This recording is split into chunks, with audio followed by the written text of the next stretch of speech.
The Project Gutenberg ebook of 10-minute stories. This ebook is for the use of anyone anywhere in the United States and most other parts of the world at no cost and with almost no restrictions whatsoever. You may copy it, give it away or reuse it under the terms of the Project Gutenberg license included with this ebook or online at www.gutenberg.org. If you are not located in the United States, you will have to check the laws of the country where you are located before using this ebook. Title: 10-Minute Stories. Author: Algernon Blackwood. Release date: February 11, 2024. Ebook number 72928. Language: English. Original publication: London, John Murray, 1914. Credits: Emmanuel Ackerman, Chuck Grief, and the online distributed proofreading team at https://www.pgdp.net. This book was produced from images made available by the Hathitrust Digital Library. Start of the Project Gutenberg ebook. 10-minute stories. 10-minute stories. Contents. Transcribers note: 10-minute stories by Algernon Blackwood, author of John Silence etc. New York: E.P. Dutton and Company. Publishers. First edition February 1914. Reprinted February 1914. All rights reserved. Prefatory note: the author wishes to thank the editors of the Morning Post, the Westminster Gazette, and Country Life for permission to reprint in this volume stories originally published in their papers. Contents page. Accessory before the fact 1-2. The deferred appointment 12-3. The prayer 21-4. Strange disappearance of a baronet 32-V. The secret 43-6. The lease 51-7. Up and down 59-8. Faith cure on the channel 69-9. The goblins collection 76-X. Imagination 88-11. The invitation 95-12. The impulse 103-13. Her birthday 111-14. 2-in-1 116-15. Ancient lights 128-16. Dream trespass 139-17. Let not the sun 152-18. Entrance and exit 162-19. You may telephone from here 170XX. The Whisperers 179. XXI. Violence 189 XXII. The House of the Past 202 XXII. Jimbo's Longest Day 211 XXIV. If the Cap Fits 219 XXV. News v Nourishment 229 XXVI. Wine 238 XXVII. Pines 245 XXVII. The Winter Alps 252 XXIX. The Second Generation 260. 10-minute stories. Accessory before the fact. At the Moorland crossroads, Martin stood examining the signpost for several minutes in some bewilderment. The names on the forearms were not what he expected, distances were not given, and his map, he concluded with impatience, must be hopelessly out of date. Spreading it against the post, he stooped to study it more closely. The wind blew the corners flapping against his face. The small print was almost indecipherable in the fading light. It appeared, however, as well as he could make out that 2 miles back he must have taken the wrong turning. He remembered that turning. The path had looked inviting, he had hesitated a moment, then followed it, caught by the usual lure of walkers that it might prove a shortcut. The shortcut snare is old as human nature. For some minutes he studied the signpost and the map alternately. Dusk was falling, and his knapsack had grown heavy. He could not make the two guides tally, however, and a feeling of uncertainty crept over his mind. He felt oddly baffled, frustrated. His thought grew thick. Decision was most difficult. I'm muddled, he thought, I must be tired, as at length he chose the most likely arm. Sooner or later it will bring me to an inn, though not the one I intended. He accepted his walker's luck, and started briskly. The arm read, over Literacy Hill in small, fine letters that danced and shifted every time he looked at them, but the name was not discoverable on the map. It was, however, inviting like the shortcut.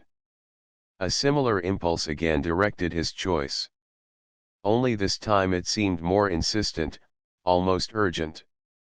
And he became aware, then, of the exceeding loneliness of the country about him. The road for 100 yards went straight, then curved like a white river running into space. The deep blue-green of heather lined the banks, spreading upwards through the twilight, and occasional small pines stood solitary here and there, all unexplained. The curious adjective, having made its appearance, haunted him. So many things that afternoon were similarly unexplained: the short cut, the darkened map, the names on the signpost, his own erratic impulses, and the growing strange confusion that crept upon his spirit. The entire countryside needed explanation, though perhaps interpretation was the truer word. Those little lonely trees had made him see it. Why had he lost his way so easily? Why did he suffer vague impressions to influence his direction? Why was he here, exactly here? And why did he go now over Littlesea Hill? Then, by a green field that shone like a thought of daylight amid the darkness of the moor, he saw a figure lying in the grass. It was a blot upon the landscape, a mere huddled patch of dirty rags, yet with a certain horrid picturesqueness too, and his mind, though his German was of the schoolroom order, at once picked out the German equivalents as against the English. Lump and lumpen flashed across his brain most oddly. They seemed in that moment right, and so expressive, almost like onomatopoeic words, if that were possible of sight. Neither rags nor rascal would have fitted what he saw. The adequate description was in German. Here was a clue tossed up by the part of him that did not reason. But it seems he missed it. And the next minute the tramp rose to a sitting posture and asked the time of evening. In German he asked it. And Martin, answering without a second's hesitation, gave it, also in German, halb sieben, 6:30. The instinctive guess was accurate. A glance at his watch when he looked a moment later proved it. He heard the man say, with the covert insolence of tramps, "Thank you, much obliged." For Martin had not shown his watch. Another intuition subconsciously obeyed. He quickened his pace along that lonely road, a curious jumble of thoughts and feelings surging through him. He had somehow known the question would come, and come in German. Yet it flustered and dismayed him. Another thing had also flustered and dismayed him. He had expected it in the same queer fashion. It was right.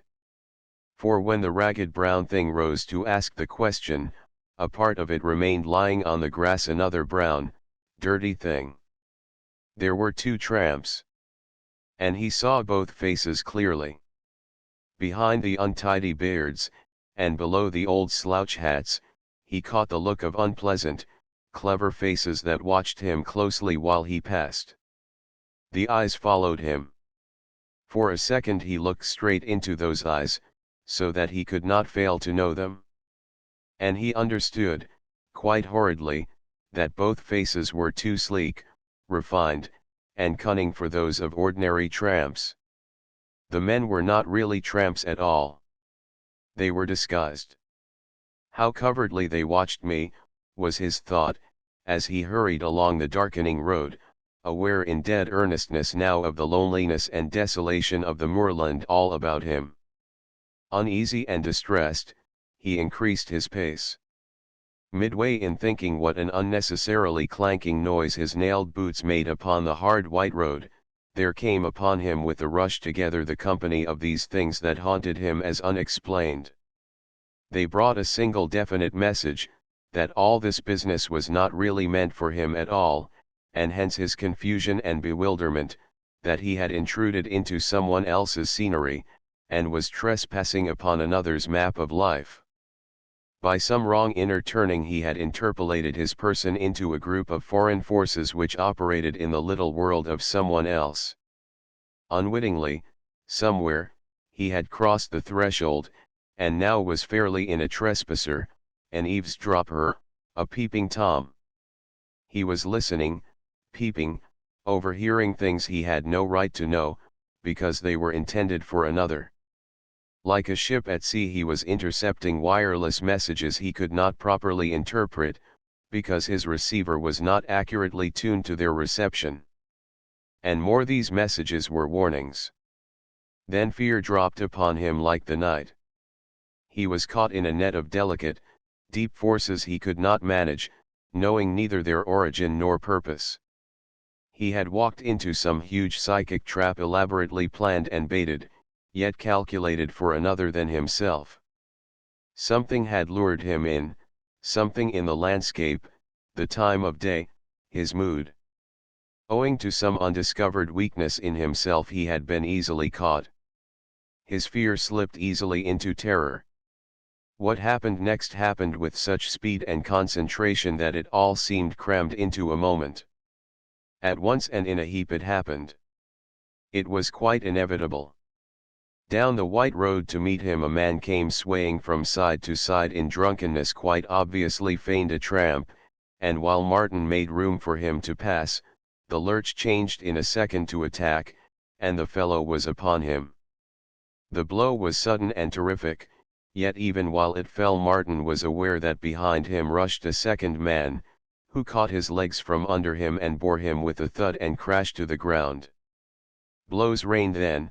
He saw a gleam of something shining, a sudden deadly nausea plunged him into utter weakness where resistance was impossible. Something of fire entered his throat, and from his mouth poured a thick sweet thing that choked him. The world sank far away into darkness. Yet through all the horror and confusion ran the trail of two clear thoughts. He realized that the first tramp had sneaked at a fast double through the heather and so come down to meet him, and that something heavy was torn from fastenings that clipped it tight and close beneath his clothes against his body. Abruptly then the darkness lifted, passed utterly away. He found himself peering into the map against the signpost. The wind was flapping the corners against his cheek, and he was poring over names that now he saw quite clear. Upon the arms of the signpost above were those he had expected to find, and the map recorded them quite faithfully. All was accurate again and as it should be. He read the name of the village he had meant to make. It was plainly visible in the dusk, 2 miles the distance given. Bewildered, shaken, unable to think of anything, he stuffed the map into his pocket, unfolded, and hurried forward like a man who has just wakened from an awful dream that had compressed into a single second all the detailed misery of some prolonged, oppressive nightmare. He broke into a steady trot that soon became a run. The perspiration poured from him, his legs felt weak, and his breath was difficult to manage. He was only conscious of the overpowering desire to get away as fast as possible from the signpost at the crossroads where the dreadful vision had flashed upon him. For Martin, accountant on a holiday, had never dreamed of any world of psychic possibilities. The entire thing was torture. It was worse than a cooked balance of the books that some conspiracy of clerks and directors proved at his innocent door. He raced as though the countryside ran crying at his heels. And always still ran with him the incredible conviction that none of this was really meant for himself at all. He had overheard the secrets of another. He had taken the warning for another into himself, and so altered its direction. He had thereby prevented its right delivery. It all shocked him beyond words. It dislocated the machinery of his just and accurate soul. The warning was intended for another, who would not now receive it. The physical exertion, however, brought at length a more comfortable reaction and some measure of composure. With the lights in sight, he slowed down and entered the village at a reasonable pace. The inn was reached, a bedroom inspected and engaged, and supper ordered with the solid comfort of a large base to satisfy an unholy thirst and complete the restoration of balance. The unusual sensations largely passed away, and the odd feeling that anything in his simple, wholesome world required explanation was no longer present. Still with a vague uneasiness about him, though actual fear quite gone, he went into the bar to smoke an after-supper pipe and chat with the natives, as his pleasure was upon a holiday, and so saw two men leaning upon the counter at the far end with their backs towards him. He saw their faces instantly in the glass, and the pipe nearly slipped from between his teeth. Clean-shaven, sleek, clever faces, and he caught a word or two as they talked over their drinks, German words. Well dressed they were, both men, with nothing about them calling for particular attention. They might have been two tourists holiday-making like himself in tweeds and walking boots. And they presently paid for their drinks and went out. He never saw them face to face at all, but the sweat broke out afresh all over him, a feverish rush of heat and ice together ran about his body. Beyond question he recognized the two tramps, this time not disguised, not yet disguised. He remained in his corner without moving, puffing violently at an extinguished pipe, gripped helplessly by the return of that first vile terror. It came again to him with an absolute clarity of certainty that it was not with himself they had to do, these men, and, further, that he had no right in the world to interfere. He had no locus standi at all, it would be immoral, even if the opportunity came. And the opportunity, he felt, would come. He had been an eavesdropper, and had come upon private information of a secret kind that he had no right to make use of, even that good might come even to save life. He sat on in his corner, terrified and silent, waiting for the thing that should happen next. But night came without explanation. Nothing happened. He slept soundly. There was no other guest at the inn but an elderly man, apparently a tourist like himself. He wore gold-rimmed glasses, and in the morning Martin overheard him asking the landlord what direction he should take for Liddesey Hill. His teeth began then to chatter and a weakness came into his knees. "You turn to the left at the crossroads," Martin broke in before the landlord could reply, "you'll see the signpost about 2 miles from here, and after that it's a matter of 4 miles more." How in the world did he know, flashed horribly through him. "I'm going that way myself," he was saying next, "I'll go with you for a bit if you don't mind." The words came out impulsively and ill-considered, of their own accord they came. For his own direction was exactly opposite. He did not want the man to go alone. The stranger, however, easily evaded his offer of companionship. He thanked him with the remark that he was starting later in the day. They were standing, all three, beside the horse trough in front of the inn, when at that very moment a tramp, slouching along the road, looked up and asked the time of day. And it was the man with the gold-rimmed glasses who told him. "Thank you, much obliged," the tramp replied, passing on with his slow, slouching gait, while the landlord, a talkative fellow, proceeded to remark upon the number of Germans that lived in England and were ready to swell the Teutonic invasion which he, for his part, deemed imminent. But Martin heard it not. Before he had gone a mile upon his way he went into the woods to fight his conscience all alone. His feebleness, his cowardice, were surely criminal. Real anguish tortured him. A dozen times he decided to go back upon his steps, and a dozen times the singular authority that whispered he had no right to interfere prevented him. How could he act upon knowledge gained by eavesdropping? How interfere in the private business of another's hidden life merely because he had overheard, as at the telephone, its secret dangers? Some inner confusion prevented straight thinking altogether. The stranger would merely think him mad. He had no fact to go upon. He smothered 100 impulses, and finally went on his way with a shaking, troubled heart. The last 2 days of his holiday were ruined by doubts and questions and alarms, all justified later when he read of the murder of a tourist upon Liddesey Hill. The man wore gold-rimmed glasses, and carried in a belt about his person a large sum of money. His throat was cut. And the police were hard upon the trail of a mysterious pair of tramps, said to be Germans. To the deferred appointment. The little photographic studio in the side street beyond Shepherd's Bush had done no business all day, for the light had been uninviting to even the vainest sitter, and the murky sky that foreboded snow had hung over London without a break since dawn.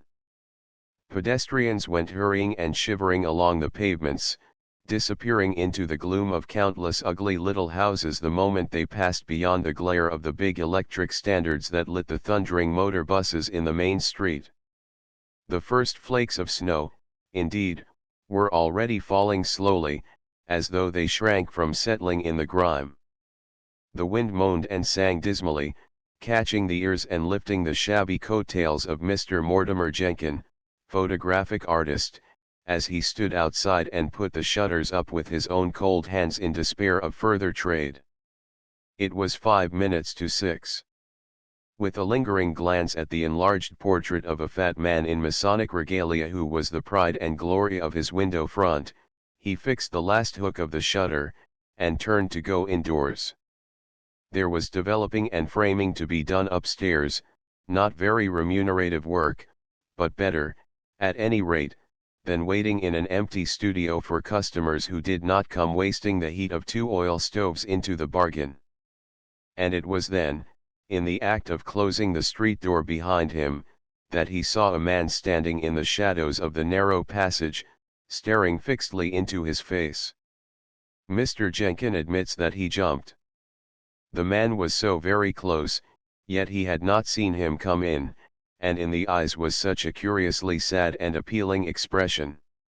He had already sent his assistant home, and there was no other occupant of the little 2-story house. The man must have slipped past him from the dark street while his back was turned. Who in the world could he be, and what could he want? Was he beggar, customer, or rogue? "Good evening," Mr. Jenkins said, washing his hands, but using only half the oily politeness of tone with which he favored sitters. He was just going to add "sir," feeling it wiser to be on the safe side, when the stranger shifted his position so that the light fell directly upon his face, and Mr. Jenkin was aware that he recognized him. Unless he was greatly mistaken, it was the second-hand bookseller in the main street. "Ah, it's you, Mr. Wilson," he stammered, making half a question of it, as though not quite convinced. "Pardon me, I did not quite catch your face, I was just shutting up." The other bowed his head in reply. "Won't you come in?" "Do, please." Mr. Jenkin led the way. He wondered what was the matter.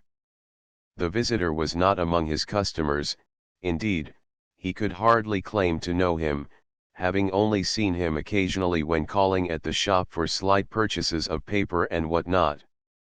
The man, he now realized, looked fearfully ill and wasted, his face pale and haggard. It upset him rather, this sudden, abrupt call. He felt sorry, pained. He felt uneasy. Into the studio they passed, the visitor going first as though he knew the way, Mr. Jenkin noticing through his flurry that he was in his Sunday best. Evidently he had come with a definite purpose. It was odd. Still without speaking, he moved straight across the room and posed himself in front of the dingy background of painted trees, facing the camera. The studio was brightly lit. He seated himself in the faded armchair, crossed his legs, drew up the little round table with the artificial roses upon it in a tall, thin vase, and struck an attitude. He meant to be photographed. His eyes, staring straight into the lens, draped as it was with the black velvet curtain, seemed, however, to take no account of the photographic artist. But Mr. Jenkin, standing still beside the door, felt a cold air playing over his face that was not merely the winter cold from the street. He felt his hair rise. A slight shiver ran down his back. In that pale, drawn face, and in those staring eyes across the room that gazed so fixedly into the draped camera, he read the signature of illness that no longer knows hope. It was death that he saw.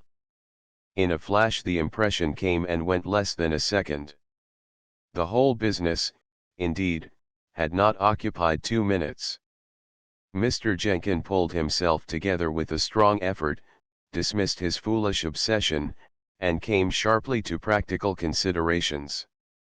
"Forgive me," he said, a trifle thickly, confusedly, "but I did not quite realize. You desire to sit for your portrait, of course. I've had such a busy day, and hardly looked for a customer so late." The clock, as he spoke, struck 6. But he did not notice the sound. Through his mind ran another reflection: a man shouldn't obey his picture taken when he's ill and next door to dying. Lord! He'll want a lot of touching up and finish-in, too. He began discussing the size, price, and length, the usual rigmarole of his profession, and the other, sitting there, still vouchsafed no comment or reply. He simply made the impression of a man in a great hurry, who wished to finish a disagreeable business without unnecessary talk. Many men, reflected the photographer, were the same. Being photographed was worse to them than going to the dentist. Mr. Jenkin filled the pauses with his professional running talk and patter, while the sitter, fixed and motionless, kept his first position and stared at the camera. The photographer rather prided himself upon his ability to make sitters look bright and pleasant, but this man was hopeless. It was only afterwards Mr. Jenkin recalled the singular fact that he never once touched him, that, in fact, something connected possibly with his frail appearance of deadly illness had prevented his going close to arrange the details of the hastily assumed pose. "It must be a flashlight, of course, Mr. Wilson," he said, fidgeting at length with the camera stand, shifting it slightly nearer, while the other moved his head gently yet impatiently in agreement. Mr. Jenkin longed to suggest his coming another time when he looked better, to speak with sympathy of his illness, to say something, in fact, that might establish a personal relation. But his tongue in this respect seemed utterly tied. It was just this personal relation which seemed impossible of approach, absolutely and peremptorily impossible. There seemed a barrier between the two. He could only chatter the usual professional commonplaces. To tell the truth, Mr. Jenkin thinks he felt a little dazed the whole time, not quite his usual self. And, meanwhile, his uneasiness oddly increased. He hurried. He, too, wanted the matter done with and his visitor gone. At length everything was ready, only the flashlight waiting to be turned on, when, stooping, he covered his head with the velvet cloth and peered through the lens at no one.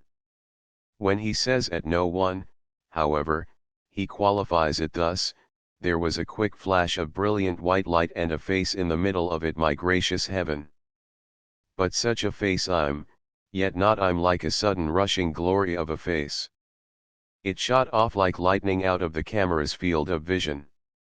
It left me blinded, I assure you, Alf, blinded, and that's a fac. It was sheer dazzling.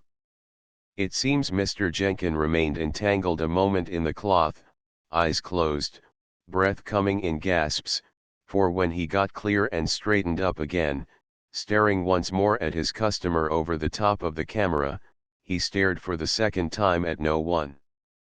And the cap that he held in his left hand he clapped feverishly over the uncovered lens. Mr. Jenkin staggered, looked hurriedly round the empty studio, then ran, knocking a chair over as he went, into the passage. The hall was deserted, the front door closed. His visitor had disappeared, almost as though he hadn't never been there at all. Thus he described it to himself in a terrified whisper. And again he felt the hair rise on his scalp, his skin crawled a little, and something put back the ice against his spine. After a moment he returned to the studio and somewhat feverishly examined it. There stood the chair against the dingy background of trees, and there, close beside it, was the round table with the flower vase. Less than a minute ago Mr. Thomas Wilson, looking like death, had been sitting in that very chair. It wasn't all a sort of dreamin', then, ran through his disordered and frightened mind. I did see something. He remembered vaguely stories he had read in the newspapers, stories of queer warnings that saved people from disasters, apparitions, faces seen in dream, and so forth. Maybe, he thought with confusion, something's going to happen to me. Further than that he could not get for some little time, as he stood there staring about him, almost expecting that Mr. Wilson might reappear as strangely as he had disappeared. He went over the whole scene again and again, reconstructing it in minutest detail. And only then, for the first time, did he plainly realize two things which somehow or other he had not thought strange before, but now thought very strange. For his visitor, he remembered, had not uttered a single word, nor had he, Mr. Jenkin, once touched his person. And, thereupon, without more ado, he put on his hat and coat and went round to the little shop in the main street to buy some ink and stationery which he did not in the least require. The shop seemed all as usual, though Mr. Wilson himself was not visible behind the littered desk. A tall gentleman was talking in low tones to the partner. Mr. Jenkin bowed as he went in, then stood examining a case of cheap stylographic pens, waiting for the others to finish. It was impossible to avoid overhearing. Besides, the little shop had distinguished customers sometimes, he had heard, and this evidently was one of them. He only understood part of the conversation, but he remembers all of it. Singular, yes, these last words of dying men, the tall man was saying, very singular. You remember Newman's, more light, wasn't it? The bookseller nodded. Fine, he said, fine, that. There was a pause. Mr. Jenkins stooped lower over the pens. This, too, was fine in its way, the gentleman added, straightening up to go, the old promise, you see, unfulfilled but not forgotten. Cropped up suddenly out of the delirium. Curious, very curious. A good, conscientious man to the last. In all the 20 years I've known him he never broke his word. A motor bus drowned a sentence, and then was heard in the bookseller's voice, as he moved towards the door, you see, he was halfway down the stairs before they found him, always repeating the same thing, I promised the wife, I promised the wife. And it was a job, I'm told, getting him back again, he struggled so. That's what finished him so quick, I suppose. 15 minutes later he was gone, and his last words were always the same, I promised the wife. The tall man was gone, and Mr. Jenkin forgot about his purchases. When did it happen? He heard himself asking in a voice he hardly recognized as his own. And the reply roared and thundered in his ears as he went down the street a minute later to his house, close on 6 o'clock a few minutes before the hour. Been ill for weeks, yes. Caught him out of bed with high fever on his way to your place, Mr. Jenkin, calling at the top of his voice that he'd forgotten to see you about his picture being taken. Yes, very sad indeed. But Mr. Jenkin did not return to his studio. He left the light burning there all night. He went to the little room where he slept out, and next day gave the plate to be developed by his assistant. Defective plate, sir, was the report in due course, shows nothing but a flash of light uncommonly brilliant. Make a print of it all the same, was the reply. 6 months later, when he examined the plate and print, Mr. Jenkin found that the singular streaks of light had disappeared from both. The uncommon brilliance had faded out completely as though it had never been there. 3. The prayer there was a glitter in the eye of O'Malley when they met. I've got it, he said under his breath, holding out a tiny file with the ominous red label. "Got what?" asked Jones, as though he didn't know. Both were medical students, both of a speculative and adventurous turn of mind as well, the Irishman, however, ever the leader in mischief. "The stuff," was the reply. "The recipe the Hindu gave me." "Your night's free, isn't it?" "Mine, too." "We'll try it?" "Eh." They eyed the little bottle with its shouting label poison. Jones took it up, fingered it, drew the cork, sniffed it. "Ugh," he exclaimed, "it's got an awful smell. Don't think I could swallow that." "You don't swallow it," answered O'Malley impatiently. "You sniff it up through the nose, just a drop. It goes down the throat that way."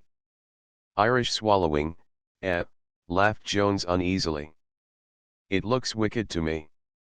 He played with the bottle, till the other snatched it away.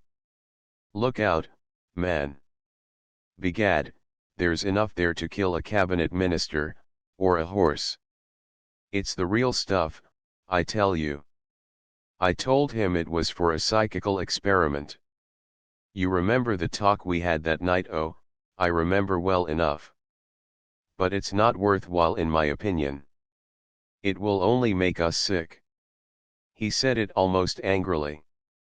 "Besides, we've got enough hallucinations in life already without inducing others." O'Malley glanced up quickly. "Nothing of the sort," he snapped. "You're backing out. You swore you'd try it with me if I got it." "The effect? Well, what is the effect?" The Irishman looked keenly at him. He answered very low. Evidently he said something he really believed. There was gravity, almost solemnity, in his voice and manner. "Opens the inner sight," he whispered darkly. "Makes you sensitive to thoughts and thought forces." He paused a moment, staring hard into the other's eyes. "For instance," he added slowly, earnestly, "if somebody's thinking hard about you, I should twig it. See? I should see the thought stream getting at you, influencing you, making you do this and that. The air is full of loose and wandering thoughts from other minds. I should see these thoughts hovering about your mind like flies trying to settle. Understand? The cause of a sudden change of mood in a man, an inspiration, a helping thought, a temptation. Bosh. Are you afraid?" "No. But it's a poisonous doctrine that such experiments are worthwhile, even if." But O'Malley knew his pal. They took the prescribed dose together, laughing, scoffing, hoping. Then they went out to dine. "We must eat very little," explained the Irishman. "The stomach must be comparatively empty.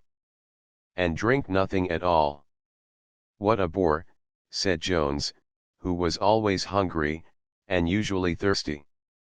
The prescribed hour passed between the taking of the dose and dinner.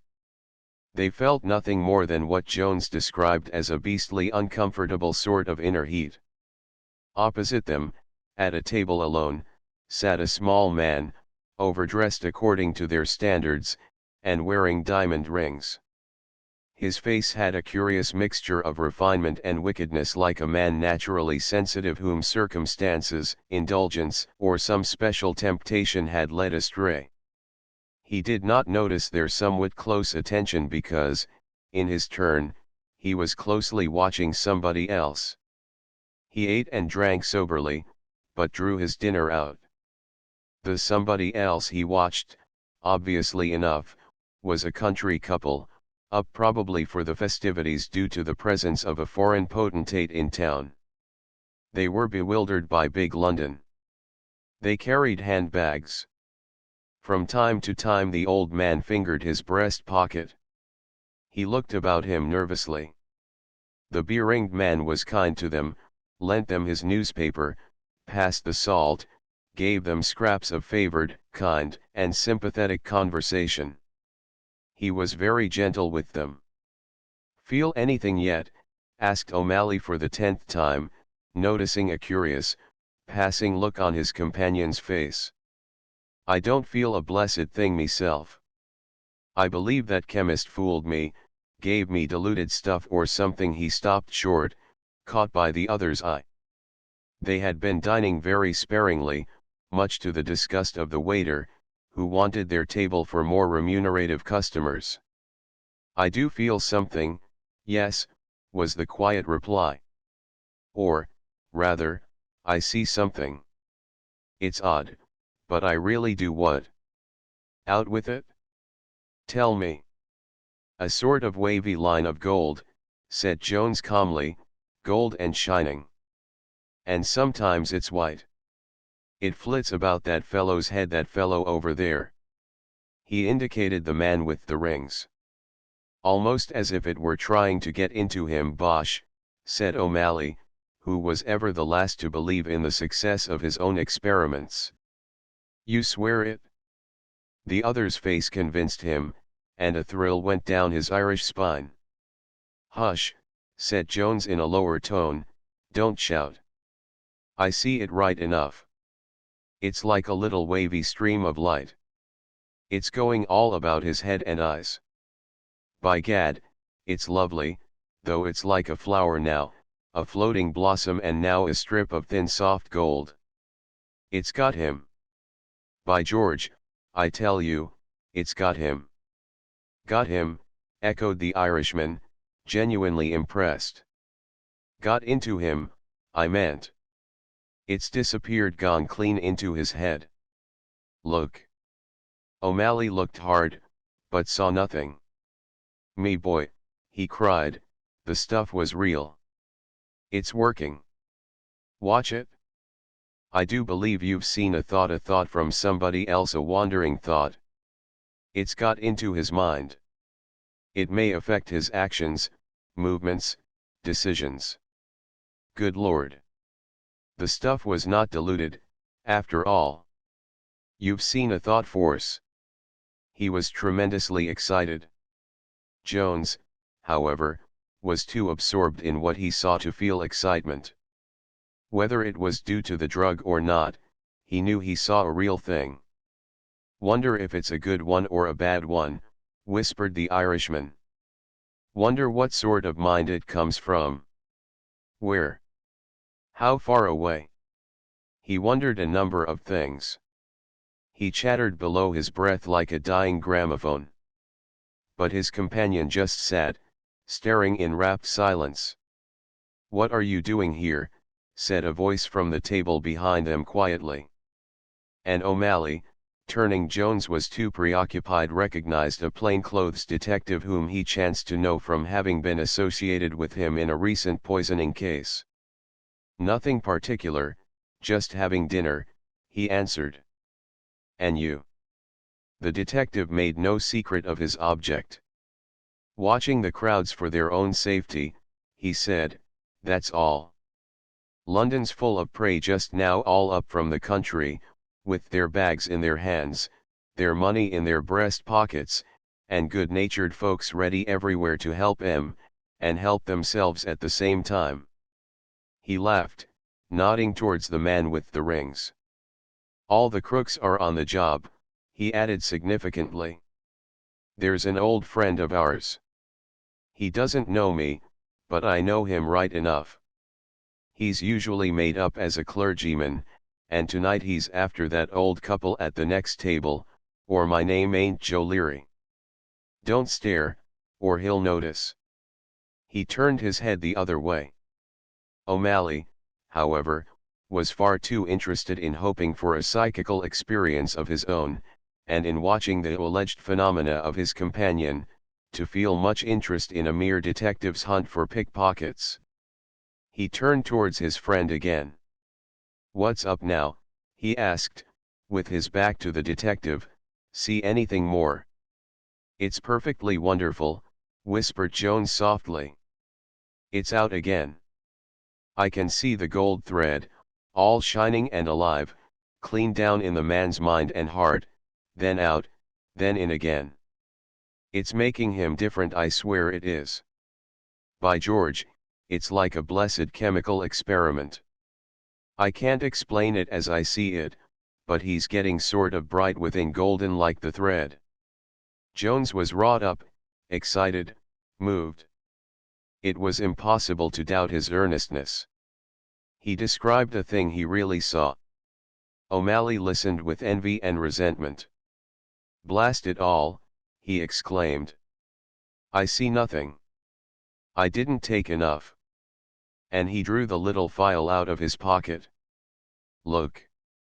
He's changed," exclaimed Jones, interrupting the movement so suddenly that O'Malley dropped the phial and it smashed to atoms against the iron edge of the umbrella stand. His thoughts altered. "He's going out. The gold has spread all through him." "By gosh," put in O'Malley, so loud that people stared, "it's helped him, made him a better man, turned him from evil. It's that blessed wandering thought. Follow it, follow it. Quick." And in the general confusion that came with the paying of bills, cleaning up the broken glass, and the rest, the crook slipped out into the crowd and was lost. The detective murmured something about wonder what made him leave so good a trail, and the Irishman filled in the pauses with hurried, nervous sentences. "Keep your eye on the line of gold. We'll follow it. We'll trace it to its source. Never mind the tip. Hurry, hurry. Don't lose it." But Jones was already out, drawn by the power of his obvious conviction. They went into the street. Regardless of the blaze of lights and blur of shadows, the noise of traffic and the rush of the crowds, they followed what Jones described as the line of wavy gold. "Don't lose it. For heaven's sake, don't lose it," O'Malley cried, dodging with difficulty after the disappearing figure. "It's a genuine thought force from another mind. Follow it. Trace it. We'll track it to its source, some noble thinker somewhere, some gracious woman, some exalted, golden source, at any rate." He was wholly caught away now by the splendor of the experiment's success. A thought that could make a criminal change his mind must issue from a radiant well of rare and purest thinking. He remembered the Hindu's words, "You will see thoughts in color, bad ones, lurid and streaked, good ones, sweet and shining, like a line of golden light, and if you follow, you may trace them to the mind that sent them out. It goes so fast." Jones called back, "I can hardly keep up. It's in the air, just over the heads of the crowd.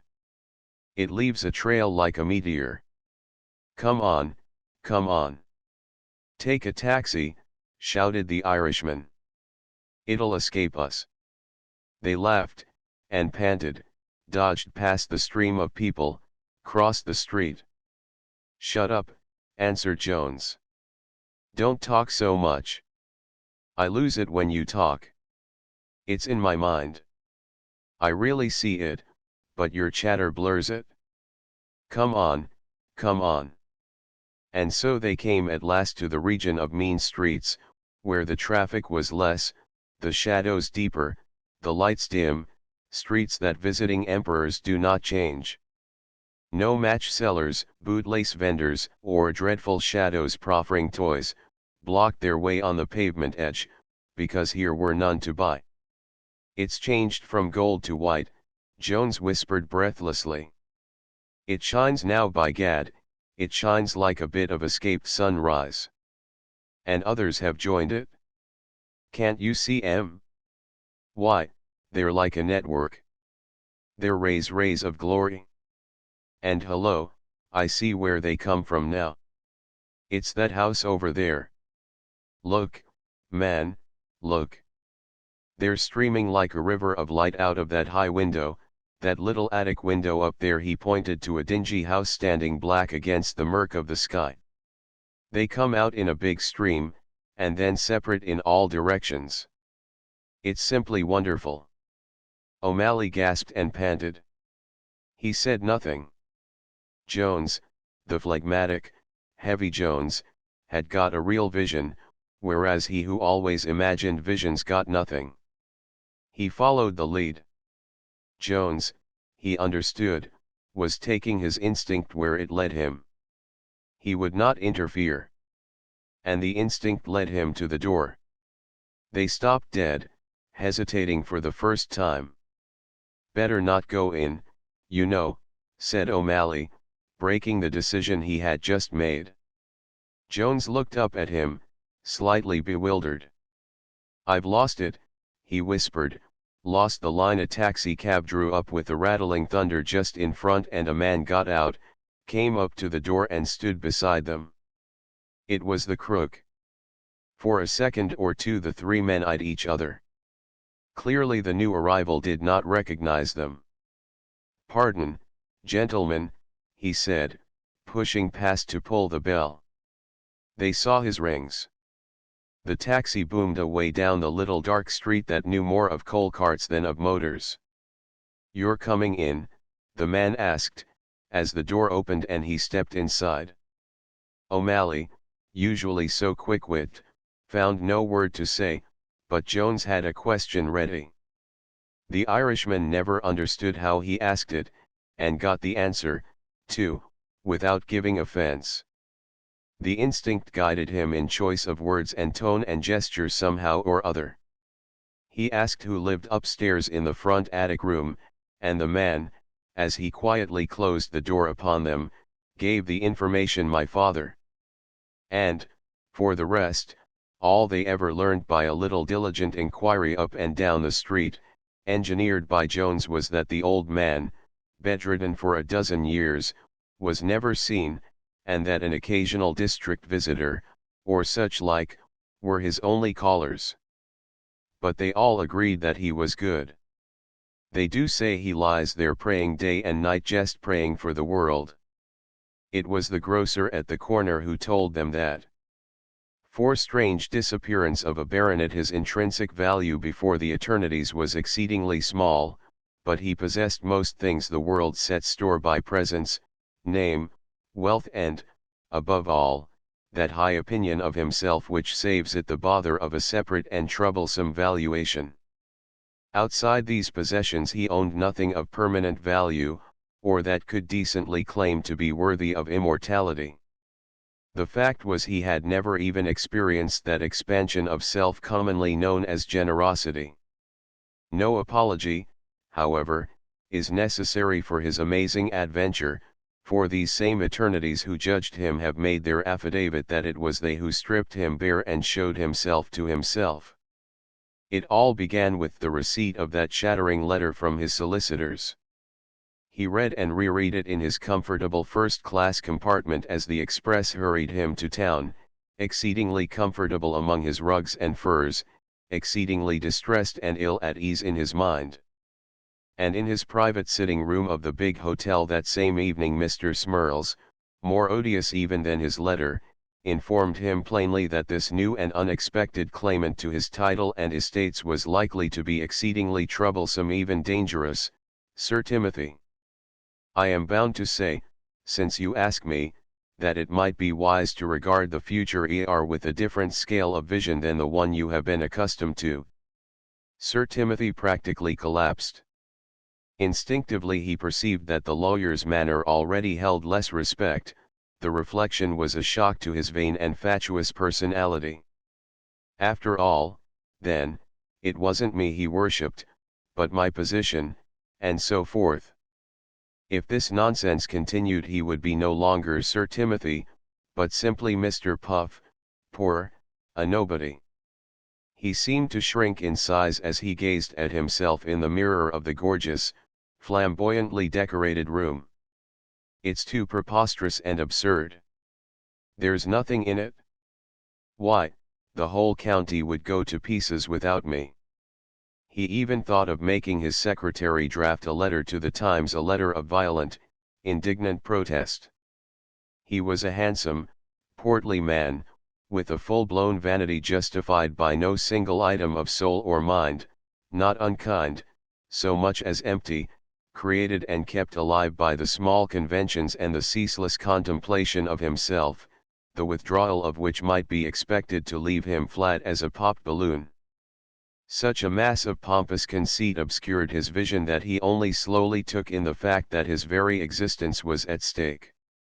His thoughts rumbled on without direction, the sense of loss, however, dreadfully sharp and painful all the time, till at length he sought relief in something he could really understand. He changed for dinner. He would dine in his sitting room alone. And, meanwhile, he rang for the remainder of his voluminous luggage. But it was vastly annoying to his diminishing pride to discover that the gorgeous head porter, he remembered now having vaguely recognized him in the hall, was the same poor relation to whom he had denied help a year ago. The vicissitudes of life were indeed preposterous. He ought to have been protected from so ridiculous an encounter. For the moment, of course, he merely pretended not to see him. Certainly he did not commend the excellently quick delivery of the luggage. And to praise the young fellow's pluck never occurred to him for one single instant. "The house valet, please," he asked of the waiter who answered the bell soon afterwards, and then directed somewhat helplessly the unpacking of his emporium of exquisite clothes. "Yes, take everything out, everything," he said in reply to the man's question, rather an extraordinary, almost insolent question when he came to reflect upon it. "Surely, is it worth while, perhaps, sir?" It flashed across his dazed mind that the head porter had made the very same remark to his subordinate in the passage when he asked if everything was to come in. With a shrug of his gold-braided shoulders that poor relation had replied, "Seems hardly worth while, but they may as well all go in, yes." And, with the double rejoinder perplexingly in his mind, Sir Timothy turned sharply upon the valet. But the thing he was going to say faded on his lips. The man, holding out in his arms a heap of clothes, suits, and what not, seemed so much taller than before. Sir Timothy had looked down upon him a moment ago, whereas now their eyes stared level. It was passing strange. "Will you want these, sir?" "Not tonight, of course." "Want them at all, I meant, sir?" Sir Timothy gasped. "Want them at all? Of course. What in the world are you talking about?" "Beg pardon, sir. Didn't know if it was worth while now," the man said, with a quick flush. And, before the pompous and amazed baronet could get any words between his quivering lips, the man was gone. The waiter, head waiter it was, answered the bell almost immediately, and Sir Timothy found consolation for his injured feelings in discussing food and wine. He ordered an absurdly sumptuous meal for a man dining alone. He did so with a vague feeling that it would spite somebody, perhaps, he hardly knew whom. "The Pole Roger well iced, mind," he added with a false importance as the clever servant withdrew. But at the door the man paused and turned, as though he had not heard. "Large bottle, I said," repeated the other. The head waiter made an extraordinary gesture of indifference. "As you wish, Sir Timothy, as you wish." And he was gone in his turn. But it was only the man's adroitness that had chosen the words instead of those others, "Is it really worth while?" And at that very moment, while Sir Timothy stood there fuming inwardly over the extraordinary words and ways of these people veiled insolence, he called it, the door opened, and a tall young woman poked her head inside, then followed it with her person. She was dignified, smart even for a hotel like this, and uncommonly pretty. It was the upper housemaid. Full in the eye she looked at him. In her face was a kind of swift sympathy and kindness, but her whole presentment betrayed more than anything else terror. Make an effort," she whispered earnestly. "Before it's too late, make an effort." And she was gone. Sir Timothy, hardly knowing what he meant to do, opened the door to dash after her and make her explain this latest insolence. But the passage was dark, and he heard the swish of skirts far away, too far away to overtake, while running along the walls, as in a whispering gallery, came the words, "Make an effort, make an effort." "Confound it all, then, I will," he exclaimed to himself, as he stumbled back into the room, feeling horribly bewildered. "I will make an effort." And he dressed to go downstairs and show himself in the halls and drawing rooms, give a few pompous orders, assert himself, and fuss about generally. But that process of dressing without his valet was chiefly and weirdly distressing because he had so amazingly dwindled. His sight was, of course, awry, disordered nerves had played tricks with vision, proportion, perspective. Something of the sort must explain why he seemed so small to himself in the reflection. The pier glass, which showed him full length, he turned to the wall. But, none the less, to complete his toilet, he had to stand upon a footstool before the other mirror above the mantelpiece. And go downstairs he did, his heart working with a strange and increasing perplexity. Yet, wherever he went, there came that poor relation, the head porter, to face him. Always big, he now looked bigger than ever. Sir Timothy Puff felt somehow ridiculous in his presence. The young fellow had character, pluck, some touch of intrinsic value. For all his failure in life, the eternities considered him real. He towered rather dreadfully in his gold braid and smart uniform, towered in his great height all about the hall, like some giant in his own palace. The other's head scarcely came up to his great black belt where the keys swung and jangled. The baronet went upstairs again to his room, strangely disconcerted. The first thing he did as he left the lift was to stumble over the step. The liftman picked him up as though he were a boy. Down the passage, now well lighted, he went quickly, his feet almost pattering, his tread light, and so oddly short. His importance had gone. A voice behind each door he passed whispered to him through the narrow crack as it cautiously opened, "Make an effort, make an effort. Be yourself, be real, be alive before it's too late."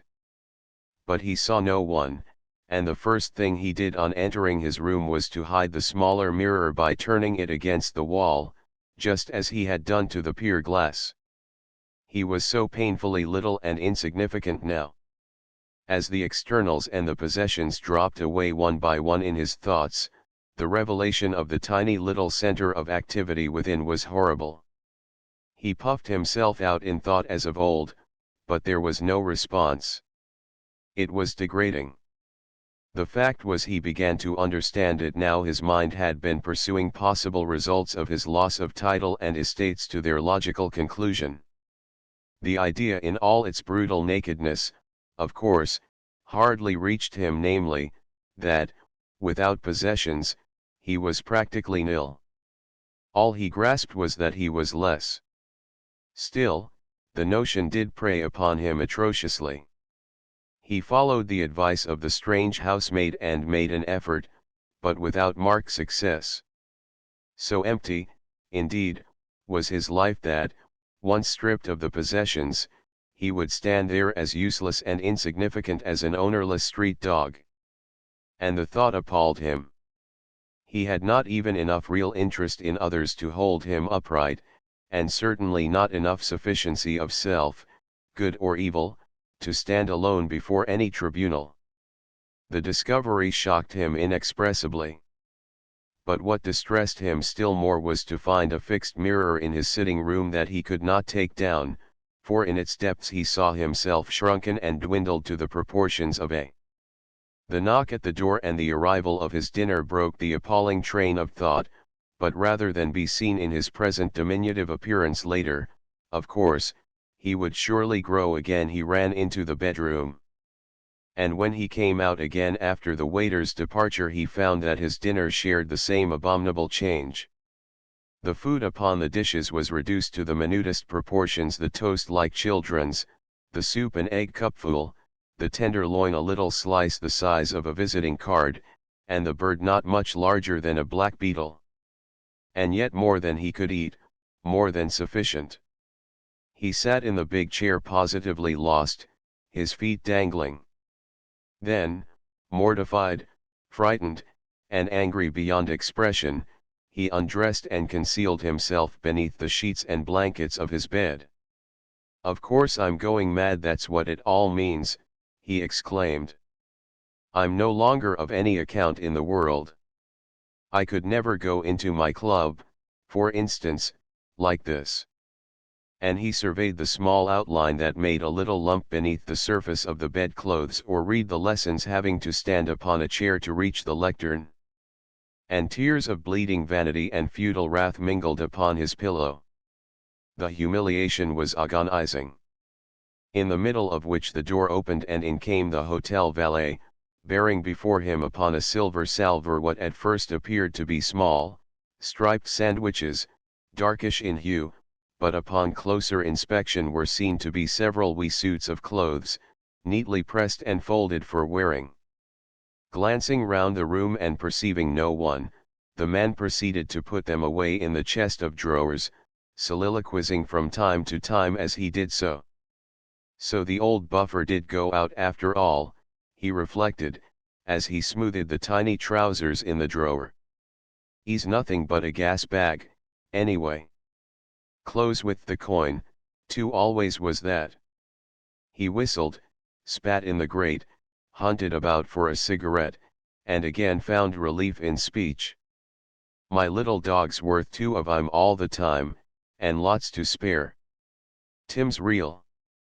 "And other things, too," he said in similar vein. He was utterly oblivious of Sir Timothy's presence, serenely unconscious that the thin, fading line beneath the sheets was the very individual he was talking about. "Even hides his cigarettes, does he? He's right, though. Take away what he's got and there wouldn't be enough left over to stand upright at a poultry show." And he guffawed merrily to himself. But what brought the final horror into that vanishing personality on the bed was the singular fact that the valet made no remark about the absurd and horrible size of those tiny clothes. This, then, was how others, even a hotel valet, saw him. All night long, it seemed, he lay in atrocious pain, the darkness mercifully hiding him, though never from himself, and only towards daylight did he pass off into a condition of unconsciousness. He must have slept very late indeed, too, for he woke to find sunlight in the room, and the housemaid, that tall, dignified girl who had tried to be kind, dusting and sweeping energetically. He screamed to her, but his voice was too feeble to make itself heard above the sweeping. The high-pitched squeak was scarcely audible even to himself.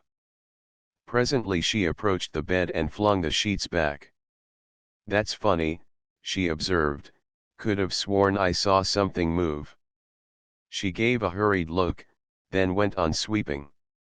But in the process she had tossed his person, now no larger than a starved mouse, out onto the carpet. He cried aloud in his anguish, but the squeak was too faint to be audible. "Ugh!"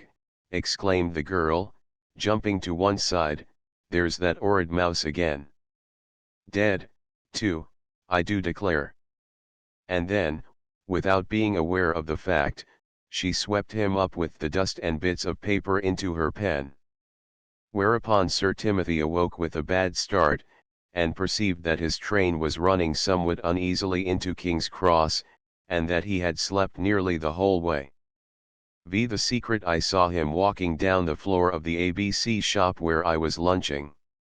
He was gazing about for a vacant seat with that vague stare of puzzled distress he always wore when engaged in practical affairs. Then he saw me and nodded. I pointed to the seat opposite. He sat down. There was a crumb in his brown beard, I noticed. There had been one a year ago, when I saw him last. "What a long time since we met," I said, genuinely glad to see him. He was a most lovable fellow, though his vagueness was often perplexing to his friends. "Yes, let me see, just about a year," I said.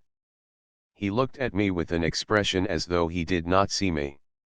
He was delving in his mind for dates and proofs. His fierce eyebrows looked exactly as though they were false stuck on with paste, and I imagined how puzzled he would be if one of them suddenly dropped off into his soup. The eyes beneath, however, were soft and beaming, the whole face was tender, kind, gentle, and when he smiled he looked 30 instead of 50. "A year, is it?" he remarked, and then turned from me to the girl who was waiting to take his order. This ordering was a terrible affair. I marveled at the patience of that never-to-be-tipped waitress in the dirty black dress. He looked with confusion from me to her, from her to the complicated bill of fare, and from this last to me again.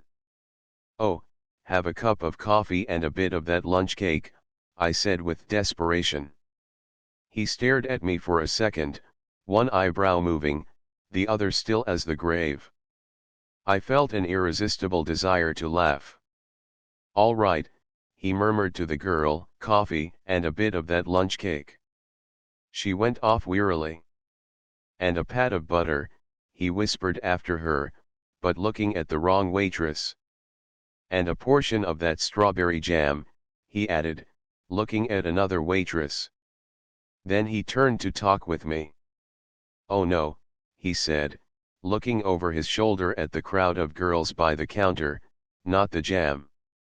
I forgot I'd ordered that lunch cake." Again he switched round in his chair. He always perched on the edge like a bird and made a great show of plunging into a long-deferred chat with me. I knew what would come. He was always writing books and sending them out among publishers and forgetting where they were at the moment. "And how are you?" he asked. I told him. "Writing anything these days?" I ventured boldly. The eyebrows danced. "Well, the fact is, I've only just finished a book." "Sent it anywhere?" "It's gone off, yes." "Let me see, it's gone to ER. The coffee and lunch cake arrived without the pat of butter, but with 2 lots of strawberry jam." "I won't have jam, thank you." "And will you bring a pat of butter?" he muttered to the girl. Then, turning to me again, "Oh, I really forget for the moment. It's a good story, I think." His novels were, as a fact, extraordinarily good, which was the strange part of it all. "It's about a woman, you see, who," he proceeded to tell me the story in outline. Once he got beyond the confused openings of talk the man became interesting, but it took so long, and was so difficult to follow, that I remembered former experiences and cut him short with a lucky inspiration. "Don't spoil it for me by telling it. I shan't enjoy it when it comes out." He laughed, and both eyebrows dropped and hid his eyes. He busied himself with the cake and butter. A second crumb went to join the first. I thought of balls in golf bunkers, and laughed outright. For a time the conversation flagged. I became aware of a certain air of mystery about him. He was full of something besides the novel, something he wanted to talk about but had probably forgotten for the moment. I got the impression he was casting about in the upper confusion of his mind for the cue. "You're writing something else now?" I ventured. The question hit the bullseye. Both eyebrows shot up, as though they would vanish next minute on wires and fly up into the wings. The cake in his hand would follow, and last of all he himself would go. The children's pantomime came vividly before me. Surely he was a made-up figure on his way to rehearsal. "I am," he said, "but it's a great secret. I've got a magnificent idea. I promise not to tell. I'm safe as the grave. Tell me." He fixed his kindly, beaming eyes on my face and smiled charmingly. "It's a play," he murmured, and then paused for effect, hunting about on his plate for cake, where cake there was none. "Another piece of that lunch cake, please," he said in a sudden loud voice, addressed to the waitresses at large. It came to me the other day in the London Library. Very fine idea, something really original. Well, I think so, perhaps. The cake came with a clatter of plates, but he pushed it aside as though he had forgotten about it, and leaned forward across the table. I'll tell you. Of course you won't say anything. I don't want the idea to get about. There's money in a good play and people do steal, so, don't they? I made a gesture, as much as to say, do I look like a man who would repeat, and he plunged into it with enthusiasm. Oh! The story of that play. And those dancing eyebrows. And the bits of the plot he forgot and went back for. And the awful, wild confusion of names and scenes and curtains. And the way his voice rose and fell like a sound carried to and fro by a gusty wind. And the feeling that something was coming which would make it all clear but which never came. The woman, you see, all his stories began that way, is one of those modern women who, and when she dies she tells on her deathbed how she knew all the time that Anna, that's the heroine, I think. I asked keenly, after 10 minutes exposition, hoping to heaven my guess was right. No, no, she's the widow, don't you remember, of the clergyman who went over to the Church of Rome to avoid marrying her sister in the first act, or didn't I mention that? You mentioned it, I think, but the explanation, oh, well, you see, the Anglican clergyman, he's Anglican, in the first act always suspected that Miriam had not died by her own hand, but had been poisoned. In fact, he finds the incriminating letter in the gas pipe, and recognizes the handwriting. Oh, he finds the letter. Rather. He finds the letter, don't you see? And compares it with the others, and makes up his mind who wrote it, and goes straight to Colonel Middleton with his discovery. So Middleton, of course, refuses to believe that the second wife, oh, I forgot to mention that the clergyman had married again in his own church, married a woman who turns out to be Anna's, no, I mean Miriam's half-sister, who had been educated abroad in a convent. Refuses to believe, you see, that his wife had anything to do with it. Then Middleton has a splendid scene. He and the clergyman have the stage to themselves. Wyndham's the man for Middleton, of course. Well, he declares that he has the proof that must convince everybody, and just as he waves it in the air, in comes Miriam, who is walking in her sleep, from her sick bed. They listen. She is talking in her sleep. By Jove, man, don't you see it? She is talking about the crime. She practically confesses it before their very eyes. Splendid. And she never wakes up, I mean, not in that scene. She goes back to bed and has no idea next day what she has said and done. And the clergyman's honor is saved. I hazard, amazed at my rashness. No. Anna is saved. You see, I forgot to tell you that in the second act Miriam's brother, Sir John, had the waitress brought the little paper checks. Let's go outside and finish. It's getting frightfully stuffy here, I suggested desperately, picking up the bills. We walked out together, he still talking against time with the most terrible confusion of names and acts and scenes imaginable. He bumped into everybody who came in his way. His beard was full of crumbs. His eyebrows danced with excitement. I knew then positively they were false, and his voice ran up and down the scale like a buzzsaw at work on a tough board.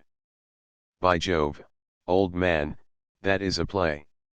He turned to me with absolute happiness in his face.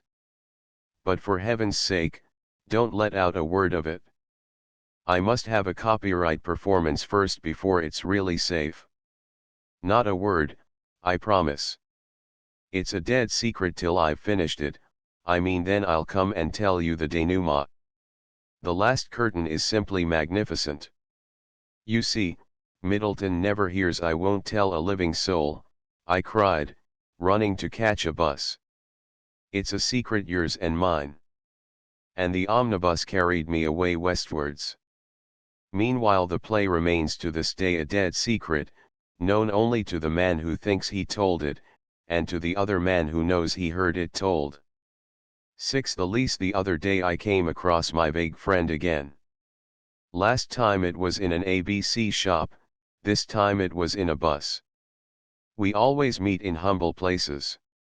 He was vaguer than ever, fuddled and distirate, but delightfully engaging.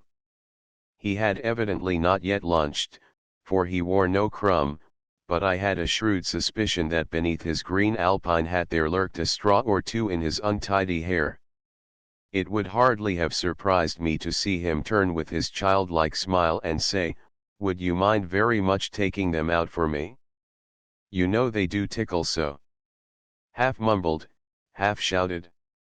Instead, he tried to shake hands, and his black eyebrows danced.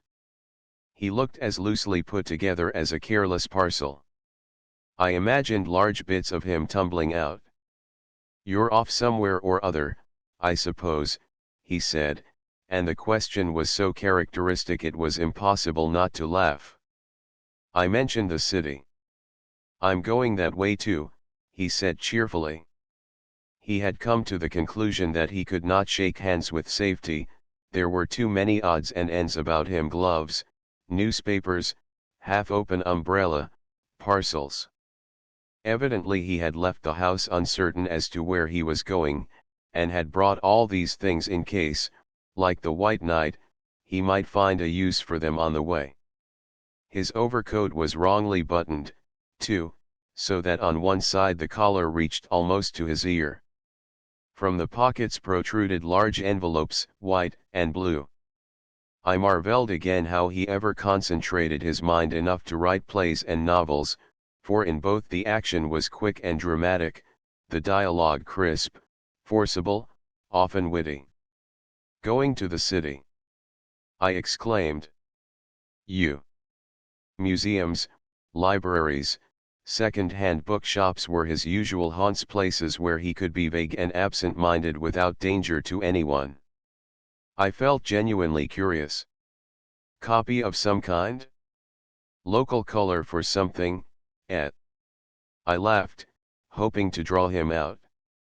A considerable pause followed, during which he rearranged several of his parcels, and his eyebrows shot up and down like two black beetles dancing a hornpipe. "I'm helping a chap with his lease," he replied suddenly, in such a very loud voice that everybody in the bus heard and became interested. He had this way of alternately mumbling and talking very loud, absurdly loud, picking out unimportant words with terrific emphasis. He also had this way of helping others. Indeed, it was difficult to meet him without suspecting an errand of kindness rarely mentioned, however. "Chap with his lease," he repeated in a kind of roar, as though he feared someone had not heard him. "The driver, possibly." We were in a white Putney bus, going east. The policeman just then held it up at Wellington Street. "It's jolly stopping like this," he cried, "one can chat a bit without having to shout." My curiosity about the lease, or rather about his part in it, prevented an immediate reply. How he could possibly help in such a complicated matter puzzled me exceedingly. "Horrible things, leases," I said at length. "Confusing, I mean, with their endless repetitions and absence of commas. Legal language seems so needlessly but this one is right enough," he interrupted. "You see, my pal hasn't signed it yet. He's in rather a muddle about it, to tell the truth, and I'm going to get it straightened out by my solicitor." The bus started on with a lurch, and he rolled against me. "It's a 3-year lease," he roared, "with an option to renew, you know." "Oh no, I'm wrong there, by the by," and he tapped my knee and dropped a glove, and, when it was picked up and handed to him, tried to stuff it up his sleeve as though it was a handkerchief. "I'm wrong there, that's the house he's in at present, and his wife wants to break that lease because she doesn't like it, and they've got more children than they expected, these words whispered, and there's no bathroom, and the kitchen. Stairs are absurdly narrow, but the lease you were just saying. Quite so, I was, and both eyebrows dropped so that the eyes were almost completely hidden, but that lease is all right. It's the other one I was talking about just then, the house he's in now, you mean, or... My head already swam. The attention of the people opposite had begun to wander. My friend pulled himself together and clutched several parcels. No, no, no, he explained, smiling gently, he likes this one. It's the other I meant, the one his wife doesn't approve of, the one with the narrow bathroom stairs and no kitchen. I mean the narrow kitchen stairs and no bathroom. It has so few cupboards, too, and the nursery chimneys smoke every time the wind's in the east. Poor man. How devotedly he must have listened while it was being drummed into his good-natured ears. So you see, Henry, my pal, thought of giving it up when the lease fell in and taking this other house, the one I was just talking about, and putting in a bathroom at his own expense, provided the landlord. A man opposite, who had been listening intently, got up to leave the bus with such a disappointed look that my friend thought it was the conductor asking for another fare, and fumbled for coppers. Seeing his mistake in time, he drew out instead a large blue envelope. 2 other papers, feeling neglected, came out at the same time and dropped upon the floor. My friend and a working man beside him stooped to pick them up and knocked their heads violently in the process. "I beg your pardon," exclaimed the vague one, very loud, with a tremendous emphasis on the beg. "Oh, that's all right, Guvnor," said the working man, handing over the papers. "Might happen to anybody, that." "I beg your pardon," repeated my friend, not hearing him quite. "I said a thing like that might happen to anyone," repeated the other, louder. He turned to me with his happy smile. "I suppose it might, yes," he said, very low. Then he opened the blue envelope and began to hunt. "Oh no, that's the wrong envelope." "It's the other," he observed vaguely. "What a bore, isn't it? This is merely a copy of his letters to Er2." He looked distressingly about him through the windows, as though he hoped to find his words in the shop letterings or among the advertisements. "Where are we, I wonder? Oh yes, there's St. Paul's. Good." His mind returned to the subject in hand. Several people got out, and swept the papers from his knee to the ground, and the next few minutes he spent gathering them up, stooping, clutching his coat, stuffing envelopes into his pockets, and exclaiming "I beg your pardon," to the various folk he collided with in the process. At last some sort of order was restored. "Merely the letters," he resumed where he had left off, and in a voice that might suitably have addressed a public meeting, "the letters to his tenant. There's a tenant in the other house. I forgot to mention that, I think you did. But, I say, look here, my dear chap," I burst out, at length, in sheer self-preservation, "why in the world don't you let the fellow manage his own leases? It's giving you a dreadful lot of trouble. It's the most muddled up thing I ever heard." "That's because you've got no head for business," he whispered sweetly. "Besides, it's really a pleasure to me to help him. That's the best part of life, after all, helping people who get into muddles." He looked at me with his kindly smile. Then he turned and smiled at everybody in the bus vaguely, happily, his black eyebrows very fierce. Several people, I fancied, smiled back at him. "Let's see," he said, after a pause, "where was I?" "You were saying something about a lease," I told him, "but, honestly, old man, I'm afraid I haven't quite followed it." "That's my fault," he said, "all my fault. I feel a bit stupid today. I've got the flu, you know, and a touch of fever with it. But I promised Henry the First would see to it for him, because he's awfully busy, is he really? I wished I knew Henry. I felt a strong desire to say something to him. Packing up for a trip to Mexico, you know, or something, so, of course, he finds it difficult to he looked gently about him. Where the deuce am I? He asked in a very loud voice indeed. Several people, myself among them, mentioned the mansion house. Dear me, he exclaimed, gathering up parcels, envelopes, and various loose parts of his aching body, I'm afraid I must be getting out. I'm in the wrong bus. I wanted Essex Street up there by the Law Courts, you know. But I really couldn't stand it any longer. I took him by the arm and planted him, parcels, papers, and all, by my side in a taxi. We whizzed back along Queen Victoria Street, and on the way I sorted him out, buttoned his overcoat so that it no longer tickled his ear, rolled up his umbrella so that the points no longer got caught, and made him put on both gloves, so that he could not drop them any more. And I kept tight hold of him until we reached Essex Street. He talked leases the whole way. Thanks awfully, he said at the end, smiling, you're always kind if a little rough. But I'll keep on the taxi, I think, now. The fact is, I find I've left the right lease at home after all, you know, the one about the house without the I heard the rest, alternately mumbled and shouted at me, as the taxi whirred off into the Strand, bound for some unknown destination in Chelsea. It was impossible to help him more. But I should like to have heard what he said to A, the chauffeur at the end of his journey, B, to the solicitor. I should also like to swear that when he got back to his rooms he found the right lease had been in his pocket all the time. I met him again the following day, but I had not the courage to ask him anything.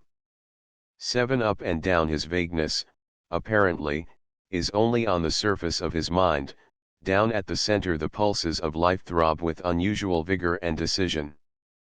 And I think the explanation of his puzzled expression and dazed manner, to say nothing of his idiotic replies when addressed upon ordinary topics, is due to the fact that he prefers to live in that hot and very active center. He dislikes being called out of it. Down there his creative imagination is forever at work, he sees clearly, thinks hard, acts even splendidly. But the moment you speak to him about trivial things the mists gather about his eyes, his voice hesitates, his hands make futile gestures, and he screws up his face into an expression of puzzled alarm. Up he comes to the best of his ability, but it is clear he is vexed at being disturbed. Oh yes, I think so very, he replied the other day as we met on our way to the club and I asked if he had enjoyed his holiday. Awful amount of rain, though, wasn't there? Was there, now? Yes, there must have been, of course. It was a wet summer. He looked at me as though I were a comparative stranger, although our intimacy is of years' standing, and our talks on life, literature, and all the rest are a chief pleasure to each of us. We had not met for some months. I wanted to pierce through to that hot center where the real man lived, and to find out what the real man had been doing during the interval. He came up but slowly, however. You went to the mountains as usual, I suppose, he asked, with his mind obviously elsewhere. He hopped along the pavement with his quick, bird-like motion. Mountains, yes. And you? He made no reply.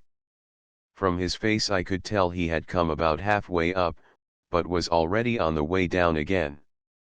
Once he got back to that center of his I should get nothing out of him at all. And you? I repeated louder. Abroad, I suppose, somewhere. Well, not exactly, he mumbled.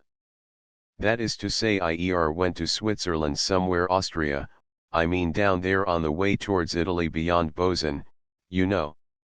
He ended the sentence very loud indeed, with quite absurd emphasis, as his way is when he knows he hasn't been listening. I found a quiet inn out of the tourist track and did a rare lot of work there too. His face cleared and the brown eyes began to glow a little. It was like seeing the sun through opening mists.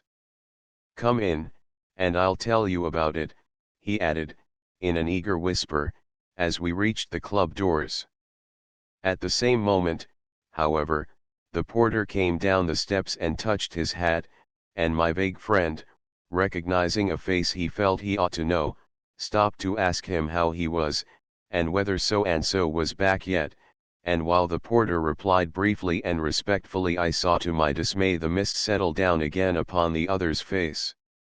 A moment later the porter touched his hat again and moved off down the street. My friend looked round at me as though I had but just arrived upon the scene. "Here we are," he observed gently, "at the club. I think I shall go in." "What are you going to do?" "I'm coming in too," I said.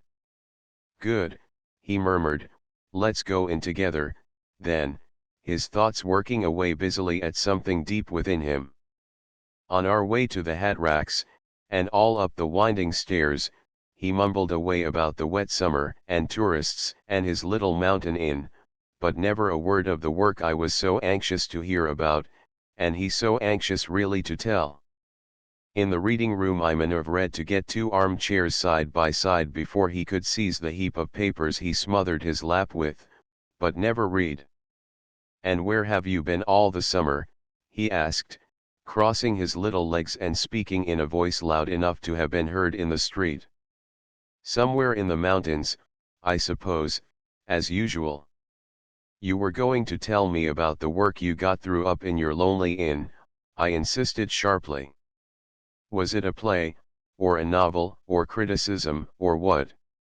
He looked so small and lost in the big armchair that I felt quite ashamed of myself for speaking so violently.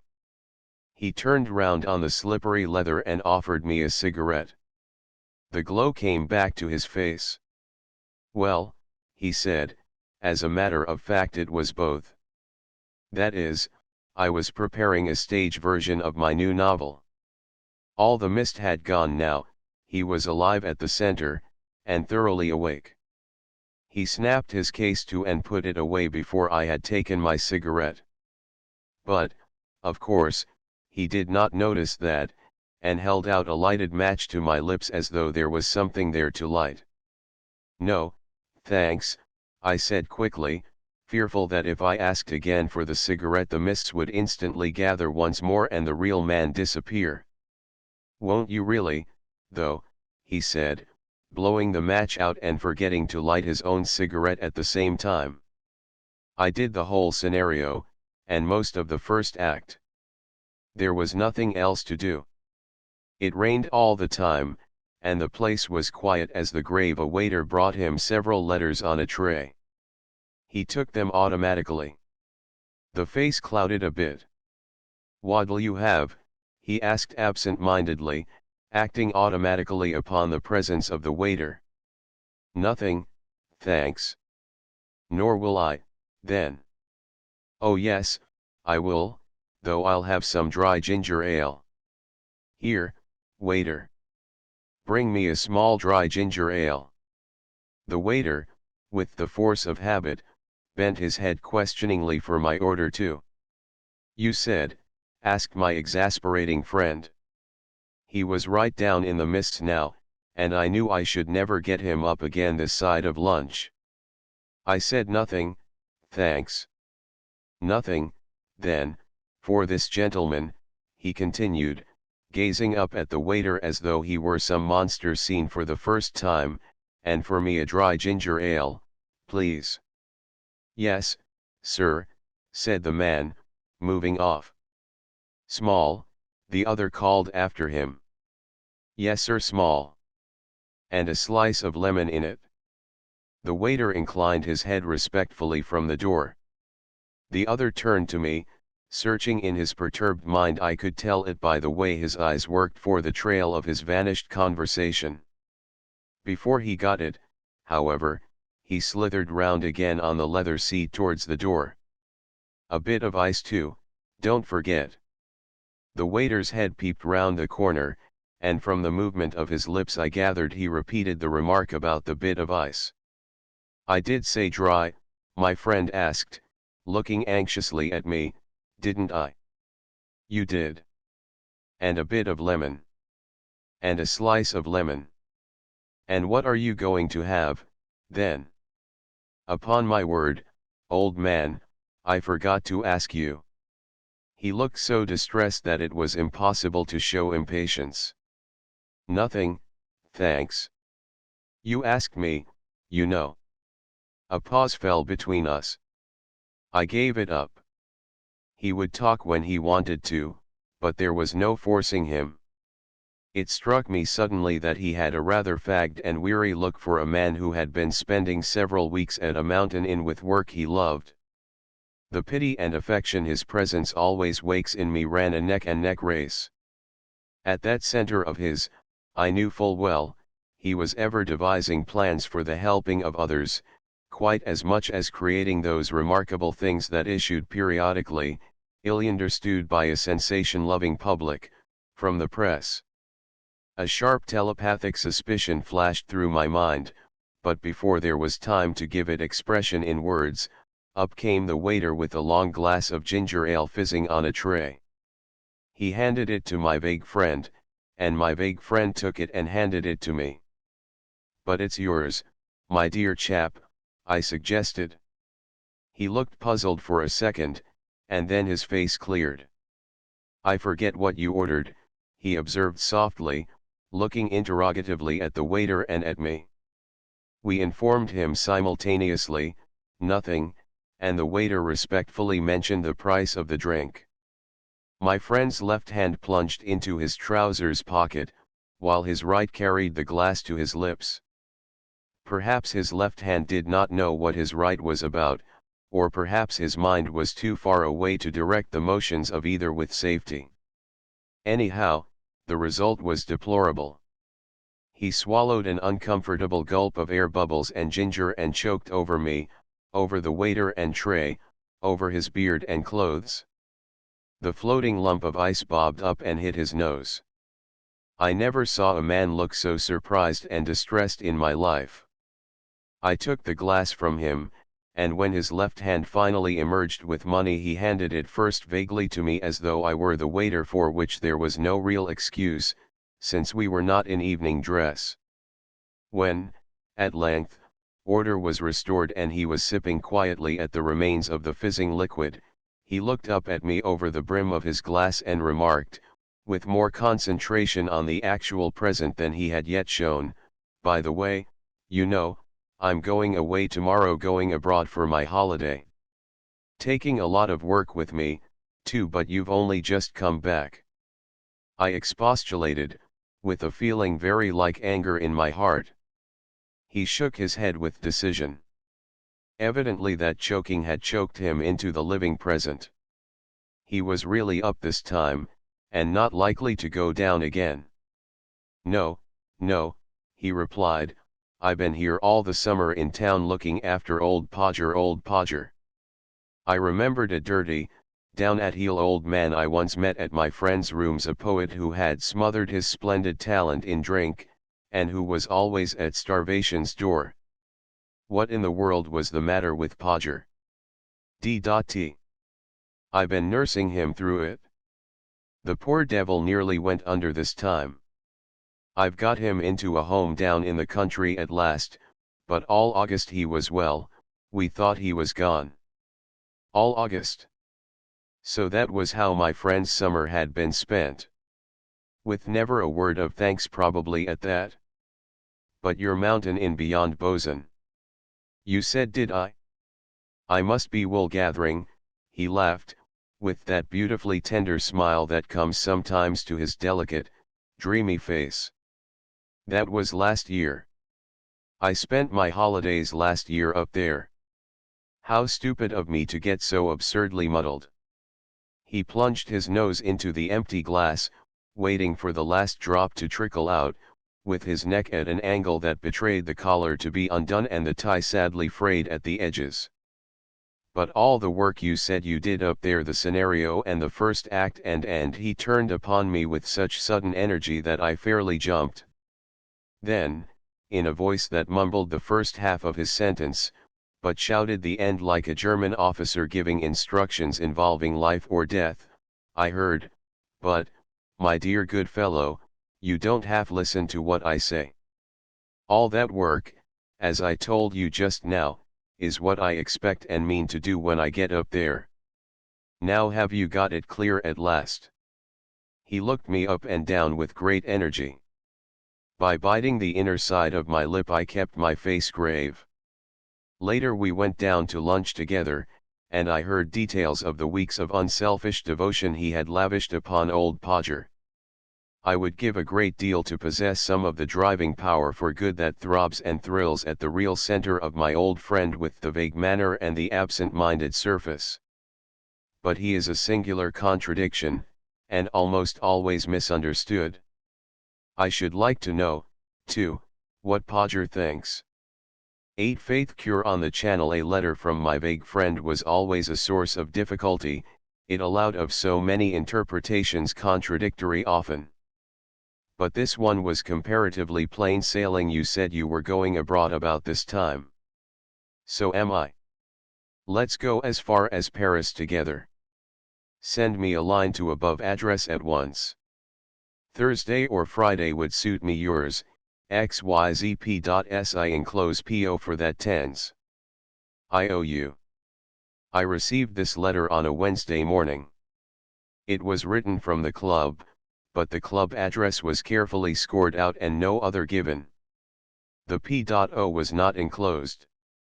In spite of these obstacles, however, we somehow met and arranged to start on Saturday, and the night before we dined together in that excellent little Soho restaurant. There's nothing, my friend always said, between its cooking and the Ritz, except prices, and discussed our prospects, he going to finish a book at a Barbizon Inn, I to inspect certain machinery in various continental dairies. His heart, it was plain, however, was neither in the cooking nor the book, nor in my wonderful machinery. Like a boy with a secret, he was mysterious about something hitherto unshared. Happy, too, for he kept smiling at nothing. "The fact is," he observed at last over coffee, "I'm really simply a vile sailor." "I remember," I said, for we had once been companions on the same yacht. "And you," he added, holding the black eyebrows steady, "you are another." When dealing with simple truths he was often brutally frank. "What's the good of talking about it?" "This," he replied, paying the bill and giving me the amount of the P.O., "I'll show you." He conducted me into a little box of a place bearing the legend outside "Foreign Chemist," and proceeded first to buy the most curious assortment of strange medicines I ever heard of. Weird indeed must have been his ailments. I had no time for reflection, however, on the point, for suddenly turning to me by way of introduction, and allowing the eyebrow next the chemist to dance and bristle so as to attract his attention, he mumbled, "This is my seasick friend. We're off tomorrow. If you've got the stuff ready we might take it now." And, before I had time to ask or argue, he had pocketed a little package and we were in the street again. Never had I known him so brisk and practical. "It's a new seasick cure," he explained darkly as we went home, "something quite new, just invented, in fact, and that chap's asking a few of his special customers to try it and give their honest opinions." So I told him we were pretty bad vile, in fact, and I've got this for nothing. He only wants vile sailors, you see, otherwise there's no test, no what's in it. He shook his head so violently that I was afraid for the eyebrows. "But I believe in it. It's simply wonderful stuff, no bromide," he assured me, "and no harmful drugs. Just a seasick cure, that's all. I'll take it if you will, I laughed. I could take poison with impunity before going on the channel. He gave me one bottle. Take a dose tonight, he explained, another after breakfast in the morning, another in the train, and another the moment you go on board. I gave my promise and we separated on his doorstep. It was a lot to promise, but as I have explained, I could drink tar or prussic acid before going on a steamer, and neither would have the time to work injury. I marveled greatly, however, at my vague friend's fit of abnormal lucidity, and in the night I dreamed of him surrounded by all the medicine bottles he had bought to take abroad with him, swallowing their contents one by one, and smiling while he did so, with eyebrows grown to the size of hedges. I took my doses faithfully, with the immediate result that in the train I became aware of symptoms that usually had the decency to wait for the steamer. My friend took his too. He was in excellent spirits, eyes bright, full of confidence. The bottles were wrapped in neat white paper, only the necks visible, and we drank our allotted quantity from the mouths, without glasses.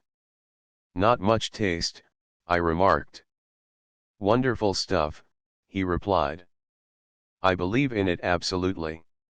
It's good for other things, too. It made me sleep like a top, and I had the appetite of a horse for breakfast. That chemist'll make his fortune when he brings it out. People will pay £1 a bottle, lots of 'em. At Newhaven the sea was agitated hideously, so, even in the harbour the steamers rose and fell absurdly. Not all the fresh, salt winds in the world, nor all the jolly sunshine and sparkling waves, nor all that strong beauty that comes with the first glimpse of the sea and long horizons, could lessen the sinking dread that was in my heart. Truth to tell, I had no more belief in the elixir than if it had been chopped hay and treacle. My friend, however, was confidence personified. The fact is, he said, laughing at the wind and sea, the real fact is I believe in that chemist. He told me this stuff was infallible, and I believe it is. The trouble with you is funk, sheer blue funk. We stuck to our guns and swallowed the last prescribed dose just before the siren announced our departure, and 15 minutes later. It was a degrading 3 hours, and the sting of it was that my friend, with a hideous cap tied down about his ears, a smile that was in the worst possible taste, and a jaunty confidence that was even more insulting than he intended it to be, walked up and down that loathsome, sliding, switchback deck the entire way. Not the entire way, though, for halfway across he disappeared into the dining room, and returned in due course with that brown beard of his charged with bread crumbs, and between his lips actually a pipe. And, without so much as speaking to me, he paced to and fro before my chair, when a little of that imagination he put so delightfully into his books would have led him discreetly to pace the other deck where I could not see him. I thought out endless revenges, but the fact was I never had time to think out any single revenge properly to its conclusion. Something unspeakably vile always came to interfere, and the sight of my friend, balancing up and down the rolling deck chatting to sailors, admiring the sea and sky, and puffing hard at his pipe all the time, was, I think, the most abominable thing I have ever seen. Simply marvelous, I call it, he told me in the douane at Dieppe. The stuff is a revolutionary discovery. It's the first time I ever ate a meal on a steamer in my life. Sorry you suffered so. Can't understand it, he added, with a complacency that was insufferable. I was positively delighted to see the customs officer open all his bags and litter his things about in glorious confusion.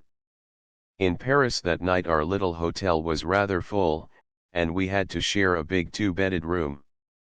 My friend groaned a good deal between 2 and 3 in the morning and kept me awake, and once, somewhere about 5 a.m., I saw him with a lighted candle fumbling at the table among a lot of little white paper packages which I recognized as his purchases from that criminal London chemist who had concocted the seasick cure.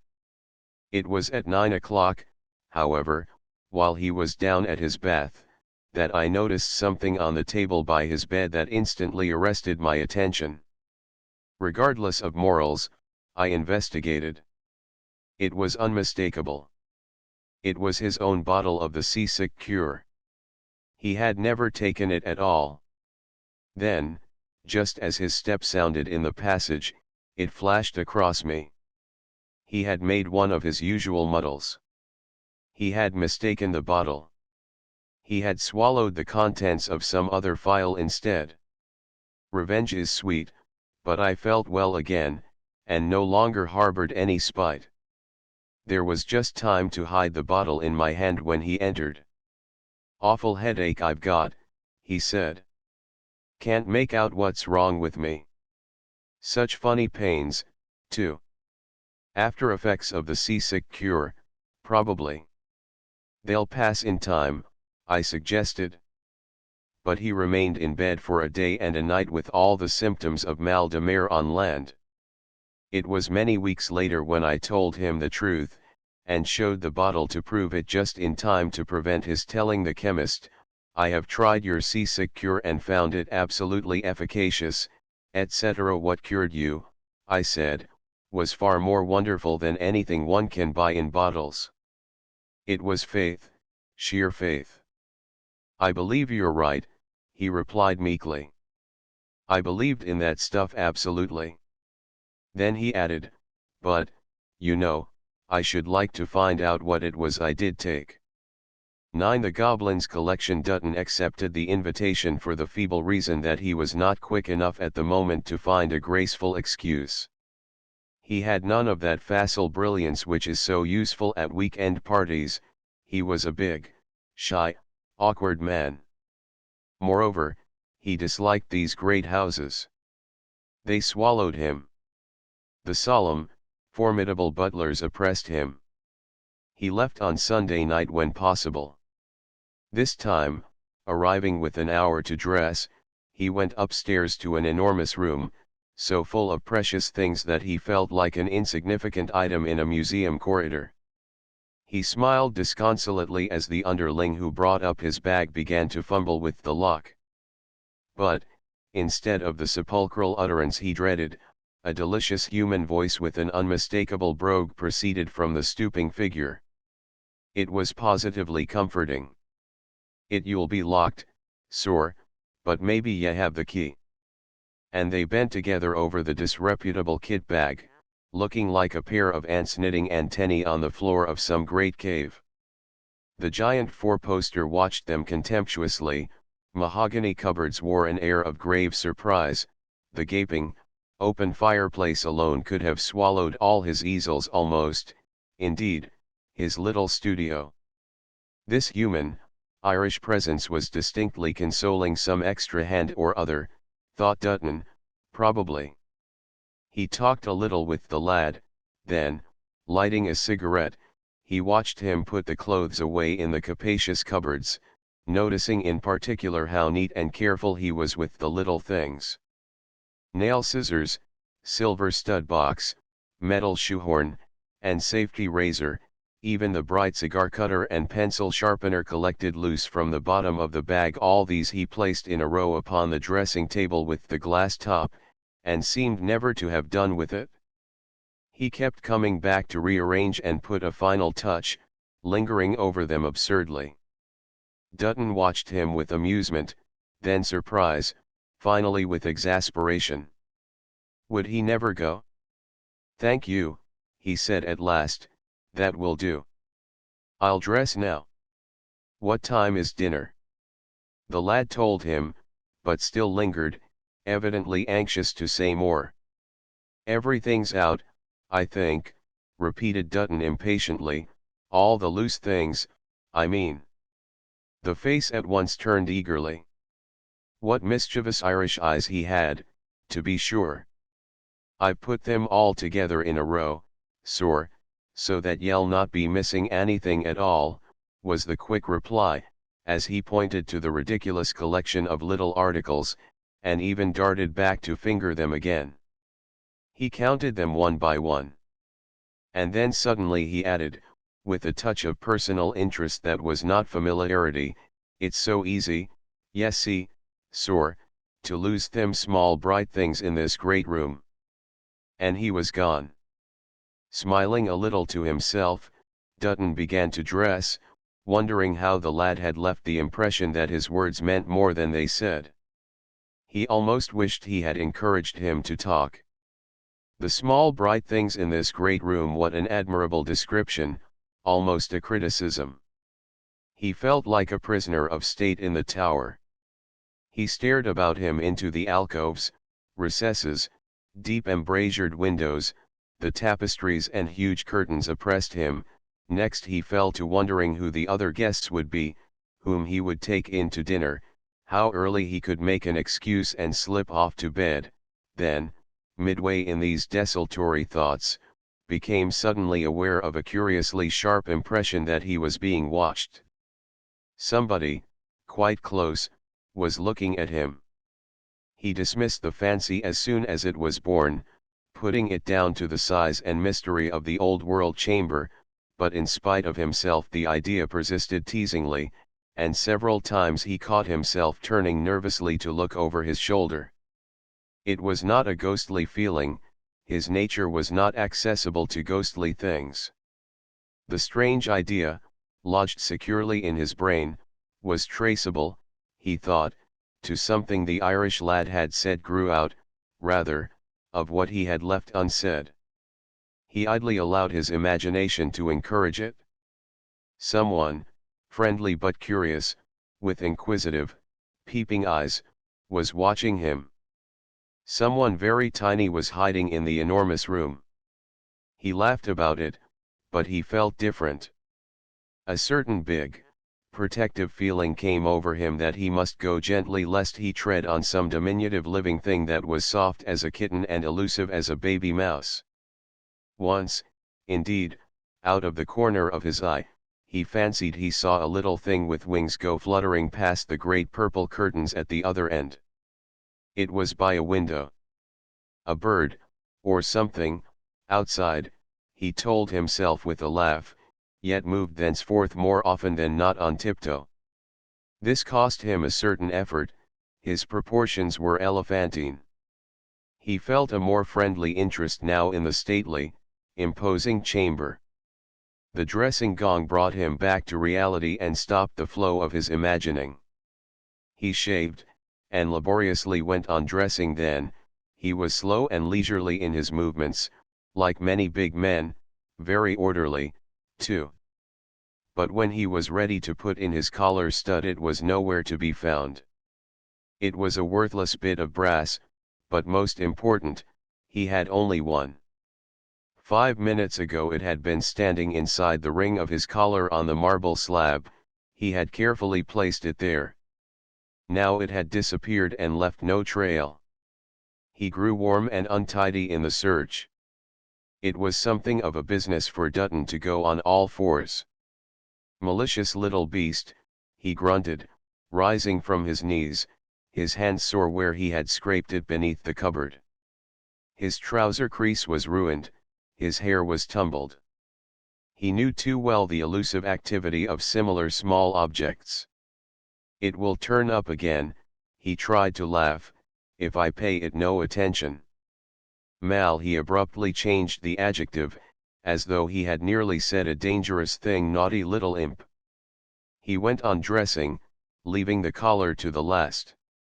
He fastened the cigar cutter to his chain, but the nail scissors, he noticed now, had also gone. Odd, he reflected, very odd. He looked at the place where they had been a few minutes ago. Odd, he repeated. And finally, in desperation, he rang the bell.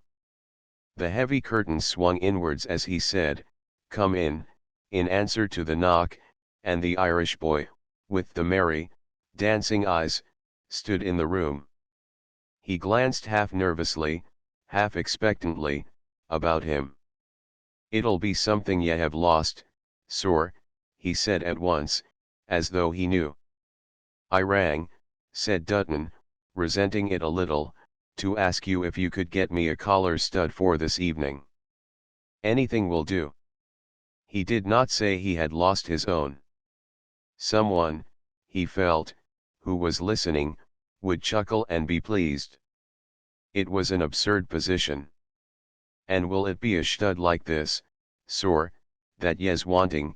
Asked the boy, picking up the lost object from inside the collar on the marble slab. Like that, yes, stammered the other, utterly amazed. He had overlooked it, of course, yet it was in the identical place where he had left it. He felt mortified and foolish. It was so obvious that the boy grasped the situation more, had expected it. It was as if the stud had been taken and replaced deliberately. Thank you, he added, turning away to hide his face as the lad backed out with a grin, he imagined, though he did not see it.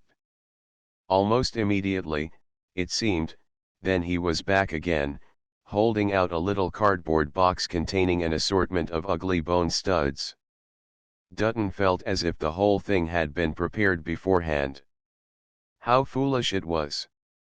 Yet behind it lay something real and true and utterly incredible. They won't get taken, sir, he heard the lad say from the doorway. They're not nearly bright enough. The other decided not to hear. Thanks, he said curtly, they'll do nicely. There was a pause, but the boy did not go. Taking a deep breath, he said very quickly, as though greatly daring, it's only the bright and little lovely things he takes, sir, if ye plaze. He takes them for his collection, and there's no stoppin' him at all. It came out with a rush, and Dutton, hearing it, let the human thing rise up in him. He turned and smiled. Oh, he takes these things for his collection, does he asked more gently. The boy looked dreadfully shamefaced, confession hanging on his lips. The little bright and lovely things, sir, yes. I've done me best, but there's things he can't resist at all. The bone ones is safe, though. He won't look at them. I suppose he followed you across from Ireland, the other inquired. The lad hung his head.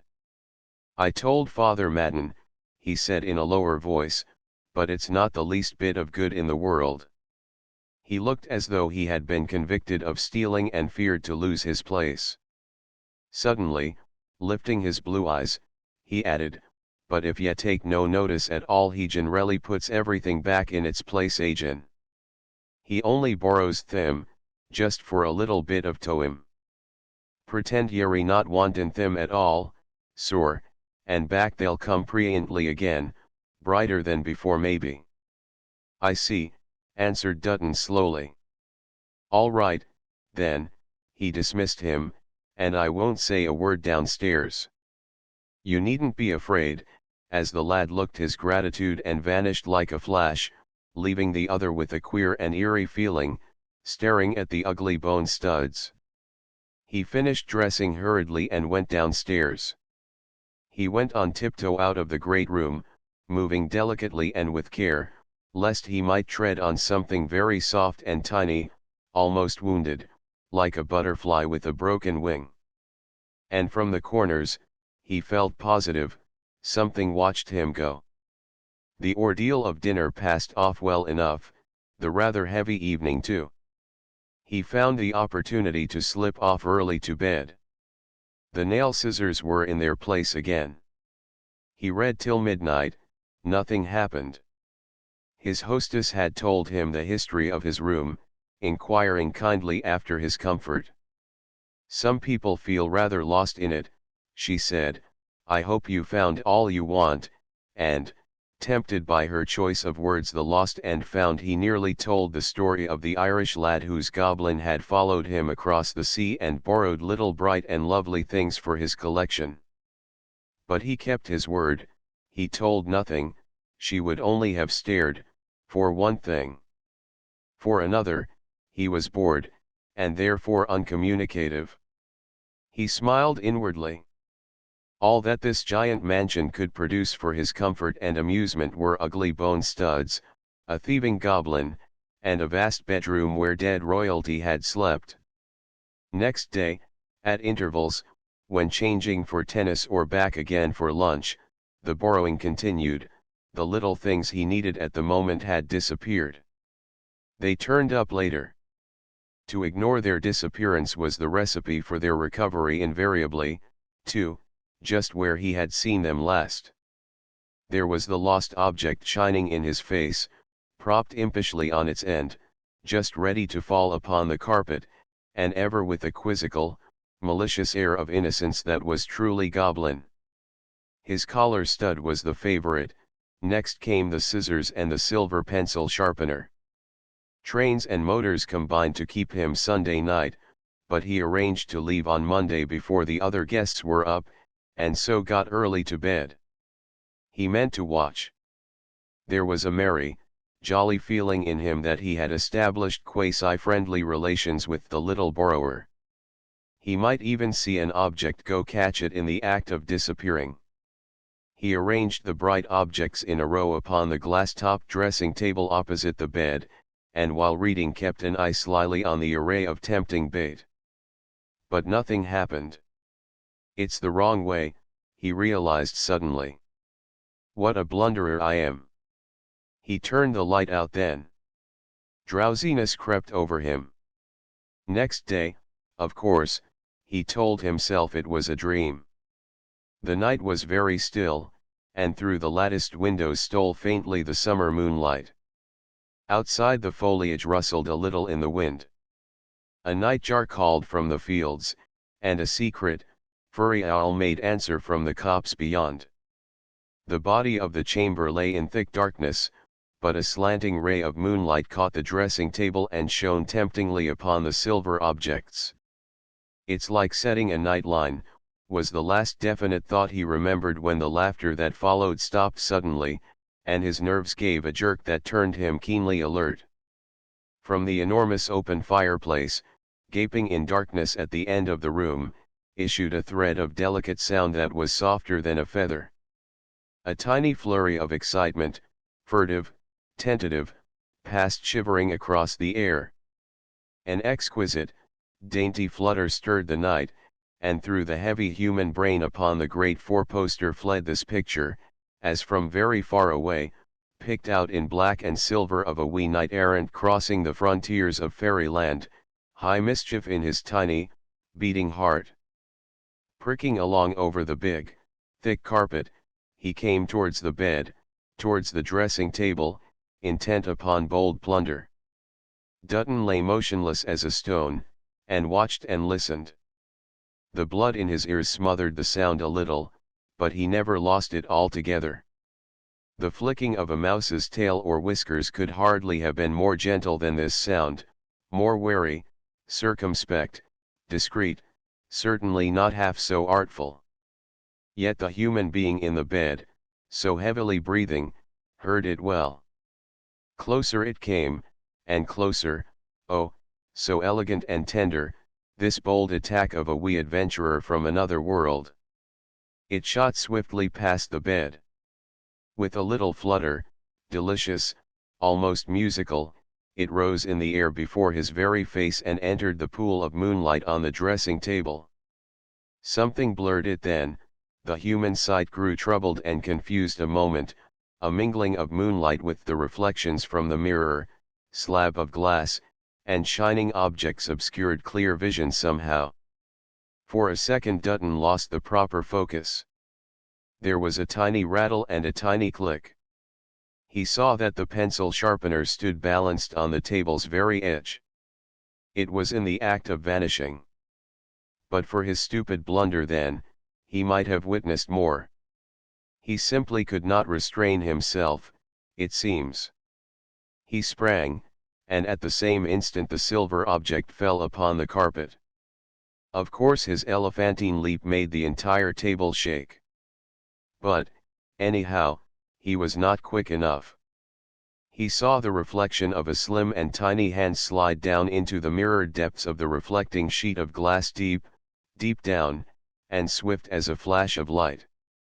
This he thinks he saw, though the light, he admits, was oddly confusing in that moment of violent and clumsy movement. One thing, at any rate, was beyond all question: the pencil sharpener had disappeared. He turned the light up, he searched for a dozen minutes, then gave it up in despair and went back to bed. Next morning he searched again. But, having overslept himself, he did not search as thoroughly as he might have done, for halfway through the tiresome operation the Irish lad came in to take his bag for the train. "Will ut be something ye've lost, sir?" he asked gravely. "Oh, it's all right," Dutton answered from the floor. "You can take the bag and my overcoat." And in town that day he bought another pencil sharpener and hung it on his chain. Imagination having dined upon a beefsteak and a pint of bitter, Jones went home to work. The trouble with Jones, his first name William, was that he possessed creative imagination, that luggage upon which excess charges have to be paid all through life to the critic, the stupid, the orthodox, the slower minds without the flash. He was alone in his brother's flat. It was after 9 o'clock. He was halfway into a story, and had stuck. Sad to relate, the machinery that carries on the details of an original inspiration had blocked. And to invent he knew not how. Unless the imagination produced, he would not allow his brain to devise mere episodes, dull and lifeless substitutes. Jones, poor fool, was also artist. And the reason he had stuck was not surprising, for his story was of a kind that might well tax the imagination of any sane man. He was writing at the moment about a being who had survived his age, a study of one of those rare and primitive souls who walk the earth today in a man's 20th century body, while yet the spirit belongs to the golden age of the world's history. You may come across them sometimes, rare, ingenuous, delightful beings, the primal dew still upon their eyelids, the rush and glow of earth's pristine fires pulsing in their veins, careless of gain, indifferent to success, lost, homeless, exiled de paces. The idea had seized him. He had met such folk. He burned to describe their exile, the pathos of their loneliness, their yearnings and their wanderings rejected by a world they had outlived. And for his type, thus representing some power of unexpended mythological values strayed back into modern life to find itself denied and ridiculed, he had chosen a centaur. For he wished it to symbolize what he believed was to be the next stage in human evolution, intuition no longer neglected, but developed equally with reason. His centaur was to stand for instinct, the animal body close to nature, combined with, yet not dominated by, the upright stature moving towards deity. The conception was true and pregnant. And he had stuck. The detail that blocked him was the man's appearance. How would such a being look? In what details would he betray that, though outwardly a man, he was inwardly the survival of the golden age, escaped from some fair Eden, splendid, immense, simple, and beneficent, yet a centaur? Perhaps it was just as well he had stuck, for his brother would shortly be in, and his brother was a successful businessman with the money sense and commercial instincts strongly developed. He dealt in rice and sugar. With his brother in the flat, no centaur could possibly survive for a single moment. "It'll come to me when I'm not thinking about it," he sighed, knowing well the waywardness of his particular genius. He threw the reins upon the subconscious self and moved into an armchair to read in the evening paper the things the public loved, that public who refused to buy his books, pleading they were queer. He weighted down the list of immoralities, murders, and assaults with a dreamy eye, and had just reached the witness's description of finding the bloody head in the faithless wife's bedroom, when there came a hurried, pelting knock at the door, and William Jones, glad of the relief, went to open it. There, facing him, stood the boar from the flat below. Horrors! It was not, however, a visit after all. "Jones," he faltered, "there's an odd sort of chap here asking for you or your brother. Rang my bell by mistake." Jones murmured some reply or other, and as the boar vanished with a hurry unusual to him, there passed into the flat a queer shape, born surely of the night and stars and desolate places. He seemed in some undefinable way bent, hump-backed, very large. With him came a touch of open spaces, winds, forests, long clean hills and dew-drenched fields. "Come in, please," said Jones, instantly aware that the man was not for his brother. "You have something to he was going to use the word ask, then changed it instinctively. Say to me, haven't you?" The man was ragged, poor, outcast. Clearly it was a begging episode, and yet he trembled violently, while in his veins ran fire. The caller refused a seat, but moved over to the curtains by the window, drawing them slightly aside so that he could see out. And the window was high above old smoky London open. It felt cold. Jones bent down, always keeping his caller in view, and lit the gas stove. "You wish to see me," he said, rising again to an upright position. Then he added more hurriedly, stepping back a little towards the rack where the walking sticks were, "Please let me know what I can do for you." Bearded, unkempt, with massive shoulders and huge neck, the caller stood a moment and stared. "Your name and address," he said at length, "were given to me." He hesitated a moment, then added, "You know by whom?" His voice was deep and windy and echoing. It made the stretched chords of the upright piano ring against the wall. "He told me to call," the man concluded. "Ah yes, of course," Jones stammered, forgetting for the moment who or where he was. "Let me see, where are you?" The word did not want to come out. "Staying." The caller made an awful and curious movement, it seemed so much bigger than his body. "In what way can I be of assistance?" Jones hardly knew what he said. The other volunteered so little. He was frightened. Then, before the man could answer, he caught a dreadful glimpse, as of something behind the outline. It moved. Was it shadow that thus extended his form? Was it the glare of that ugly gas stove that played tricks with the folds of the curtain, driving bodily outline forth into mere vacancy? For the figure of his strange caller seemed to carry with it the idea of projections, extensions, growths, in themselves not monstrous, fine and comely, rather yet awful. The man left the window and moved towards him. It was a movement both swift and enormous. It was instantaneous. "Who are you really?"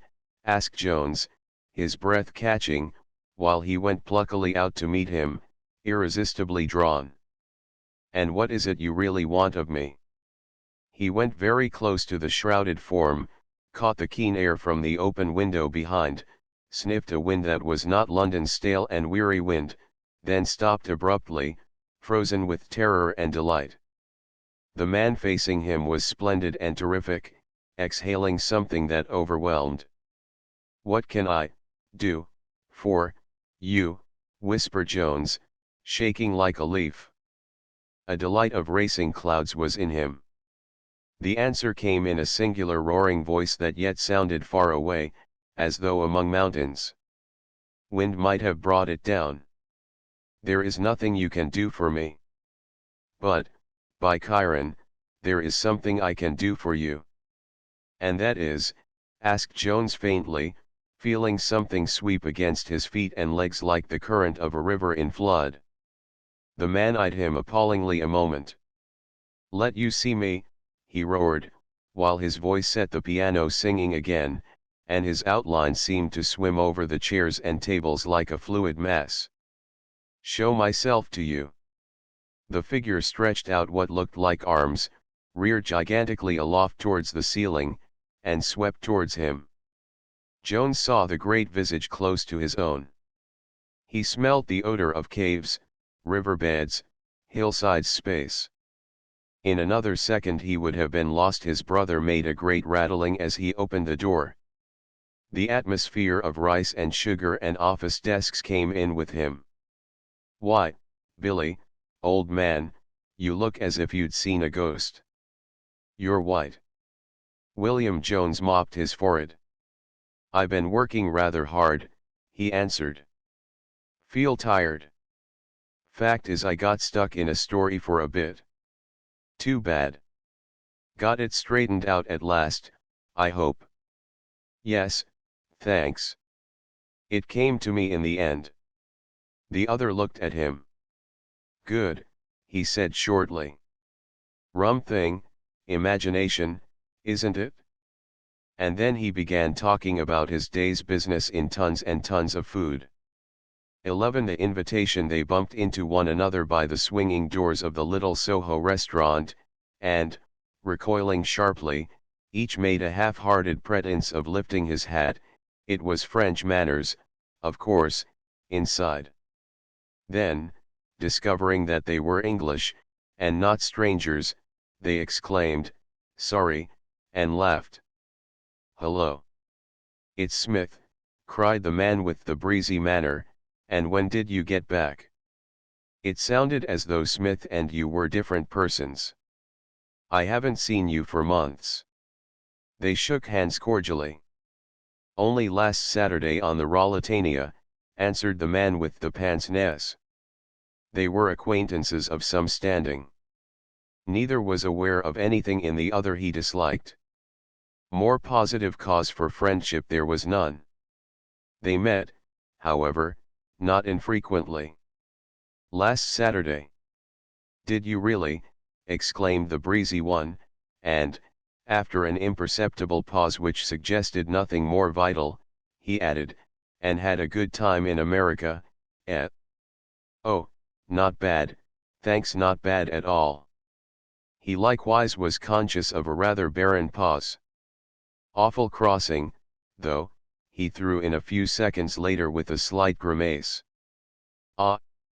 At this time of year, you know," said Breezy, shaking his head knowingly, "though sometimes, of course, one has better trips in winter than in summer. I crossed once in December when it was like a millpond the whole blessed way." They moved a little to one side to let a group of Frenchmen enter the swinging doors. "It's a good line," he added, in a voice that settled the reputation of the steamship company forever. "By Jove, it's a good line." "Oh, it's a good line, yes," agreed Pince-Nez, gratified to find his choice approved. He shifted his glasses modestly. The discovery reflected glory upon his judgment. "And such an excellent table." Breezy agreed heartily. "I'd never cross now on any other," he declared, as though he meant the table. "You're right." This happy little agreement about the food pleased them both. It showed their judgment to be sound, also it established a ground of common interest, a link, something that gave point to their little chat, and made it seem worthwhile to have stopped and spoken. They rose in one another's estimation. The chance meeting ought to lead to something, perhaps. Yet neither found the expected inspiration, for neither Ophand had anything to say to the other beyond passing the time of day. "Well," said Pince-Nez, lingeringly but very pleasantly, making a movement towards the doors, "I suppose I must be going in." You've had lunch, of course." "Thanks, yes, I have," Breezy replied with a certain air of disappointment, as though the question had been an invitation. He moved a few steps backwards down the pavement. "But, now you're back," he added more cheerfully, "we must try and see something of one another." "By all means." "Do let's," said Pince-Nez. His manner somehow suggested that he too expected an invitation, perhaps. He hesitated a moment, as though about to add something, but in the end said nothing. "We must lunch together one day," observed Breezy, with his jolly smile. He glanced up at the restaurant. By all means let's, agreed the other again, with one foot on the steps. Any day you like. Next week, perhaps. You let me know. He nodded cordially, and half turned to enter. Lemme see, where are you staying? Called Breezy by way of afterthought. Oh. I'm at the X, mentioning an obscure hostel in the WC district. Of course, yes, I remember. That's where you stopped before, isn't it? Up in Bloomsbury somewhere. Rooms ain't up to much, but the cooking's quite decent. Good. Then we'll lunch one day soon. What sort of time, by the by, suits you? The breezy one, for some obscure reason, looked vigorously at his watch. Oh, any time, 1 o'clock onwards, sort of thing, I suppose, with an air of just let me know and I'll be there. Same here, yes, agreed the other, with slightly less enthusiasm. That's capital, then, from Pince Nez. He paused a moment, not finding precisely the suitable farewell phrase. Then, to his own undoing, he added carelessly, there are one or two things I should like to tell you about, and luncheon is the best time, Breezy suggested at once, for busy men like us. You might bespeak a table, in fact. He jerked his head towards the restaurant. The two acquaintances, one on the pavement, the other on the steps, stood and stared at each other. The onus of invitation had somehow shifted insensibly from Breezy to Pince Nez. The next remark would be vital. Neither thought it worthwhile to incur the slight expense of a luncheon that involved an hour in each other's company. Yet it was nothing stronger than a dread of possible boredom that dictated the hesitancy. Not a bad idea, agreed Pince Nez vaguely. But I doubt if they'll keep a table after 1 o'clock, you know. Never mind, then. You're on the telephone, I suppose, aren't you? Called Breezy down the pavement, still moving slowly backwards. Yes, you'll find it under the name of the hotel, replied the other, putting his head back round the doorpost in the act of going in. My number's not in the book. Breezy cried back, but it's 0417 Westminster. Then you'll ring me up one day? That'll be very jolly indeed. Don't forget the number. This shifting of telephonic responsibility, he felt, was a masterstroke. Right-o. I'll remember. So long, then, for the present, Pince Nez answered more faintly, disappearing into the restaurant. Decent fellow, that. I shall go to lunch if he asks me, was the thought in the mind of each. It lasted for perhaps half a minute, and then oblivion. 10 days later they ran across one another again about luncheon time in Piccadilly, nodded, smiled, hesitated a second too long and turned back to shake hands. How's everything? Asked the breezy one with gusto. First rate, thanks. And how are you? Jolly weather, isn't it? Breezy said, looking about him generally, this sunshine by Jove. Nothing like it, declared Pince Nez, shifting his glasses to look at the sun, and concealing his lack of something to say by catching at the hearty manner. Nothing, agreed Breezy. In the world, echoed Pince Nez. Again the topic was a link. The stream of pedestrians jostled them. They moved a few yards up Dover Street. Each was really on his way to luncheon. A pause followed the move. Still at that hotel up there. The name had escaped him. He jerked his head vaguely northwards. Yes, I thought you'd be looking in for lunch one day, a faint memory stirring in his brain. Delighted. Or you'd better come to my club, less out of the way, you know, declared Breezy. Very jolly. Thanks, that'd be first rate. Both paused a moment. Breezy looked down the street as though expecting someone or something. They ignored that it was luncheon hour. "You'll find me in the telephone book," observed Pince-Nez presently. "Under X Hotel, I suppose," from Breezy. "All right. 0995 Northern's the number, yes." "And mine," said Breezy, "is 0417 Westminster, or the club," with an air of imparting valuable private information, "is 0866 Mayfair. Any day you like. Don't forget." "Rather not. Somewhere about 1 o'clock, Yes, or 1:30. And off they went again, each to his solitary luncheon. A fortnight passed, and once more they came together, this time in an ABC shop. "Hello. There's Smith," thought Breezy. "By Jove, I'll ask him to lunch with me." "Why, there's that chap again," thought Pince-Nez. "I'll invite him, I think." They sat down at the same table. "But this is capital," exclaimed both. "You must lunch with me, of course." And they laughed pleasantly. They talked of food and weather. They compared Soho with ABC. Each offered light excuses for being found in the latter.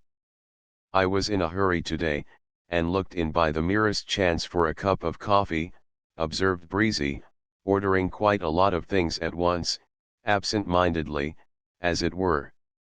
"I like the butter here so awfully," mentioned Pince-Nez later. "It's quite the best in London, and the freshest, I always think." As this was not the luncheon, they felt that only commonplace things were in order. The special things they had to discuss must wait, of course. The waitress got their paper checks muddled somehow. "I've put a halfpenny of yours on is," she explained cryptically to Pince-Nez. "Oh," laughed Breezy, "that's nothing. This gentleman is lunching with me, anyhow." "You'll obey to make it all right when you get outside, then," said the girl gravely. They laughed over her reply. At the Paidsk both made vigorous search for money. Pince-Nez, being nimbler, produced a florin first. "This is my lunch, of course. I asked you, remember," he said. Breezy demurred with a good grace. "You can be host another time, if you insist," added Pince-Nez, pocketing tuppence change. "Rather," said the other heartily. "You must come to the club any day you like, you know." "I'll come tomorrow, then," said Pince-Nez, quick as a flash. "I've got the telephone number." "Do," cried Breezy, very, very heartily indeed. "I shall be delighted. 1 o'clock, remember." 12 The impulse, my dear chap," cried Jones, throwing his hands out in a gesture of distress he thought was quite real. "Nothing would give me greater pleasure if only I could manage it. But the fact is I'm as hard up as yourself." The little pale-faced man of uncertain age opposite shrugged his shoulders ever so slightly. "In a month or so, perhaps," Jones added, hedging instinctively. "If it's not too late then I should be delighted," the other interrupted quickly, a swift flush emphasizing momentarily the pallor of his strained and tired face. "Overworked, overweary," he looked. "Oh, thanks, but it's really of no consequence." "I felt sure you wouldn't mind my asking, though." And Jones replied heartily that he only wished he were flush enough to lend it. They talked weather and politics, then after a pause, finished their drinks, Jones refusing the offer of another, and, presently, the elder man said good night and left the club. Jones, with a slight sigh of boredom, as though life went hard with him, passed upstairs to the card room to find partners for a game. Jones was not a bad fellow really, he was untaught. Experience had neglected him a little, so that his sympathies knew not those sweet though difficult routes by which interest travels away from self towards others. He entirely lacked that acuter sense of life which only comes to those who have known genuine want and hardship. A fat income had always tumbled into his bank without effort on his part, the harvest of another's sweat, yet, as with many such, he imagined that he earned his 1,000 a year, and figured somehow to himself that he deserved it. He was neither evil liver nor extravagant, he knew not values, that was all, least of all money values, and at the moment when his cousin asked for £20 to help his family to a holiday, he found that debts pressed a bit hard, that he owed still on his motor car, and that some recent speculation seemed suddenly very doubtful. He was hard up, yes. Perhaps, if the cards were lucky, he might do it after all. But the cards were not lucky. Soon after midnight he took a taxi home to his rooms in St. James's Street. And then it was he found a letter marked urgent placed by his man upon the table by the door so that he could not miss it. The letter kept him awake most of the night in keen distress for himself. It was anonymous, signed your well-wisher. It warned him, in words that proved the writer to be well informed, that the speculation in which he, Jones, had plunged so recklessly a week before would mean a total loss unless he instantly took certain steps to retrieve himself. Such steps, moreover, were just possible, provided he acted immediately. Jones, as he read it, turned pale, if such a thing were possible, all over his body, then he turned hot and cold. He sweated, groaned, sighed, raged, sat down and wrote urgent instructions to solicitors and others, tore the letters up and wrote others. The loss of that money would reduce his income by at least half, alter his whole plan and scale of living, make him poor. He tried to reflect, but the calmness necessary to sound reflection lay far from him.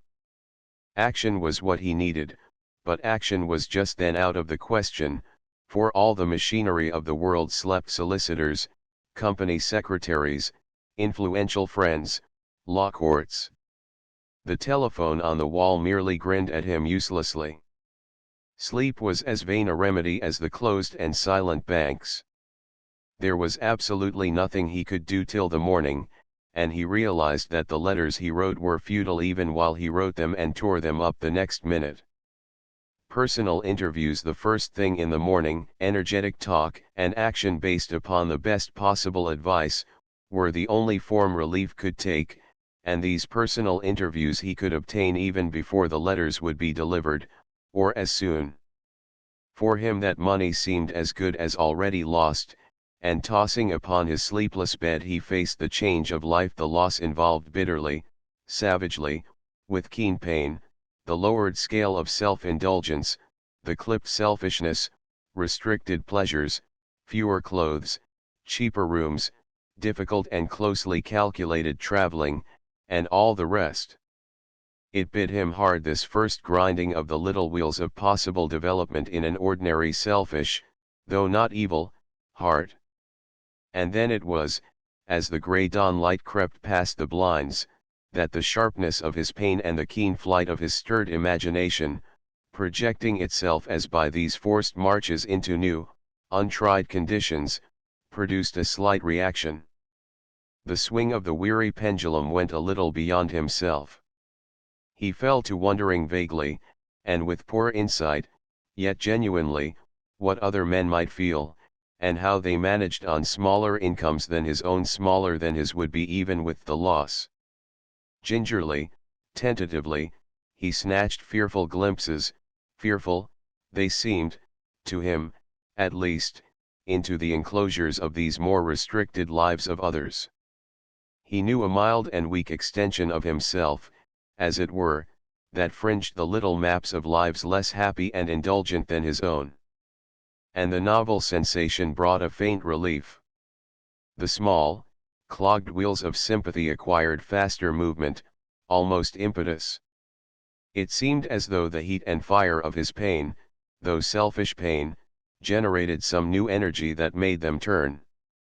Jones, in all his useless life, had never thought, his mind had reflected images perhaps, but had never taken hold of a real idea and followed it by logical process to an end.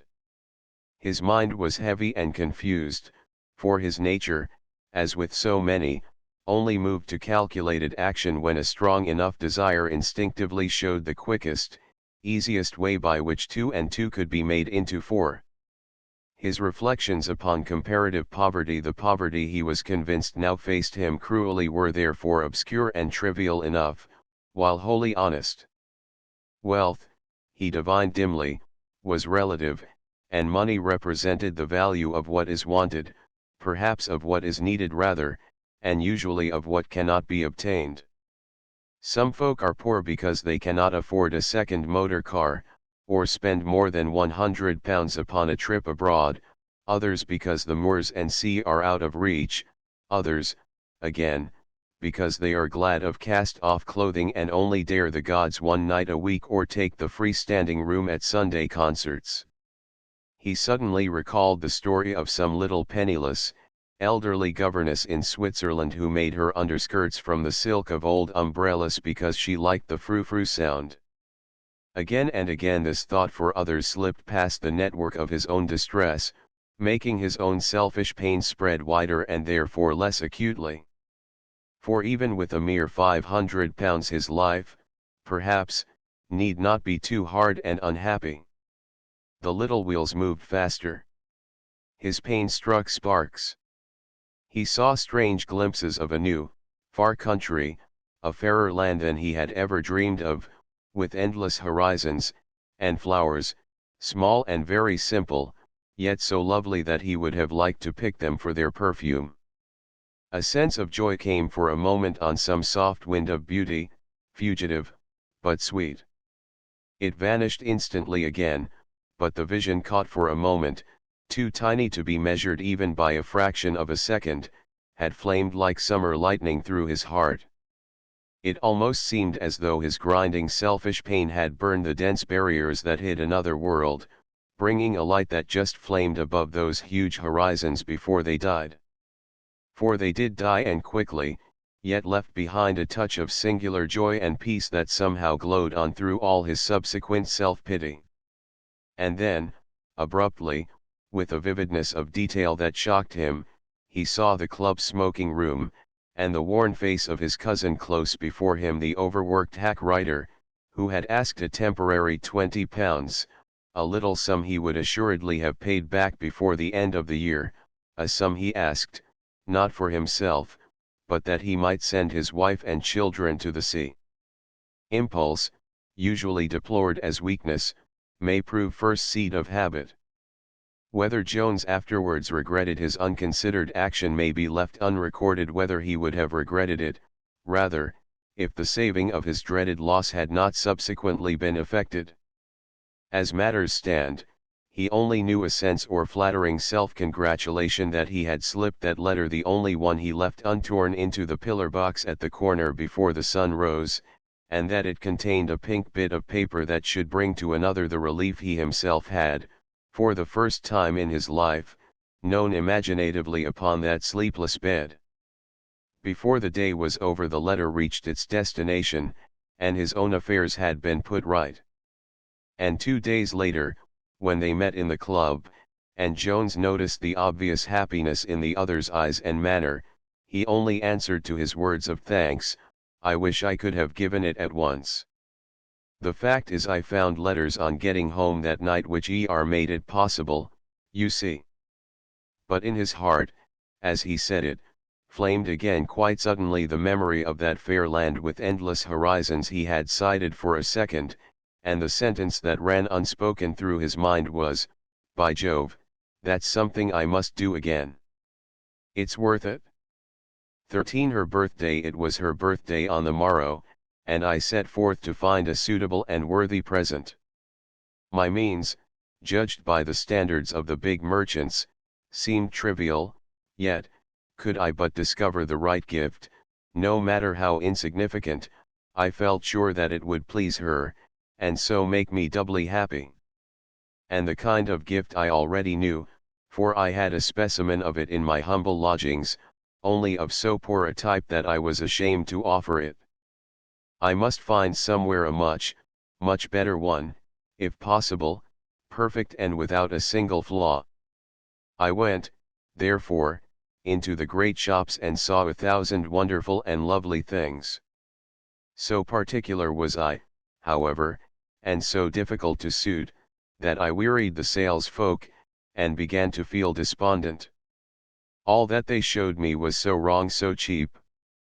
In the matter of actual expense there was no disagreement, for I mentioned plainly beforehand the price that I would pay, or, rather, that I was prepared to pay.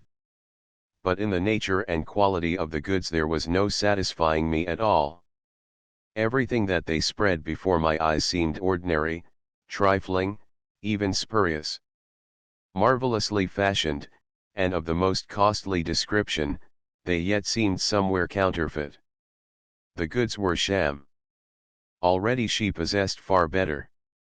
There was nowhere, and I went to the very best emporiums where the rich and favored of the world bought their offerings, there was nowhere the little genuine thing I sought. The finest that was set before me seemed unworthy. I compared one and all with the specimen, broken yet authentic, that I had at home. And even the cleverest of the salesfolk was unable to deceive me, because I knew. And this, for instance. I asked at length, far from content, yet thinking it might just do perhaps in place of anything better I could find. How much is this magnificent, jeweled thing, with its ingenious little surprise for each day in the entire year? You mentioned 10 million pounds, sir, said the man obsequiously, while he eyed me with a close and questioning glance. 10 million only. And I laughed in his face. That was the price you named, sir, he murmured. I drew myself up, looking disdainfully, pityingly at him. And, though he met my eye, he hesitated. Over his tired features there stole a soft and marvelous expression. Something more tender than starlight shone in his little eyes. And, as he answered in a gentle voice that was almost a whisper, I saw him smile as a man may smile when he understands a divine, unutterable thing. Glory touched him for an instant with high radiance, and a hint of delicious awe hid shyly in his voice. I barely caught the words, so low he murmured them. I fear, sir, that what you want is not to be had at all in our establishment. You will hardly find it. It is not in the market. He seemed to bow his head in reverence a moment. It is not for sale. And so I went back to my dingy lodgings, having made no single purchase. I looked fondly at my own little specimen, trying to imagine it had somehow gained in value, in beauty, almost in splendor.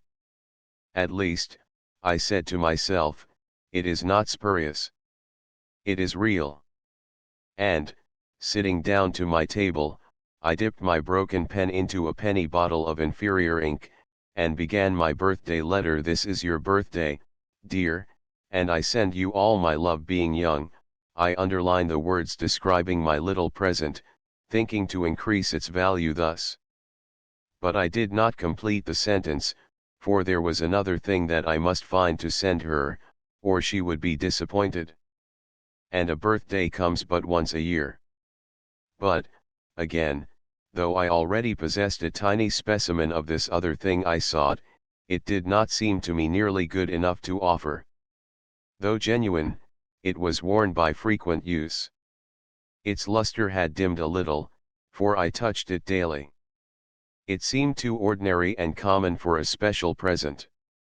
I was ashamed to send it. So I set out again and searched, in every likely and unlikely place, even groping in the dark about the altars of the churches where I found by chance the doors ajar, and penetrating to those secret shrines where those who seek truth, it is said, go in to pray. For I knew that there was this other little present from me that she would look for because she had need of it. And my search was wonderful and full of high adventure, yet so long that the moon had drawn the hood over the door of her silver tent, and the stars were fading in the east behind the towers of the night, before I returned home, footsore, aching, empty-handed, and very humble in my heart. For nowhere had I been able to find this other little thing she would be pleased to have from me. To my amazement, yet to my secret joy, I found nothing better than what I had at home, nothing, that is, indubitably genuine. In quantity it was not anywhere for sale.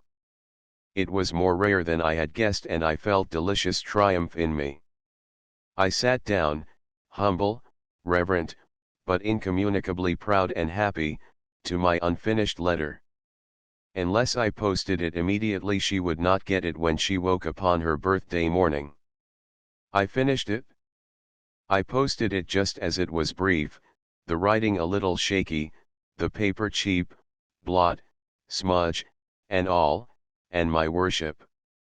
And then, like a scrap of paper that enclosed the other gifts, yet need not be noticed unless she wished it, I added, above the little foolish name she knew me by, another tiny present, all that I had brought into the world or could take out with me again when I left it. I wrote, yours ever faithfully. 14-2 in 1. Some idle talker, playing with half-truths, had once told him that he was too self-centered to fall into love out of himself, he was unwilling to lose himself in another, and that was the reason he had never married.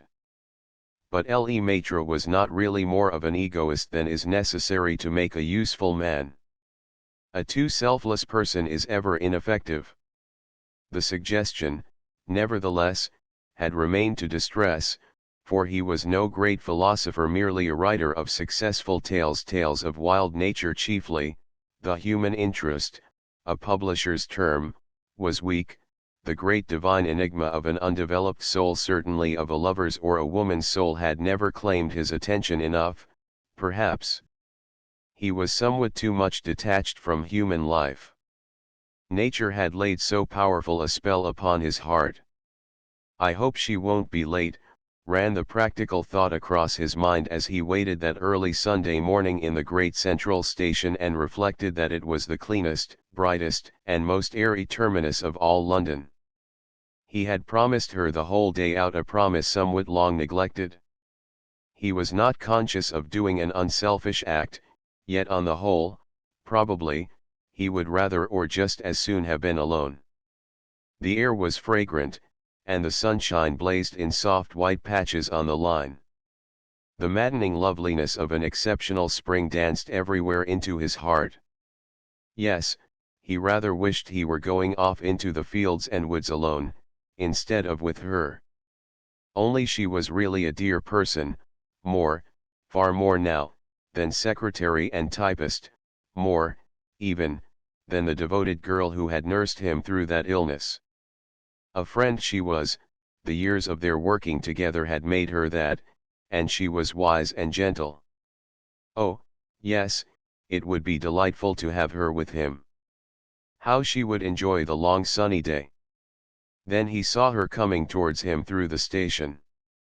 In a patch of sunshine she came, as though the light produced her, came suddenly from the middle of a group of men in flannels carrying golf sticks. And he smiled his welcome a little paternally, trying to kill the selfish thought that he would rather have been alone. Soft things fluttered about her. The big hat was becoming. She was dressed in brown, he believed. He bought a Sunday paper. I must buy one too, she laughed. She chose one with pictures, chose it at random rather. He had never heard its name even. And in a first-class carriage alone he meant to do it really well. They raced through a world of sunshine and brilliant fields to Amersham. She was very happy. She tried every seat in turn. The blazing sheets of yellow, such as spring for buttercups there had never been, drew her from side to side. She put her head out, and nearly lost her big hat, and that soft fluttering thing she wore streamed behind her like the color of escaping flowers. She opened both windows. The very carriage held the perfume of May that floated over the whole countryside. He was very nice to her, but read his paper though always ready with a smile and answer when she asked for them. She teased and laughed and chattered. The luncheon packages engaged her serious attention. Never for a moment was she still, trying every corner in turn, putting her feet up, and bouncing to enjoy the softness of the first-class cushions. "You'll be sitting in the rack next," he suggested. But her head was out of the window again and she did not hear him. She was radiant as a child.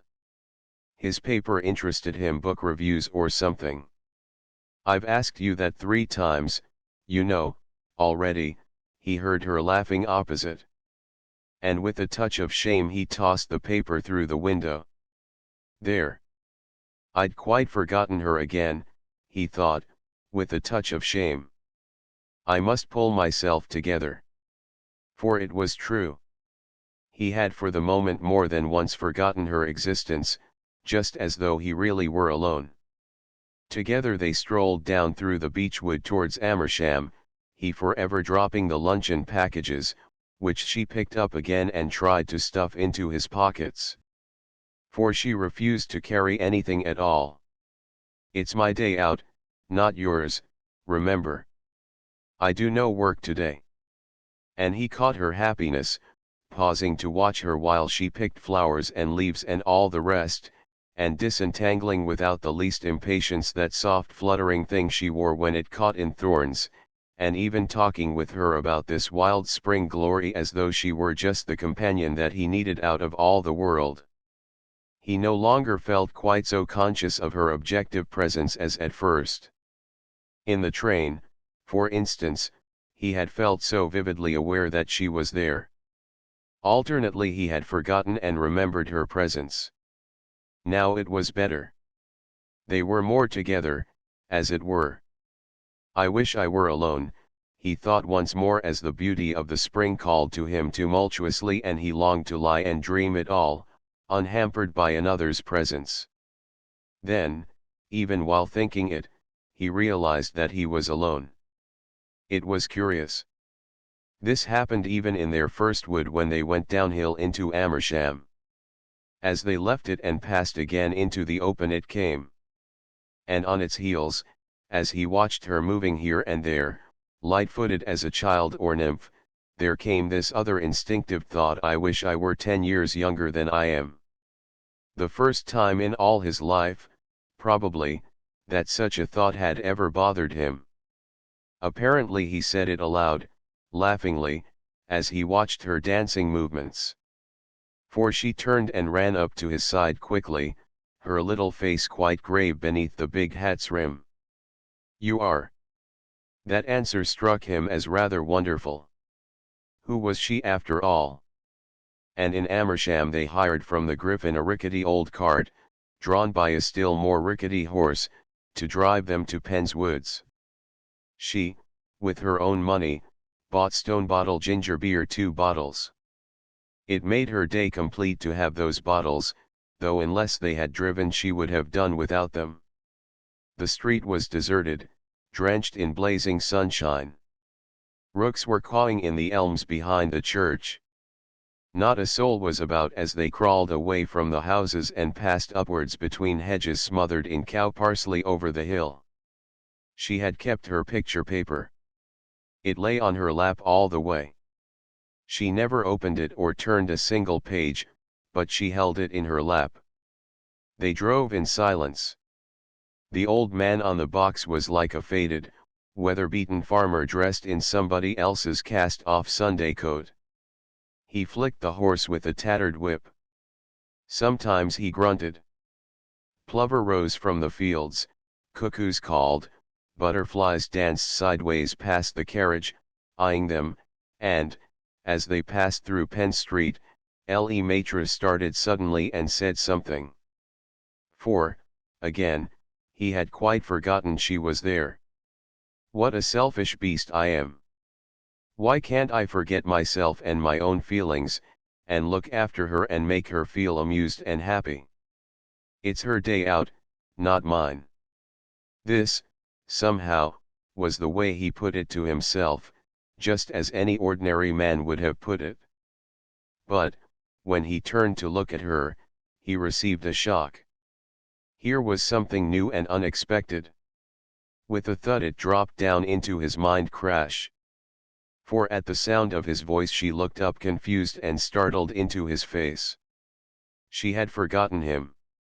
For the first time in all the years together, years of work, of semi-official attention to his least desire, yet of personal devotion as well, because she respected him and thought him wonderful, she had forgotten he was there.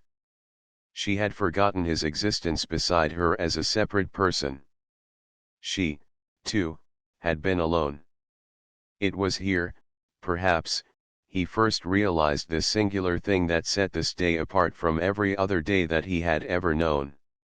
In reality, of course, it had come far sooner, begun with the exquisite spring dawn before either of them was awake, had tentatively fluttered about his soul even while he stood waiting for her in the station, come softly nearer all the way in the train, dropped threads of its golden web about him, especially in that first beech wood, then moved with its swifter yet unhurried rush until, here, now, in this startling moment, he realized it fully. Thus steal those changes o'er the sky, perhaps, that the day itself knows at sunrise, but that unobservant folk do not notice till the sun bursts out with fuller explanation, and they say, "The weather's changed, how delightful, how unexpected." Le Maitre had never been observant very of people. And then in this deep, lonely valley, too full of sunshine to hold anything else, it seemed, they stopped where the beechwoods trooped to the edge of the white road. No wind was here, it was still and silent, the leaves glittered, motionless. They entered the thick trees together, she carrying the ginger beer bottles and that picture paper. He noticed that, the way she held it, almost clutched it, still unopened. Her face, he saw, was pale. Or was it merely the contrast of the shade? The trees were very big and wonderful. No birds sang, the network of dazzling sunshine patches in the gloom bewildered a little. At first they did not talk at all, and then in hushed voices. But it was only when they were some way into the wood, and she had put down the bottles though not the paper to pick a flower or spray of leaves, that he traced the singular secret thrill to its source and understood why he had felt not uneasy, but so strangely moved. For he had asked the sleepy driver of the way, and how they might best reach Beaconsfield across these pen woods, and the old man's mumbled answer took no note of her, "It's a bit rough, maybe, on t'other side, stony-like and steep, but that ain't nothing for a gentleman when he's alone." The words disturbed him with a sense of darkness, yet of wonder. As though the old man had not noticed her, almost as though he had seen only one person himself. They lunched among heather and bracken just beside a pool of sunshine. In front lay a copse of pines, with little beeches in between. The roof was thick just there, the stillness haunting. All the countryside, it seemed, this Sunday noon, had gone to sleep, he and she alone left out of the deep, soft dream. He watched those pines, mothering the slim young beeches, the brilliant fresh green of whose lower branches, he thought, were like little platforms of level sunlight amid the general gloom, patches that had left the ground to escape by the upper air and had then been caught. "Look," he heard, "they make one think of laughter crept in unawares among a lot of solemn monks or of children lost among grave elder beings whose ways are dull and somber." It was his own thought continued, yet it was she, lying there beside him, who had said it. And all that wonderful afternoon she had this curious way of picking the thoughts out of his mind and putting them into words for him. "Look," she said again later, "you can always tell whether the wind loves a tree or not by the way it blows the branches. If it loves them, it tries to draw them out to go away with it. The others it merely shakes carelessly as it passes." It was the very thought in his own mind, too. Indeed, he had been on the point of saying it, but had desisted, feeling she would not understand, with the half-wish, though far less strong than before, that he were alone to enjoy it all in his own indulgent way. Then, even more swiftly, came that other strange sensation that he was alone all the time, more that he was for the first time in his life most wonderfully complete and happy, all sense of isolation gone. He turned quickly the instant she had said it. But not quickly enough. By the look in her great grey eyes, by the expression on the face where the discarded hat no longer hid it, he read the same amazing enigma he had half divined before.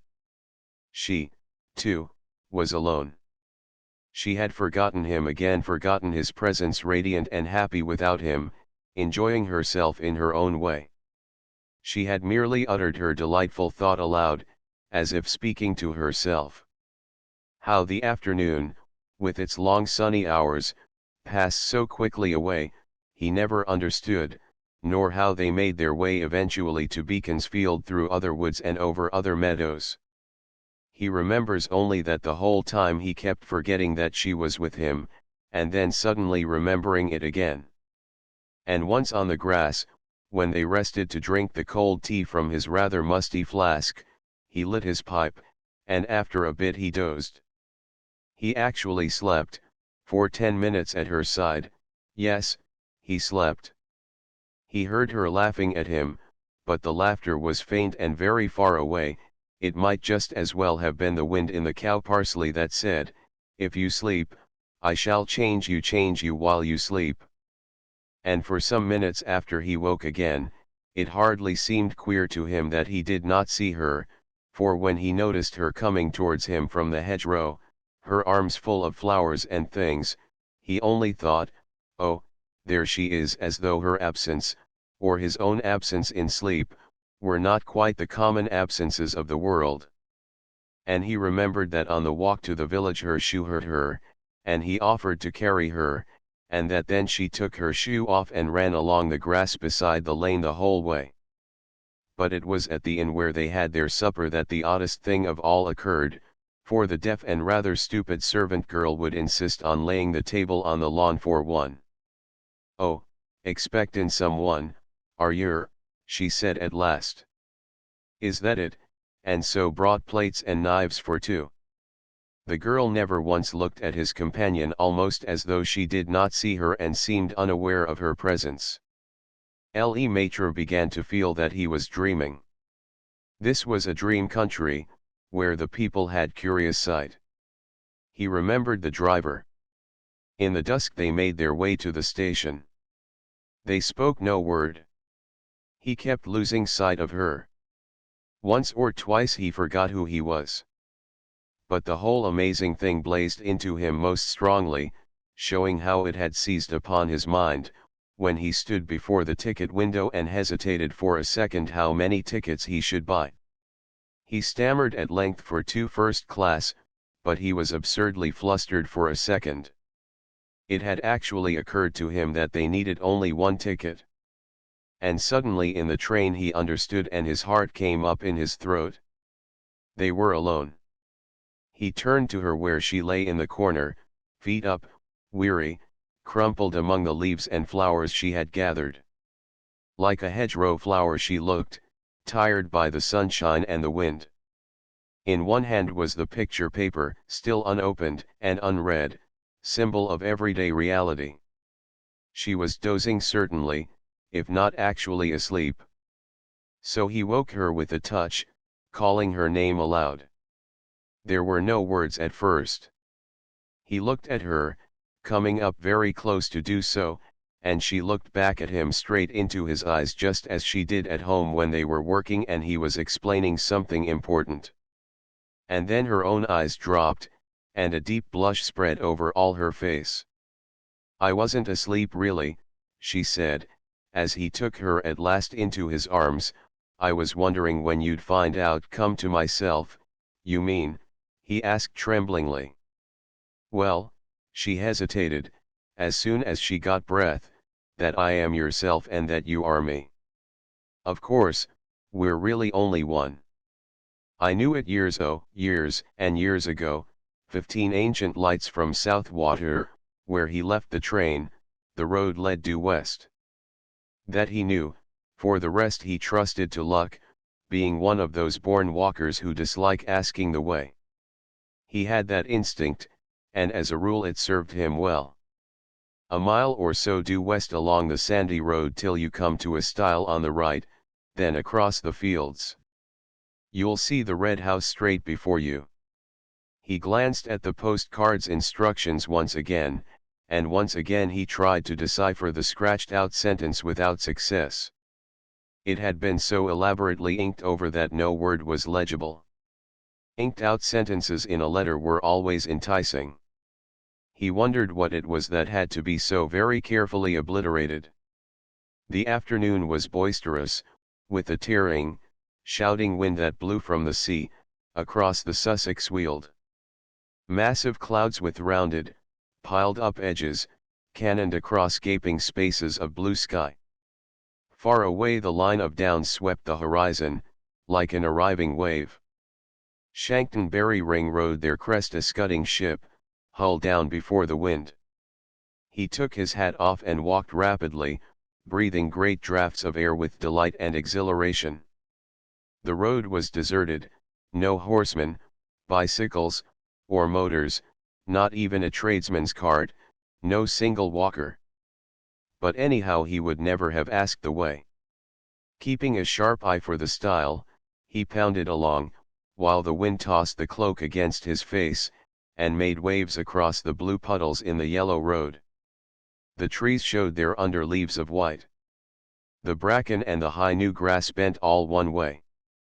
Great life was in the day, high spirits and dancing everywhere. And for a Croydon surveyor's clerk just out of an office this was like a holiday at the sea. It was a day for high adventure, and his heart rose up to meet the mood of nature. His umbrella with the silver ring ought to have been a sword, and his brown shoes should have been top boots with spurs upon the heels. Where hid the enchanted castle and the princess with the hair of sunny gold? His horse. The stile came suddenly into view and nipped adventure in the bud. Everyday clothes took him prisoner again. He was a surveyor's clerk, middle-aged, earning £3 a week, coming from Croydon to see about a client's proposed alterations in a wood, something to ensure a better view from the dining room window. Across the fields, perhaps a mile away, he saw the red house gleaming in the sunshine, and resting on the stile a moment to get his breath he noticed a copse of oak and hornbeam on the right. Aha, he told himself, so that must be the wood he wants to cut down to improve the view. I'll have a look at it. There were boards up, of course, but there was an inviting little path as well. I'm not a trespasser, he said, it's part of my business, this is. He scrambled awkwardly over the gate and entered the copse. A little round would bring him to the field again. But the moment he passed among the trees the wind ceased shouting and a stillness dropped upon the world. So dense was the growth that the sunshine only came through in isolated patches. The air was close. He mopped his forehead and put his green felt hat on, but a low branch knocked it off again at once, and as he stooped an elastic twig swung back and stung his face. There were flowers along both edges of the little path, glades opened on either side, ferns curved about in damper corners, and the smell of earth and foliage was rich and sweet. It was cooler here. What an enchanting little wood, he thought, turning down a small green glade where the sunshine flickered like silver wings. How it danced and fluttered and moved about. He put a dark blue flower in his buttonhole. Again his hat, caught by an oak branch as he rose, was knocked from his head, falling across his eyes. And this time he did not put it on again. Swinging his umbrella, he walked on with uncovered head, whistling rather loudly as he went. But the thickness of the trees hardly encouraged whistling, and something of his gaiety and high spirits seemed to leave him. He suddenly found himself treading circumspectly and with caution. The stillness in the wood was so peculiar. There was a rustle among the ferns and leaves, and something shot across the path 10 yards ahead, stopped abruptly an instant with head cocked sideways to stare, then dived again beneath the underbrush with the speed of a shadow. He started like a frightened child, laughing the next second that a mere pheasant could have made him jump. In the distance he heard wheels upon the road, and wondered why the sound was pleasant. Good old butcher's cart, he said to himself, then realized that he was going in the wrong direction and had somehow got turned round. For the road should be behind him, not in front. And he hurriedly took another narrow glade that lost itself in greenness to the right. That's my direction, of course, he said. The trees has mixed me up a bit, it seems, then found himself abruptly by the gate he had first climbed over. He had merely made a circle. Surprise became almost discomfiture then. And a man, dressed like a gamekeeper in browny green, leaned against the gate, hitting his legs with a switch. I'm making for Mr. Lumley's farm, explained the walker. This is his wood, I believe, then stopped dead, because it was no man at all, but merely an effect of light and shade and foliage. He stepped back to reconstruct the singular illusion, but the wind shook the branches roughly here on the edge of the wood, and the foliage refused to reconstruct the figure. The leaves all rustled strangely. And just then the sun went behind a cloud, making the whole wood look otherwise. Yet how the mind could be thus doubly deceived was indeed remarkable, for it almost seemed to him the man had answered, spoken, or was this the shuffling noise the branches made, and had pointed with his switch to the notice board upon the nearest tree. The words rang on in his head, but of course he had imagined them. No, it's not his wood. It's ours. And some village wit, moreover, had changed the lettering on the weather-beaten board, for it read quite plainly, "Trespassers will be persecuted." And while the astonished clerk read the words and chuckled, he said to himself, thinking what a tale he'd have to tell his wife and children later, the blooming wood has tried to chuck me out. But I'll go in again. Why, it's only a matter of a square acre at most. I'm bound to reach the fields on the other side if I keep straight on. He remembered his position in the office. He had a certain dignity to maintain. The cloud passed from below the sun, and light splashed suddenly in all manner of unlikely places. The man went straight on. He felt a touch of puzzling confusion somewhere. This way the copse had of shifting from sunshine into shadow doubtless troubled sight a little. To his relief, at last, a new glade opened through the trees and disclosed the fields with a glimpse of the red house in the distance at the far end. But a little wicket gate that stood across the path had first to be climbed, and as he scrambled heavily over, for it would not open, he got the astonishing feeling that it slid off sideways beneath his weight, and towards the wood. Like the moving staircases at Harrods and Earl's Court, it began to glide off with him. It was quite horrible. He made a violent effort to get down before it carried him into the trees, but his feet became entangled with the bars and umbrella, so that he fell heavily upon the farther side, arms spread across the grass and nettles, boots clutched between the first and second bars. He lay there a moment like a man crucified upside down, and while he struggled to get disentangled, feet, bars, and umbrella formed a regular net. He saw the little man in browny green go past him with extreme rapidity through the wood. The man was laughing. He passed across the glade some 50 yards away, and he was not alone this time. A companion like himself went with him. The clerk, now upon his feet again, watched them disappear into the gloom of green beyond. "They're tramps, not gamekeepers," he said to himself, half mortified, half angry. But his heart was thumping dreadfully, and he dared not utter all his thought. He examined the wicket gate, convinced it was a trick gate somehow, then went hurriedly on again, disturbed beyond belief to see that the glade no longer opened into fields, but curved away to the right. What in the world had happened to him? His sight was so utterly at fault. Again the sun flamed out abruptly and lit the floor of the wood with pools of silver, and at the same moment a violent gust of wind passed shouting overhead. Drops fell clattering everywhere upon the leaves, making a sharp pattering as of many footsteps. The whole copse shuddered and went moving. Rain, by George, thought the clerk, and feeling for his umbrella, discovered he had lost it. He turned back to the gate and found it lying on the farther side. To his amazement he saw the fields at the far end of the glade, the red house, too, ashine in the sunset. He laughed then, for, of course, in his struggle with the gate, he had somehow got turned round, had fallen back instead of forwards. Climbing over, this time quite easily, he retraced his steps.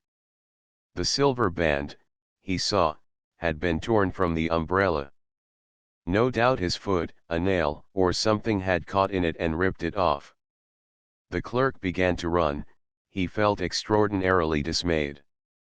But, while he ran, the entire wood ran with him, round him, to and fro, trees shifting like living things, leaves folding and unfolding, trunks darting backwards and forwards, and branches disclosing enormous empty spaces, then closing up again before he could look into them. There were footsteps everywhere, and laughing, crying voices, and crowds of figures gathering just behind his back till the glade, he knew, was thick with moving life. The wind in his ears, of course, produced the voices and the laughter, while sun and clouds, plunging the copse alternately in shadow and bright dazzling light, created the figures. But he did not like it, and he went as fast as ever his sturdy legs could take him. He was frightened now. This was no story for his wife and children. He ran like the wind. But his feet made no sound upon the soft mossy turf. Then, to his horror, he saw that the glade grew narrow, nettles and weeds stood thick across it, it dwindled down into a tiny path, and 20 yards ahead it stopped finally and melted off among the trees. What the trick gate had failed to achieve, this twisting glade accomplished easily, carried him in bodily among the dense and crowding trees. There was only one thing to do: turn sharply and dash back again, run headlong into the life that followed at his back, followed so closely too that now it almost touched him, pushing him in. And with reckless courage this was what he did. It seemed a fearful thing to do. He turned with a sort of violent spring, head down and shoulders forward, hands stretched before his face. He made the plunge, like a hunted creature he charged full tilt the other way, meeting the wind now in his face. Good Lord! The glade behind him had closed up as well, there was no longer any path at all. Turning round and round, like an animal at bay, he searched for an opening, a way of escape, searched frantically, breathlessly, terrified now in his bones. But foliage surrounded him, branches blocked the way, the trees stood close and still, unshaken by a breath of wind, and the sun dipped that moment behind a great black cloud. The entire wood turned dark and silent. It watched him. Perhaps it was this final touch of sudden blackness that made him act so foolishly, as though he had really lost his head. At any rate, without pausing to think, he dashed headlong in among the trees again. There was a sensation of being stiflingly surrounded and entangled, and that he must break out at all costs, out and away into the open of the blessed fields and air. He did this ill-considered thing, and apparently charged straight into an oak that deliberately moved into his path to stop him. He saw it shift across a good full yard, and being a measuring man, accustomed to theodolite and chain, he ought to know. He fell, saw stars, and felt 1,000 tiny fingers tugging and pulling at his hands and neck and ankles. The stinging nettles, no doubt, were responsible for this. He thought of it later. At the moment it felt diabolically calculated. But another remarkable illusion was not so easily explained. For all in a moment, it seemed, the entire wood went sliding past him with a thick deep rustling of leaves and laughter, myriad footsteps, and tiny little active, energetic shapes. Two men in browny green gave him a mighty hoist, and he opened his eyes to find himself lying in the meadow beside the stile where first his incredible adventure had begun. The wood stood in its usual place and stared down upon him in the sunlight. There was the red house in the distance as before. Above him grinned the weather-beaten notice board, "Trespassers will be prosecuted." Disheveled in mind and body, and a good deal shaken in his official soul, the clerk walked slowly across the fields. But on the way he glanced once more at the postcard of instructions, and saw with dull amazement that the inked-out sentence was quite legible after all beneath the scratches made across it: "There is a short cut through the wood I want cut down if you care to take it." Only care was so badly written, it looked more like another word. The C was uncommonly like D. "That's the copse that spoils my view of the downs, you see," his client explained to him later, pointing across the fields, and referring to the ordnance map beside him. "I want it cut down and a path made so and so." His finger indicated direction on the map. "The Fairywood it's still called, and it's far older than this house. Come now, if you're ready, Mr. Thomas, we might go out and have a look at it." 16 Dream trespass. The little feathers of the dusk were drifting through the autumn leaves when we came so unexpectedly upon the inn that was not marked upon our big-scaled map.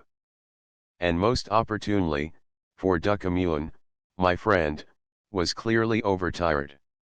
An irritability foreign to his placid temperament had made the last few hours trudge a little difficult, and I felt we had reached that narrow frontier which lies between non-success and failure. "Another 5 miles to the inn we chose this morning," I told him, "but we'll soon manage it at a steady pace." And he groaned, "I'm done. I simply couldn't do it." He sank down upon the bit of broken wall to rest, while the darkness visibly increased, and the wind blew damp and chill across the marshes on our left. But behind the petulance of his tone, due to exhaustion solely, lay something else as well, something that had been accumulating for days. For our walking tour had not turned out quite to measure, distances always undercalculated, the inns, moreover, bad, the people surly and inhospitable, even the weather cross. And Duckamune's disappointment had in a sense been double, so that I felt keen sympathy with him. For this was the country where his ancestors once reigned as proprietors, grand seigneurs, and the rest. He had always longed to visit it, and secretly in his imagination had cherished a reconstructed picture in which he himself would somehow play some high, distinguished role his proud blood entitled him to. Clerk today in a mere insurance office, but descendant of romantic, ancient stock, he knew the history of the period intimately. The holiday had been carefully, lovingly planned, and the unpleasantness of the inhabitants had shattered his dream thus fostered and so keenly anticipated. The breaking point had been reached. Was not this inn we hoped to reach by dark a portion of the very chateau he had established it from musty records enough where once his family dwelt in old-time splendor? And had he not indulged all manner of delightful secret dreaming in advance? It was here, then, returning from a little private reconnoitring on my own account, that I reported my brave discovery of an unexpected halfway house, and found him almost asleep upon the stones, unwilling to believe the short half-mile I promised. "Only another nest of robbery and insolence," he laughed sourly, "and, anyhow, not the inn we counted on." He dragged after me in silence, eyeing askance the tumbled, ivy-covered shanty that stood beside the roadway, yet gladly going in ahead of me to rest his weary limbs, and troubling himself no whit with bargaining that he divined might be once more unpleasant. Yet the inn proved a surprise in another way. It was entirely delightful. There was a glowing fire of peat in a biggish hall. The patron and his wife were all smiles and pleasure, welcoming us with an old-fashioned dignity that made bargaining impossible, and in 10 minutes we felt as much at home as if we had arrived at a country house where we had been long expected. "So few care to stop here now," the old woman told us, with a gracious gesture that was courtly rather than deferential. "We stand no longer upon the old high road," and showed in 100 nameless ways that all they had was entirely at our disposal. Till even the commune melted and turned soft. Only in France could this happen, he whispered with a touch of pride, as though claiming that this fragrance of gentle life, now fast disappearing from the world, still lingered in the land of his descent and in his own blood too. He patted the huge, rough deer-hound that seemed to fill the little room where we awaited supper, and the friendly creature, bounding with a kind of subdued affection, added another touch of welcome. His face and manners were evidence of kind treatment. He was proud of his owners and of his owners' guests. I thought of well-loved pets in our English country houses. "This beast," I laughed, "has surely lived with gentlemen." And the commune took the compliment to himself with personal satisfaction. It is difficult to tell afterwards with accuracy the countless little touches that made the picture all so gentle, they were so delicately suggested, painted in silently with such deft spiritual discretion. It stands out in my memory, set in some strange, high light, as the most enchanting experience of many a walking tour, and yet, about it all, like a veil of wonder that evades description, an atmosphere of something at the same time. I use the best available word, truly singular. This touch of something remote, indefinite, unique, began to steal over me from the very first, bringing with it an incalculable, queer charm. It lulled like a drug all possible suspicions. And in my friend detail of the picture nearest to my heart, that is, it first betrayed itself, with a degree of surprise, moreover, not entirely removed from shock. For as he passed before me underneath that low-browed porch, quite undeniably he altered. This indefinable change clothed his entire presentment to my eyes, to tired eyes, I freely grant, as also that it was dusk, and that the transforming magic of the peat fire was behind him. Yet, eschewing paragraphs of vain description, I may put a portion of it crudely thus, perhaps, that his lankiness turned suddenly all grace, the atmosphere of the London office stool, as of the clerk a holidaying, vanished, and that the way he bowed his head to enter the dark-beamed lintel of the door was courtly and high-bred, instinct with native elegance, and in the real sense aristocratic. It came with an instant and complete conviction. It was wonderful to see, and it gave me a moment's curious enchantment. All that I divined and loved in the man, usually somewhat buried, came forth upon the surface. A note of explanation followed readily enough, half explanation at any rate, that houses alter people because, like dressing up with women and children, they furnish a new setting to the general appearance, and the points one is accustomed to undergo a readjustment. Yet with him this subtle alteration did not pass. It not only clung to him during the entire evening, but most curiously increased. He maintained, indeed, his silence the whole time, but it was a happy, dreaming silence holding the charm of real companionship, his disappointment gone as completely as the memory of our former cheerless inns and ill-conditioned people. I cannot pretend, though, that I really watched him carefully, since an attack from another quarter divided my attention equally, and the charm of the daughter of the house, in whose eyes, it seemed to me, lay all the quiet sadness of the country we had walked through. Triste, morne, forsaken land claimed a great part of my observant sympathy. The old people left us entirely to her care, and the way she looked after us, divining our wants before we ventured to express them, was more suggestive of the perfect hostess than merely of someone who would take payment for all that she supplied. The question of money, indeed, did not once intrude, though I cannot say whence came my impression that this hospitality was, in fact, offered without the least idea of remuneration in silver and gold. That it did come, I can swear, also, that behind it lay no suggestion of stiff prices to be demanded at the last moment on the plea that terms had not been settled in advance. We were made welcome like expected guests, and my heart leaped to encounter the spirit of old-fashioned courtesy that the greed of modern life has everywhere destroyed. "Tomorrow or the next day, when you are rested," said the maiden softly, sitting beside us after supper and tending the fire, "I will take you through the Alita Tiluls towards the river, and show you where the fishing is so good." For it seemed natural that she should sit and chat with us, and only afterwards I remembered sharply that the river was a good 5 miles from where we housed, across marshes that could boast no trees at all, Tiluls least of all, and of avenues not a vestige anywhere. "We'll start," Duckamune answered promptly, taking my breath a little, "in the dawn," and presently then made signs to go to bed. She brought the candles, lit them for us with a spill of paper from the peat, and handed one to each, a little smile of yearning in her deep, soft eyes that I remember to this day. "You will sleep long and well," she said half shyly, accompanying us to the foot of the stairs. I made and aired the beds with my own hands. And the last I saw of her, as we turned the landing corner overhead, was her graceful figure against the darkness, with the candle light falling upon the coiled masses of her dark brown hair. She gazed up after us with those large grey eyes that seemed to me so full of yearning, and yet so sad, so patient, so curiously resigned.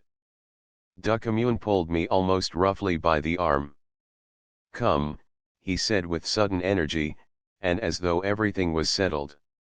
"We have an early start, remember." I moved unwillingly, it was all so strange and dreamlike, the beauty of the girl so enchanting, the change in himself so utterly perplexing. "It's like staying with friends in a country house," I murmured, lingering in a moment of bewilderment by his door.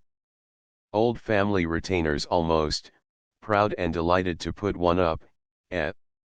And his answer was so wholly unexpected that I waited, staring blankly into his altered eyes. "I only hope we shall get away all right," he muttered. "I mean, that is get off." Evidently his former mood had flashed a moment back. "You feel tired?" I suggested sympathetically. "So do I." "Dog tired, yes," he answered shortly, then added in a slow, suggestive whisper, "and I feel cold, too extraordinarily cold." The significant, cautious way he said it made me start. But before I could prate of chills and remedies, he quickly shut the door upon me, leaving those last words ringing in my brain: cold, extraordinarily cold. And an inkling stole over me of what he meant. Uninvited and unwelcome it came, then passed at once, leaving a vague uneasiness behind. For the cold he spoke of surely was not bodily cold. About my own heart, too, moved some strange touch of chill. Cold sought an entrance. But it was not common cold. Rather it was in the mind and thoughts, and settled down upon the spirit. In describing his own sensations he had also described my own, for something at the very heart of me seemed turning numb. I got quickly into bed. The night was still and windless, but, though I was tired, sleep held long away. Uneasiness continued to affect me. I lay, listening to the blood hurrying along the thin walls of my veins, singing and murmuring, and, when at length I dropped off, two vivid pictures haunted me into unconsciousness: his face in the doorway as he made that last remark, and the face of the girl as she had peered up so yearningly at him over the shaded candle. Then at once, it seemed I was wide awake again, aware, however, that an interval had passed, but aware also of another thing that was incredible, and somehow dreadful, namely, that while I slept, the house had undergone a change. It caught me, shivering in my bed, utterly unprepared, as though unfair advantage had been taken of me while I lay unconscious. This startling idea of external alteration made me shudder. How I so instantly divined it lies beyond all explanation. I somehow realized that, while the room I woke in was the same as before, the building of which it formed a little member had known in the darkness some transmuting, substituting change that had turned it otherwise. My terror I also cannot explain, nor why, almost immediately, instead of increasing, it subtly shifted into that numbness I have already mentioned, a curious, deep amusement of the spirit that robbed it of really acute distress. It seemed as if only a part of me, the wakened part, knew what was going on, and that some other part remained in sleep and ignorance. For the house was now enormous. It had experienced this weird transformation. The roof, I somehow knew, rose soaring through the darkness, the walls ran over acres, it had towers, wings, and battlements, broad balconies, and magnificent windows. It had grown both dignified and ancient, and had swallowed up our little inn as comfortably as a palace includes a single bedroom. The blackness about me of course concealed it, but I felt the yawning corridors, the gape of lofty halls, high ceilings, spacious chambers, till I seemed lost in the being of some stately building that extended itself with imposing majesty upon the night.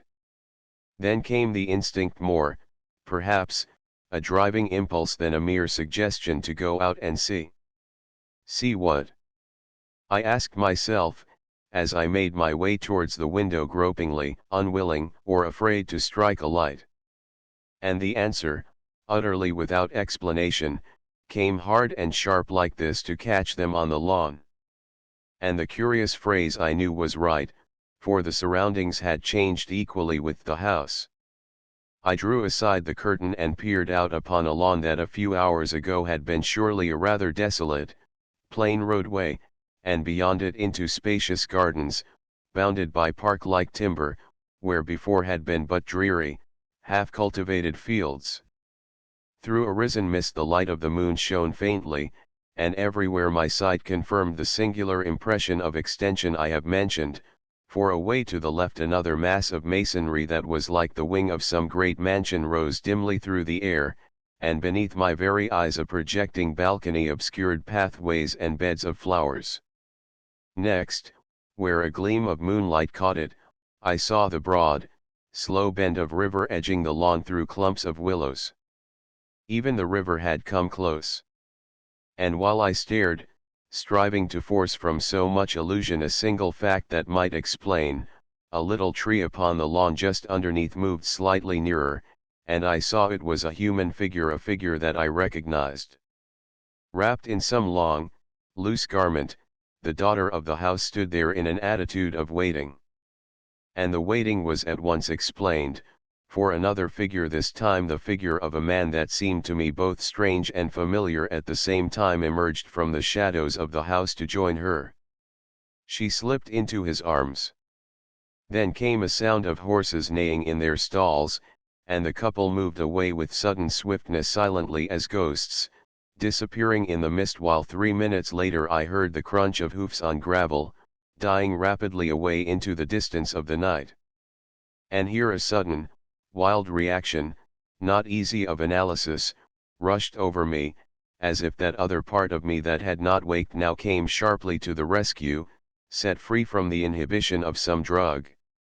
I felt anger, disgust, resentment, and a wave of indignation that somehow I was being tricked.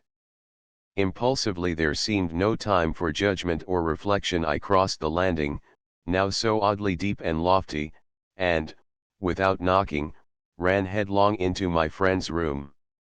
The bed, I saw at once, was empty, the sheets not even lain in.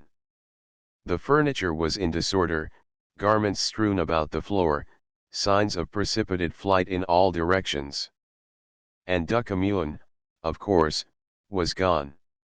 What happened next confuses me when I try to think of it, for my only recollection is of hurrying distractedly to and fro between his bedroom and my own.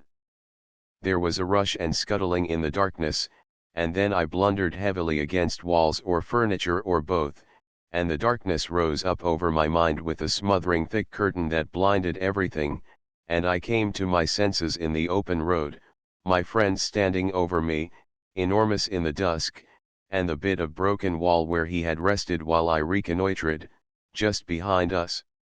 The moon was rising, the air was damp and chill, and he was shouting in my ear, "I thought you were never coming back again. I'm rested now. We'd better hurry on and do those beastly 5 miles to the inn." We started, walking so briskly that we reached it in something over 70 minutes, and passing on the way no single vestige of a house nor of any kind of building. I was the silent one, but when Ducommun talked it was only to curse the desolate, sad country, and wonder why his forebears had ever chosen such a wilderness to live in. And when at length we put up at this inn which he made out was a part of his original family estate, he spent the evening poring over maps and papers, by means of which he admitted finally his calculations were all wrong. The house itself, he said, must have stood farther back along the road we came by. The river, you see, pointing to the dirty old chart, has changed its course a bit since then. Its older bed lay much nearer to the chateau, flanking the garden lawn below the park. And he pointed again to the place with a finger that obviously now held office pens. 17 Let not the sun, it began delightfully. Where are you going for your holiday, Bill? His sister asked casually one day at tea, someone having mentioned a trip to Italy. Climbing, I suppose, as usual. And he had answered just as casually, climbing, yes, as usual. They were both workers, she a rich woman's secretary, and he keeping a stool warm in an office. She was to have a month, he a bare 3 weeks, and this summer it so happened, the times overlapped. To each the holiday was of immense importance, looked forward to eagerly through 11 months of labor, and looked back upon afterwards through another long 11 months. Francis went either to Scotland or some little pension in Switzerland, painting the whole time, and taking a friend of similar tastes with her. He went invariably to the Alps. They had never gone together as yet, because she painted and he climbed. But this year a vague idea had come to each that they might combine, choosing some place where both tastes might be satisfied. Since last summer there had been deaths in the family, they realized loneliness, felt drawn together like survivors of a wreck. He often went to tea with her in her little flat, and she accompanied him sometimes to dinner in his Soho restaurants. Fundamentally, however, they were not together, for their tastes did not assimilate well, and their temperaments lacked that sympathy which fuses emotion and thought in a harmonious blend. Affection was real and deep, but strongest when they were apart. Now, as he walked home to his lodgings on the other side of London, he felt it would be nice if they could combine their holidays for once. Her casual question was a feeler in the same direction. A few days later she repeated it in a postscript to a letter. "Why not go together this year," she wrote, "choosing some place where you can climb and Sybil and I can paint? I leave on the 1st, you follow on the 15th. We could have 2 weeks in the same hotel. It would be awfully jolly. Let me know what you feel, and mind you are quite frank about it." They exchanged letters, discussed places, differed mildly, and agreed to meet for full debate. The stage of suggestion was past, it was a plan now. They must decide, or go separately. One of them, that is to say, must take the responsibility of saying no. Frances leaned to the Engadine Maloja, whereas her brother thought it not a bad place, but no good as a climbing center. Still, Pontresina is within reach, and there are several peaks I've never done round Pontresina. We'll talk it over. The exchange of letters became wearisome and involved, because each wrote from a different point of view and feeling, and each gave in weakly to the other, yet left a hint of sacrifice behind. "It's a very lovely part," she wrote of his proposal for the Dolomites, "only it's a long way off and expensive to get at, and the scenery is a bit monotonous for painting. You understand?" Still, for 2 weeks, while he criticized her alternative selections in the Rhone Valley as rather touristy and overcrowded, "Don't you think, the sort of thing that everybody paints?" Both were busy, and wrote sometimes briefly, not making themselves quite plain, each praising the other's choice, then qualifying it destructively at the end of apparently unselfish sentences with a formidable and prohibitive but. The time was getting short meanwhile. "We ought to take our rooms pretty soon," wrote Francis. "Immediately, in fact, if we want to get in anywhere," he answered on a letter card. "Come and dine tonight at the Gourmet, and we'll settle everything." They met. And at first they talked of everything else in the world but the one thing in their minds. They talked a trifle boisterously, but the boisterousness was due to excitement, and the excitement to an unnatural effort to feign absolute sympathy which did not exist fundamentally. The bustle of humanity about them, food, and a glass of red wine, gradually smoothed the edges of possible friction, however. "You look tired, Bill." "I am rather," he laughed. "We both need a holiday, don't we?" The ice was broken. "Now, let's talk of the Alps," she said briskly. "It's been so difficult to explain in writing, hasn't it?" "Impossible," he laughed, and pulled out of his pocket a sheet of notepaper on which he had made some notes. Francis took a Baedeker from her velvet bag on the hook above her head. "Capital," he laughed, "we'll settle everything in 10 minutes." "It will be so awfully jolly to go together for once," she said, and they felt so happy and sympathetic, so sure of agreement, so ready each to give in to the other, that they began with a degree of boldness that seemed hardly wise. "Say exactly what you think quite honestly," each said to the other. "We must be candid, you know. It's too important to pretend. It would be silly, wouldn't it?" But neither realized that this meant, "I'll persuade you that my place is best and the only place where I could really enjoy my holiday." Bill cleared a space before him on the table, lit a cigarette, and felt the joy of making plans in his heart. Francis turned the pages to her particular map, equally full of delight. What fun it was! "All I want, Bill dear, is a place where I can paint forests, streams, and those lovely fields of flowers. Almost anywhere would do for me. You understand, don't you?" "Rather," he laughed, making a little more room for his own piece of paper, "and you shall have it, too, old girl. All I want is some good peaks within reach, and good guides on the spot. We'll have our evenings together, and when I'm not climbing, we'll go for picnics while you paint, and be awfully jolly all together. Sybil's a nice girl. We shall be a capital trio." He put her Baedeker at the far corner of the table for a moment. "Oh, please don't lose my place in it," she said, pulling the marker across the page and leaving the tip out. "I'm sorry," he replied, and they laughed less boisterously.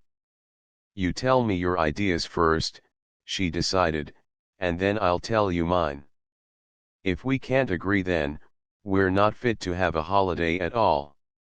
It worked up with deadly slowness to the rupture that was inevitable from the beginning. Both were tired after, not a day's, but a year's work, both felt selfish and secretly ashamed, both realized also that an unsuccessful holiday was too grave a risk to run. It involved 11 months' disappointment and regret. Yet, if this plan failed, any future holiday together would be impossible. "After all," sighed Francis peevishly at length, "perhaps we had better go separately." It was so tiring, this endless effort to find the right place. Their reserve of vitality was not equal to the obstacles that cropped up everywhere. Full, high spirits are necessary to see things whole. They exaggerated details. It's funny, he thought, she might realize that climbing is what I need. One can paint everywhere. But in her own mind the reflection was the same, turned the opposite way. Bill doesn't understand that one can't paint anything. Yet, for climbing, one peak is just as good as another. He thought her obstinate and fatty, she felt him stubborn and rather stupid. Now, old girl, he said at length, pushing his papers aside with a weary gesture of resignation, having failed to convince her how admirable his choice had been, let's look at your place. He laughed patiently, but the cushions provided by food and wine and excitement had worn thin. Friction increased, words pricked, the tide of sympathy ebbed. It had been forced really all along, pumped up, their tastes and temperaments did not amalgamate. Frances opened her Baedeker and explained mechanically. She now saw clearly the insuperable difficulties in the way, but for sentimental and affectionate reasons declined to be the first to admit the truth. She was braver, bigger than he was, but her heart prevented the outspoken honesty that would have saved the situation. He, though unselfish as men go, could not conceal his knowledge that he was so. Each vied with the other in the luxury of giving up with apparent sweetness, only the luxury was really beyond the means of either. With the Baedeker before them on the table, the ritual was again gone through from her point of view, while in sheer weariness he agreed to conditions his strength could never fulfill when the time came. They met halfway upon Champery in the Valais Alps above the Rhône. It satisfied neither of them. But speech was exhausted, energy flagged, the restaurant, moreover, was emptying and lights being turned out. They put away Baedeker and paper, paid the bill, and rose to go, each keenly disappointed, each feeling conscious of having made a big sacrifice. On the steps he turned to help her put her coat on, and their eyes met. They felt miles apart. So much for my holiday, he thought, after waiting 11 months, and there was a flash of resentful anger in his heart. He turned it unconsciously against his sister. Don't write for rooms till the end of the week, he suggested. I may think of a better place after all. It was the tone that stung her nerves, perhaps. She really hated Champery, a crowded, touristic, organized place. Her sacrifice had gone for nothing. Even now he's not satisfied, she realized with bitterness. Oh, if you don't feel it'll do, Bill, dear, she answered coolly, I really think we'd better give it up going together, I mean. Her force was exhausted. He felt sore, offended, injured. He looked sharply at her, almost glared. A universe lay between them now. Before there was time to reflect or choose his words, even to soften his tone, he had answered coldly, just as you like, Frances. I don't want to spoil your holiday. You're right. We'd better go separately then. Nothing more was said. He saw her to the station of the tube, but the moment the train had gone he realized that the final wave of her little hand betrayed somehow that tears were very close. She had not shown her face again. He felt sad, ashamed, and bitter. Deeper than the resentment, however, was a great ache in his heart that was pain. Remorse surged over him. He thought of her year of toil, her tired little face, her disappointment. Her brief holiday, so feverishly yearned for, would now be tinged with sadness and regret, wherever she went. Memory flashed back to their childhood together, when life smiled upon them in that Kentish garden. They were the only two survivors. Yet they could not manage even a holiday together. Though so little had been said at the end, it was a rupture. He went home to bed, planning a splendid reconstruction. Before they went to their respective workplaces in the morning, he would run over and see her, put everything straight and sweet again, explaining his selfishness, perhaps, on the plea that he was overtired. He wondered, as he lay ashamed and sad upon his sleepless bed, what she was thinking and feeling now, and fell asleep at last with his plan of reconstruction all completed. His last conscious thought was, I wish I had not let her go like that, without a nice goodbye. In the morning, however, he had not time to go. He postponed it to the evening, sending her a telegram instead, come dinner tonight, same place and time. Have worked out perfect plan. And all day long he looked forward eagerly to their meeting. Those childhood thoughts haunted him strangely. He remembered the enormous plans all had made together years ago in that old Kentish garden where the hopfields peered above the privet hedge and frightened them. There were 5 of them then, now there were only 2. But plans, large or small, are not so easily made. Fate does not often give 2 chances in succession. And fate that day was very busy in and out among the London traffic. Frances, hopeful and delighted, kept the appointment and waited a whole hour before she went anxiously to his flat to find out what was wrong. In the awful room she knew that fate had made a different plan, and had carried it out. She was too late for him to recognize her, even. In the pocket of the coat he had been wearing she found a sheet of paper giving the names of hotels at Malloha, pension terms and railway connections from London. She also found the letter he had written engaging the rooms. The envelope was addressed and stamped, but left open for her final approval. She keeps it still. What she also keeps, however, more than the recollection of real, big quarrels that had come into their lives at other times, is the memory of the way they had left one another at that tube station, and the horrid fact that she had gone home with resentment and unforgiveness in her heart. It was such a little thing at the moment. But the big, formidable quarrels had been adjusted, made up, forgotten, whereas this other regret would burn her till she died. We were so cross and tired. But it might so easily have been different. If only I had not left him, just like that. 18 entrance and exit. These 3, the old physicist, the girl, and the young Anglican parson who was engaged to her, stood by the window of the country house. The blinds were not yet drawn. They could see the dark clump of pines in the field, with crests silhouetted against the pale wintry sky of the February afternoon. Snow, freshly fallen, lay upon lawn and hill. A big moon was already lighting up.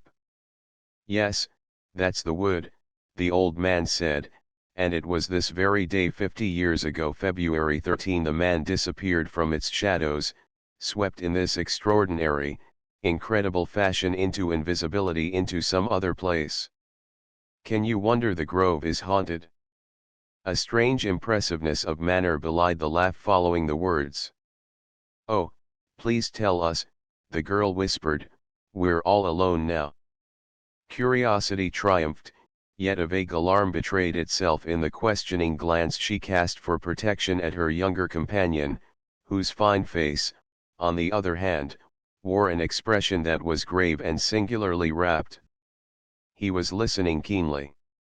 As though nature, the physicist went on, half to himself, here and there concealed vacuums, gaps, holes in space, his mind was always speculative, more than speculative, some said, through which a man might drop into invisibility, a new direction, in fact, at right angles to the 3 known ones, higher space, as Bolyai, Gauss and Hinton might call it, and what you, with your mystical turn looking toward the young priest, might consider a spiritual change of condition, into a region where space and time do not exist, and where all dimensions are possible because they are one. But, please, the story, the girl begged, not understanding these dark sayings, although I'm not sure that Arthur ought to hear it. he's much too interested in such queer things as it is." Smiling, yet uneasy, she stood closer to his side, as though her body might protect his soul. "Very briefly, then, you shall hear what I remember of this haunting, for I was barely 10 years old at the time. It was evening clear and cold like this, with snow and moonlight, when someone reported to my father that a peculiar sound, variously described as crying, singing, wailing, was being heard in the grove. He paid no attention until my sister heard it too, and was frightened. Then he sent a groom to investigate. Though the night was brilliant, the man took a lantern. We watched from this very window till we lost his figure against the trees, and the lantern stopped swinging suddenly, as if he had put it down. It remained motionless. We waited half an hour, and then my father, curiously excited, I remember, went out quickly, and I, utterly terrified, went after him. We followed his tracks, which came to an end beside the lantern, the last step being a stride almost impossible for a man to have made. All around the snow was unbroken by a single mark, but the man himself had vanished. Then we heard him calling for help above, behind, beyond us, from all directions at once, yet from none came the sound of his voice, but though we called back he made no answer, and gradually his cries grew fainter and fainter, as if going into tremendous distance, and at last died away altogether. And the man himself, asked both listeners. Never returned from that day to this, has never been seen. At intervals for weeks and months afterwards reports came in that he was still heard crying, always crying for help. With time, even these reports ceased for most of us, he added under his breath, and that is all I know. A mere outline, as you see. The girl did not quite like the story, for the old man's manner made it too convincing. She was half disappointed, half frightened. "See, there are the others coming home," she exclaimed, with a note of relief, pointing to a group of figures moving over the snow near the pine trees. "Now we can think of tea." She crossed the room to busy herself with the friendly tray as the servant approached to fasten the shutters. The young priest, however, deeply interested, talked on with their host, though in a voice almost too low for her to hear. Only the final sentences reached her, making her uneasy, absurdly so, she thought till afterwards. For matter, as we know, interpenetrates matter, she heard, and two objects may conceivably occupy the same space. The odd thing really is that one should hear, but not see, that air waves should bring the voice, yet ether waves fail to bring the picture. And then the older man, as if certain places in nature, yes, invited the change, places where these extraordinary forces stir from the earth as from the surface of a living being, with organs, places like islands, mountain tops, pine woods, especially pines isolated from their kind. You know the queer results of digging absolutely virgin soil, of course, and that theory of the earth's being alive. The voice dropped again. States of mind also helping the forces of the place, she caught the priest's reply in part, such as conditions induced by music, by intense listening, by certain moments in the Mass, even by ecstasy. Or, I say, what do you think? Cried a girl's voice, as the others came in with welcome chatter and odors of tweeds and open fields. As we passed your old haunted pinewood we heard such a queer noise. Like someone wailing or crying. Caesar howled and ran, and Harry refused to go in and investigate. He positively funked it. They all laughed. More like a rabbit in a trap than a person crying, explained Harry, a blush kindly concealing his startling pallor. I wanted my tea too much to bother about an old rabbit. It was some time after tea when the girl became aware that the priest had disappeared, and putting two and two together, ran in alarm to her host's study. Quite easily, from the hastily opened shutters, they saw his figure moving across the snow. The moon was very bright over the world, yet he carried a lantern that shone pale yellow against the white brilliance. "Oh, for God's sake, quick," she cried, pale with fear. "Quick, or we're too late." Arthur's simply wild about such things. "Oh, I might have known, I might have guessed. And this is the very night. I'm terrified." By the time he had found his overcoat and slipped round the house with her from the back door, the lantern, they saw, was already swinging close to the pine wood. The night was still as ice, bitterly cold.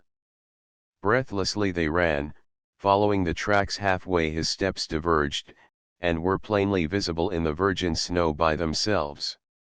They heard the whispering of the branches ahead of them, for pines cry even when no airs stir.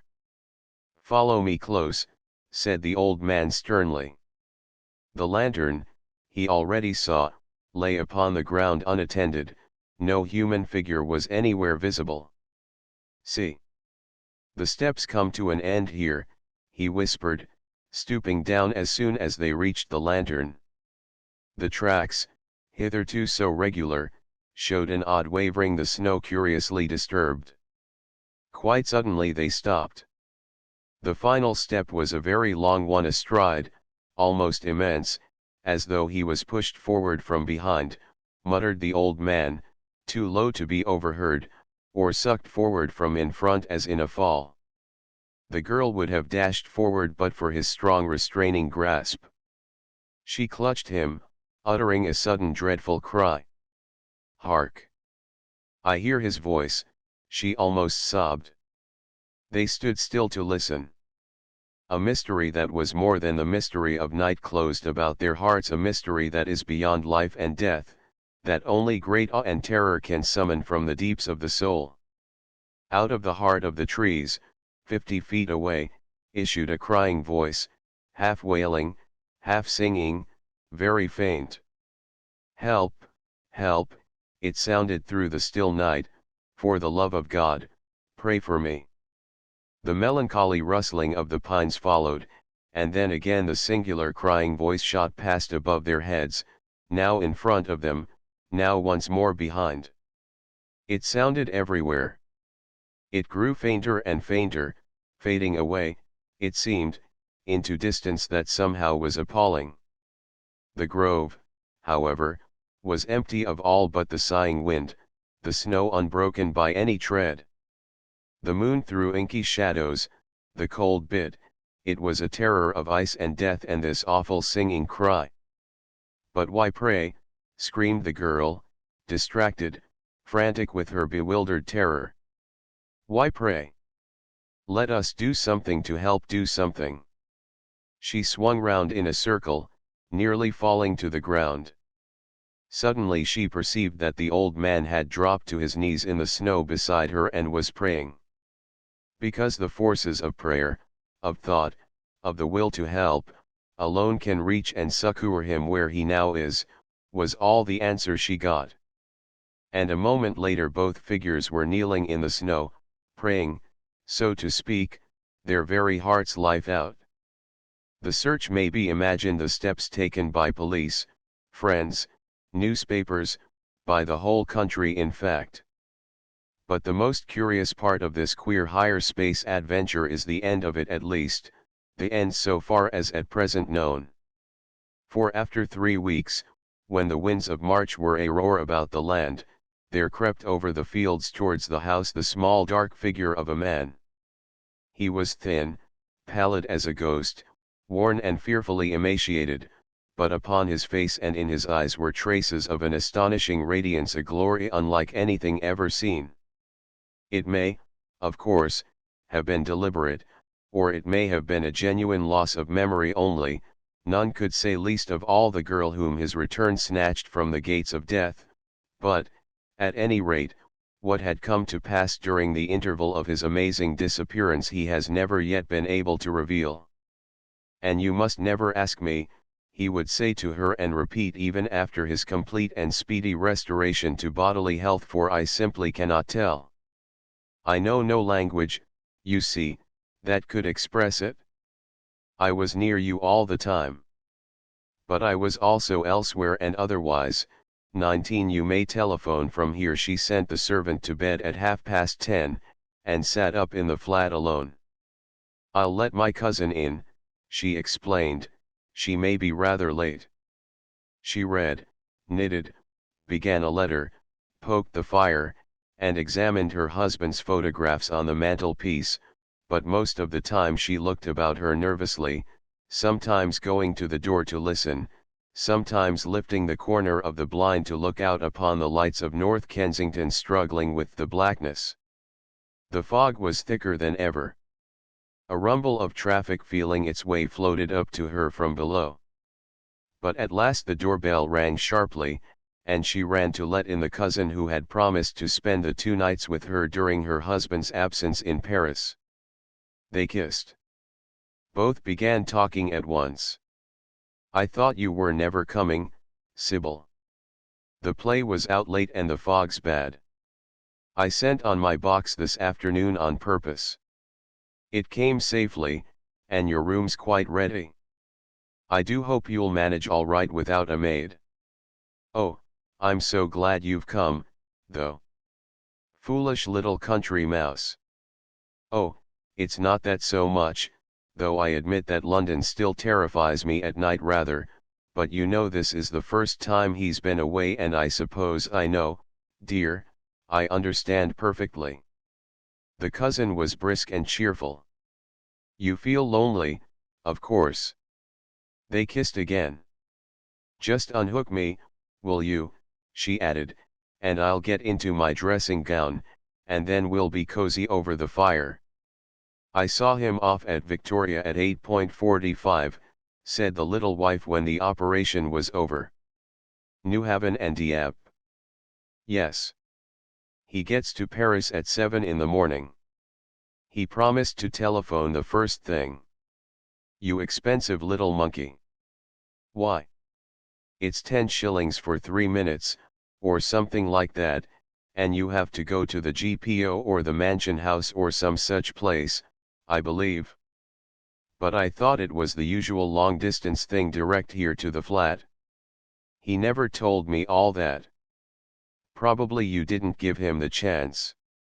They laughed, and went on chatting, with feet on the fender and skirts tucked up. The cousin lit her second cigarette. It was after midnight.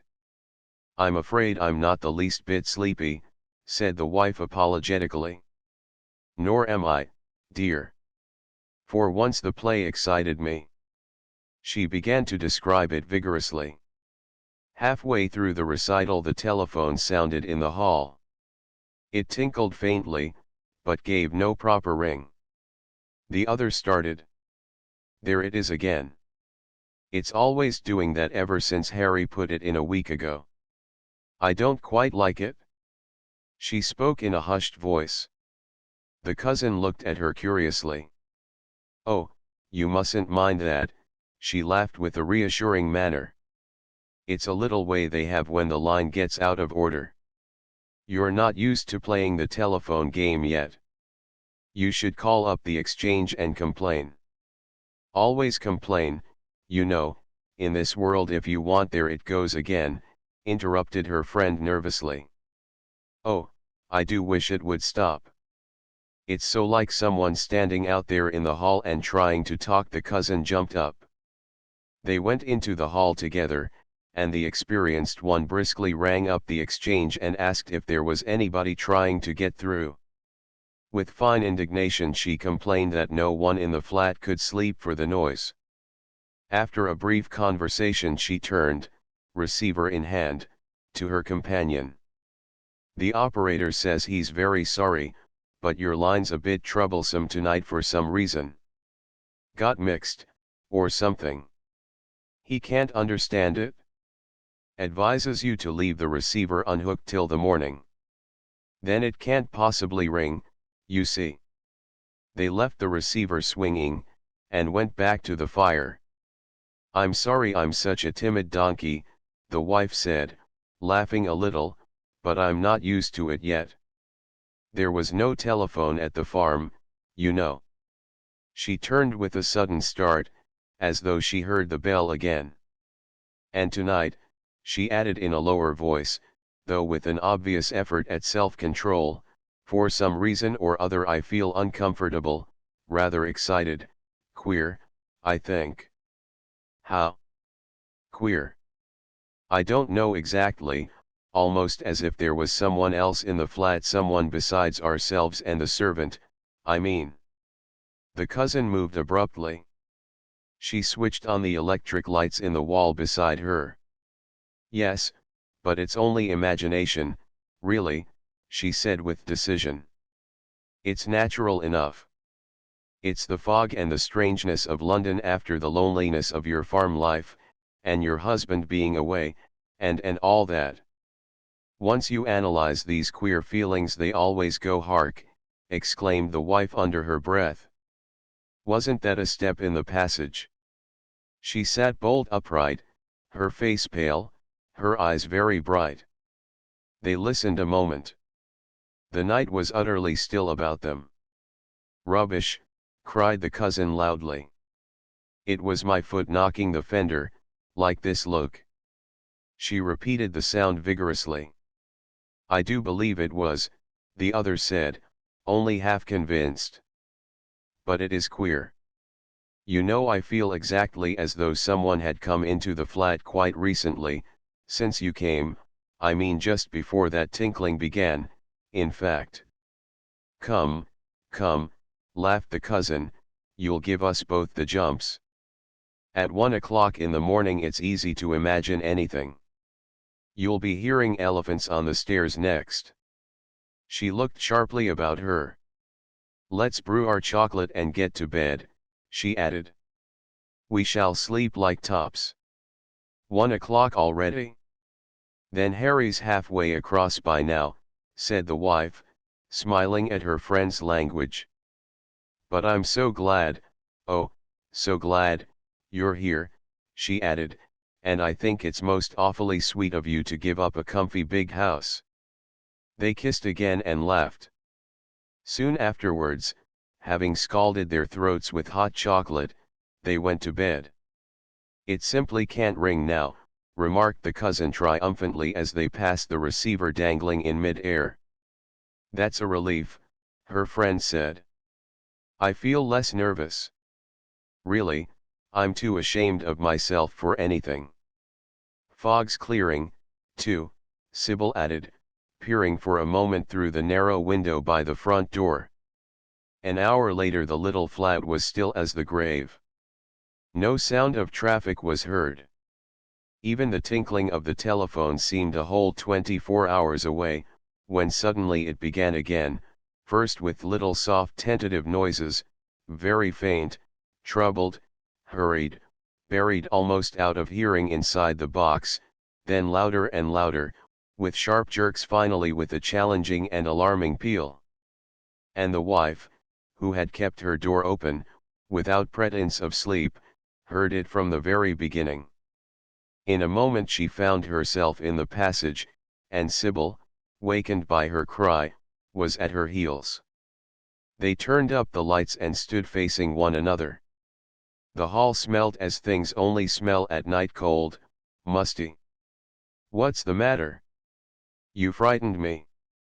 I heard you scream. The telephone's ringing again violently, the wife whispered, pale to the lips. Don't you hear it? This time there's someone there really. The cousin stared blankly at her.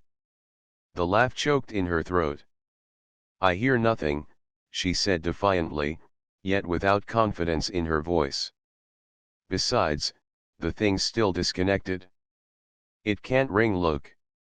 She pointed to the hanging receiver motionless against the wall.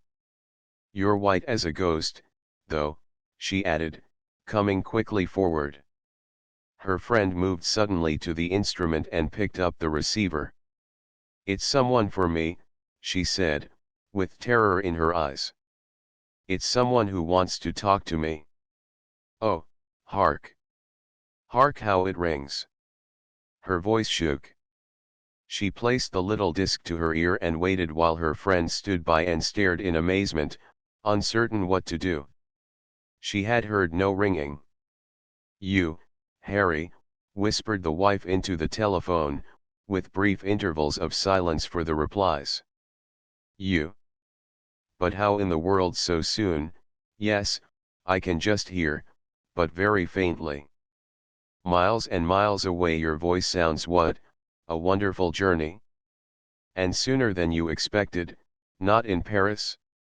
Where, then? Oh, my darling boy, no, I don't quite hear, I can't catch it, I don't understand. The pain of the sea is nothing is what? You know nothing of what?" The cousin came boldly up. She took her arm. "But, child, there's no one there, bless you. You're dreaming, you're in fever or something, hush. For God's sake, hush." She held up a hand. In her face and eyes was an expression indescribable: fear, love, bewilderment. Her body swayed a little, leaning against the wall. "Hush. I hear him still, but, oh. Miles and miles away, he says he's been trying for hours to find me. First he tried my brain direct, and then oh. He says he may not get back again to me, only he can't understand, can't explain why the cold, the awful cold, keeps his lips from oh." She screamed aloud as she flung the receiver down and dropped in a heap upon the floor. "I don't understand, it's death, death." And the collision in the channel that night, as they learned in due course, occurred a few minutes after 1 o'clock, while Harry himself, who remained unconscious for several hours after the boat picked him up, could only remember that his last desire as the wave caught him was an intense wish to communicate with his wife and tell her what had happened. The next thing he knew was opening his eyes in a Dieppe hotel. And the other curious detail was furnished by the man who came to repair the telephone next day. At the exchange, he declared, the wire, from midnight till nearly 3 in the morning, had emitted sparks and flashes of light no one had been able to account for in any usual manner. "Queer," said the man to himself, after tinkering and tapping for 10 minutes, "but there's nothing wrong with it at this end. It's the subscriber, most likely. It usually is. The whisperers to be too impressionable is as much a source of weakness as to be hypersensitive, so many messages come flooding in upon one another that confusion is the result, the mind chokes, imagination grows congested." Jones, as an imaginative writing man, was well aware of this, yet could not always prevent it, for if he dulled his mind to one impression, he ran the risk of blunting it to all. To guard his main idea, and picket its safe conduct through the seethe of editions that instantly flocked to join it, was a psychological puzzle that sometimes overtaxed his powers of critical selection. He prepared for it, however. An editor would ask him for a story about 5,000 words, you know, and Jones would answer, "I'll send it you with pleasure when it comes." He knew his difficulty too well to promise more. Ideas were never lacking, but their length of treatment belonged to machinery he could not coerce. They were alive, they refused to come to heel to suit mere editors. Midway in a tale that started crystal clear and definite in its original germ, would pour a flood of new impressions that either smothered the first conception, or developed it beyond recognition. Often a short story exfoliated in this bursting way beyond his power to stop it. He began one, never knowing where it would lead him. It was ever an adventure. Like Jack the Giant Killer's beanstalk, it grew secretly in the night, fed by everything he read, saw, felt, or heard. Jones was too impressionable, he received too many impressions, and too easily. For this reason, when working at a definite, short idea, he preferred an empty room, without pictures, furniture, books, or anything suggestive, and with a skylight that shut out scenery, just ink, blank paper, and the clear picture in his mind. His own interior, unstimulated by the geysers of external life, he made some pretense of regulating, though even under these favorable conditions the matter was not too easy, so prolifically does a sensitive mind engender. His experience in the empty room of the carpenter's house was a curious case in point in the little Jura village where his cousin lived to educate his children. "We're all in a pension above the post office here," the cousin wrote, "but just now the house is full, and besides is rather noisy. I've taken an attic room for you at the carpenter's near the forest. Some things of mine have been stored there all the winter, but I moved the cases out this morning. There's a bed, writing table, wash-hand stand, sofa, and a skylight window otherwise empty, as I know you prefer it. You can have your meals with us, etc." And this just suited Jones, who had 6 weeks' work on hand for which he needed empty solitude. His idea was slight and very tender, accretions would easily smother clear presentment, its treatment must be delicate, simple, unconfused. The room really was an attic, but large, wide, high. He heard the wind rush past the skylight when he went to bed. When the cupboard was open he heard the wind there too, washing the outer walls and tiles. From his pillow he saw a patch of stars peep down upon him. Jones knew the mountains and the woods were close, but he could not see them. Better still, he could not smell them. And he went to bed dead tired, full of his theme for work next morning. He saw it to the end. He could almost have promised 5,000 words. With the dawn he would be up and at it, for he usually woke very early, his mind surcharged, as though subconsciousness had matured the material in sleep. Cold bath, a cup of tea, and then his writing table, and the quicker he could reach the writing table the richer was the content of imaginative thought. What had puzzled him the night before was invariably cleared up in the morning. Only illness could interfere with the process and routine of it. But this time it was otherwise.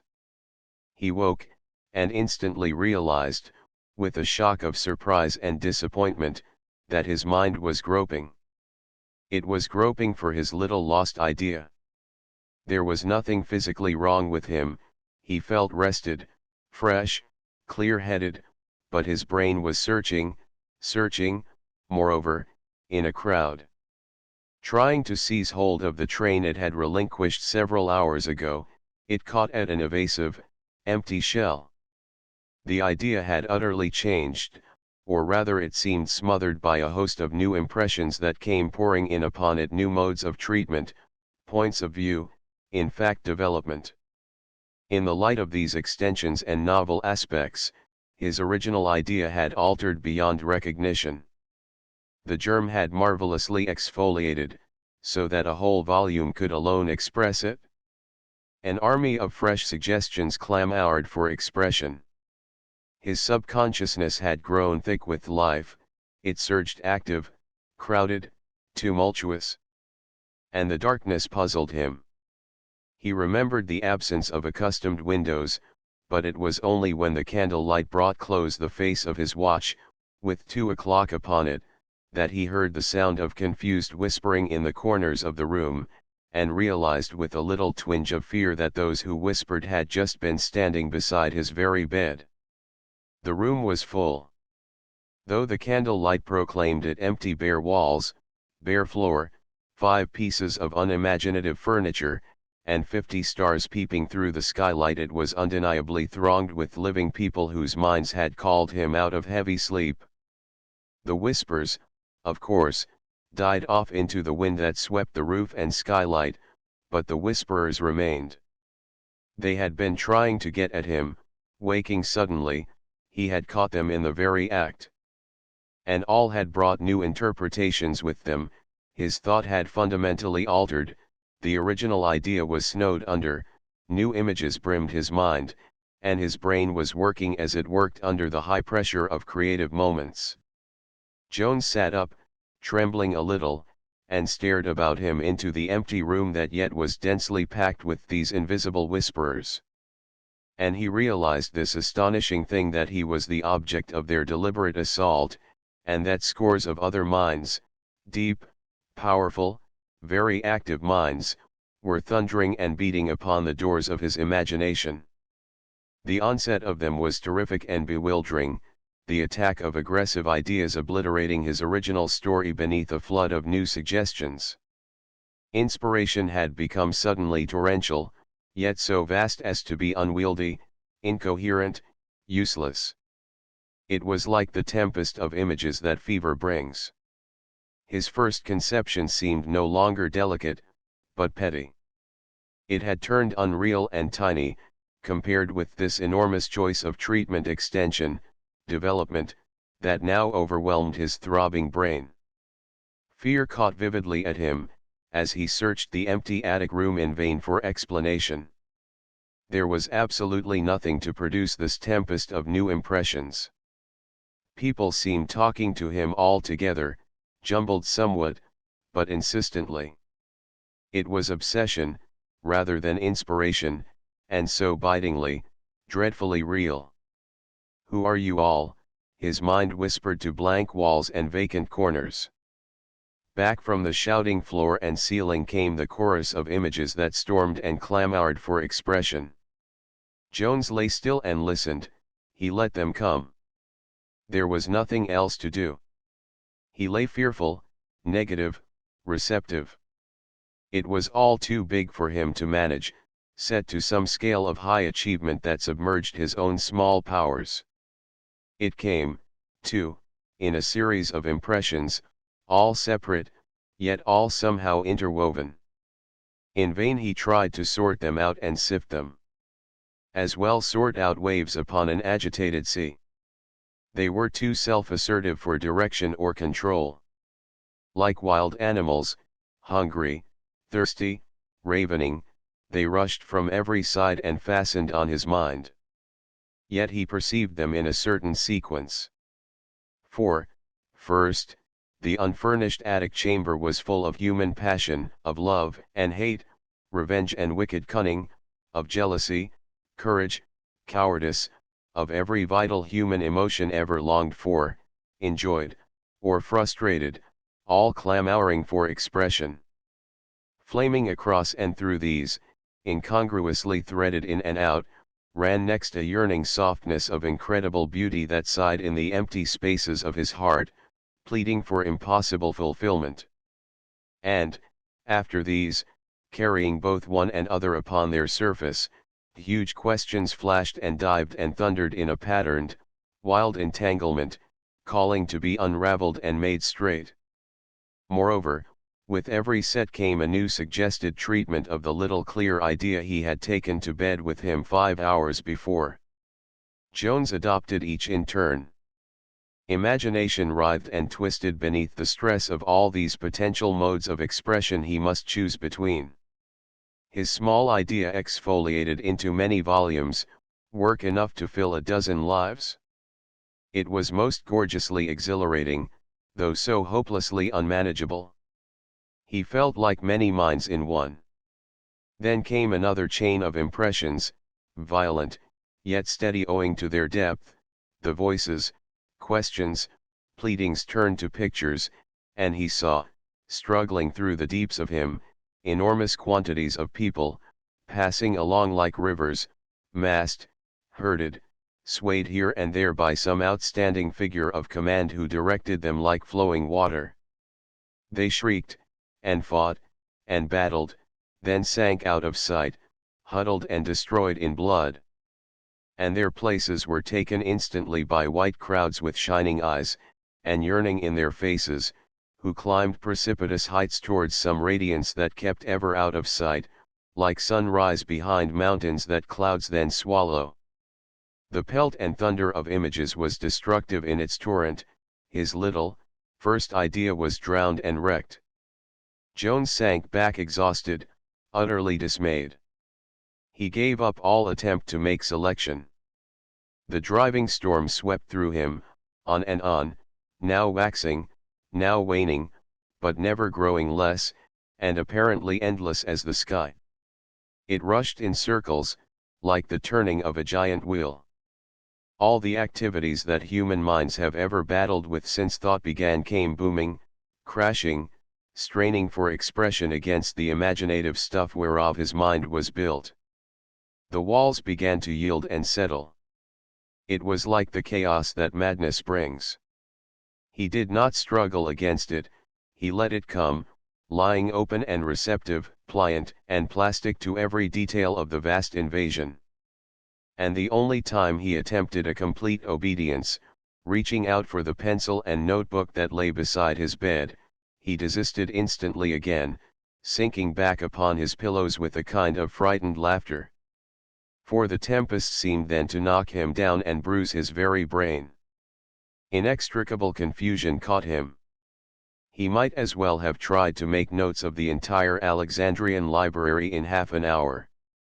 Then, most singular of all, as he felt the sleep of exhaustion fall upon his tired nerves, he heard that deep, prodigious sound.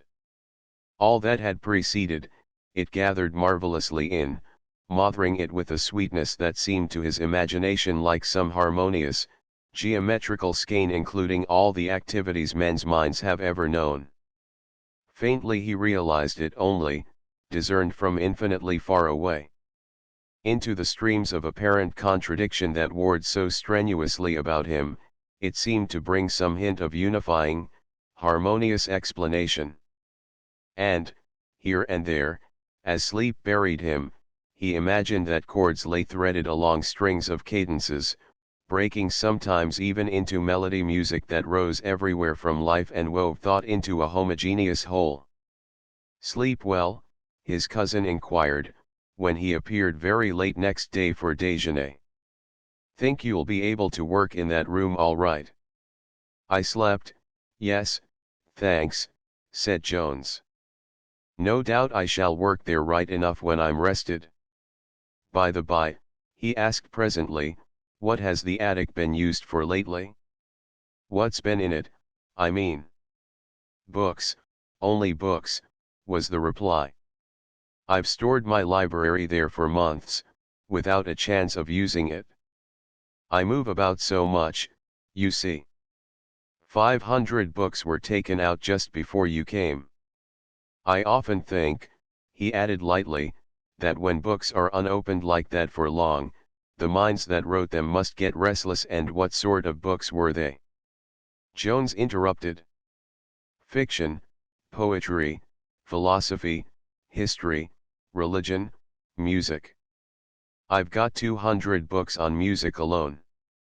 XXI violence. But what seems so odd to me, so horribly pathetic, is that such people don't resist," said Lytle, suddenly entering the conversation. The intensity of his tone startled everybody, it was so passionate, yet with a beseeching touch that made the women feel uncomfortable a little. "As a rule, I'm told, they submit willingly," almost as though he hesitated, grew confused, and dropped his glance to the floor, and a smartly dressed woman eager to be heard, seized the opening. "Oh, come now," she laughed, "one always hears of a man being put into a strait waistcoat. I'm sure he doesn't slip it on as if he were going to a dance." And she looked flippantly at Lytle, whose casual manners she resented. "People are put under restraint. It's not in human nature to accept it, healthy human nature, that is." But for some reason no one took her question up. "That is so, I believe, yes," a polite voice murmured, while the group at tea in the Dover Street Club turned with one accord to Lytle as to one whose interesting sentence still remained unfinished. He had hardly spoken before, and a silent man is ever credited with wisdom.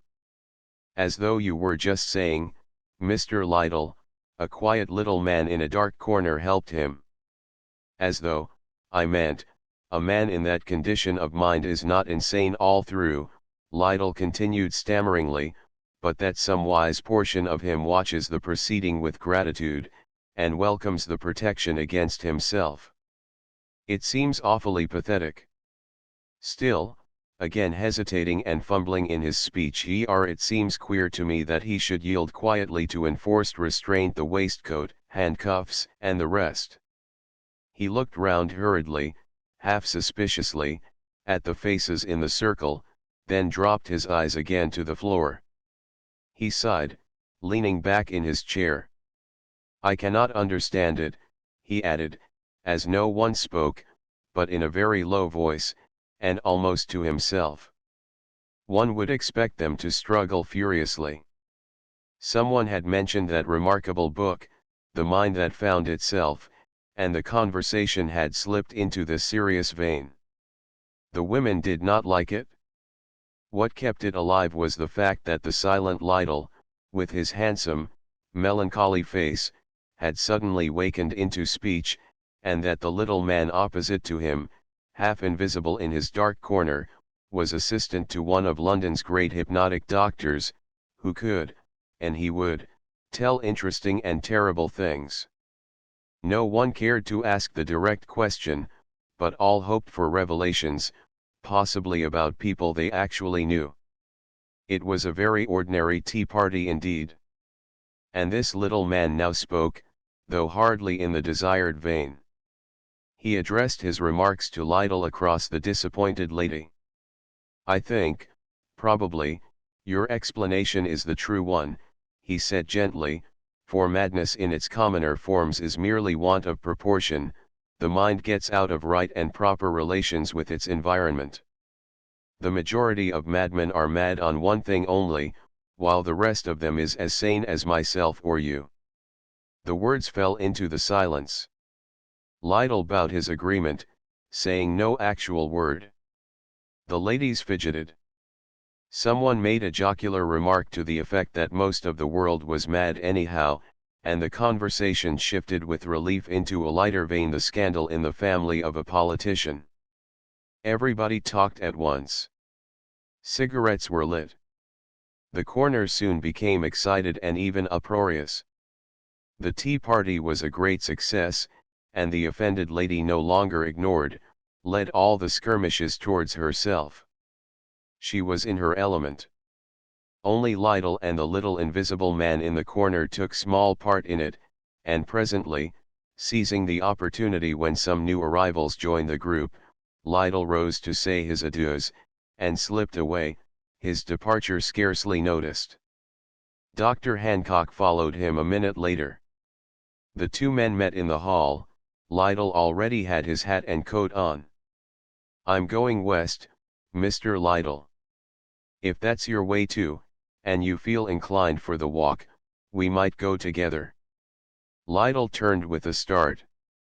His glance took in the other with avidity, a keenly searching, hungry glance.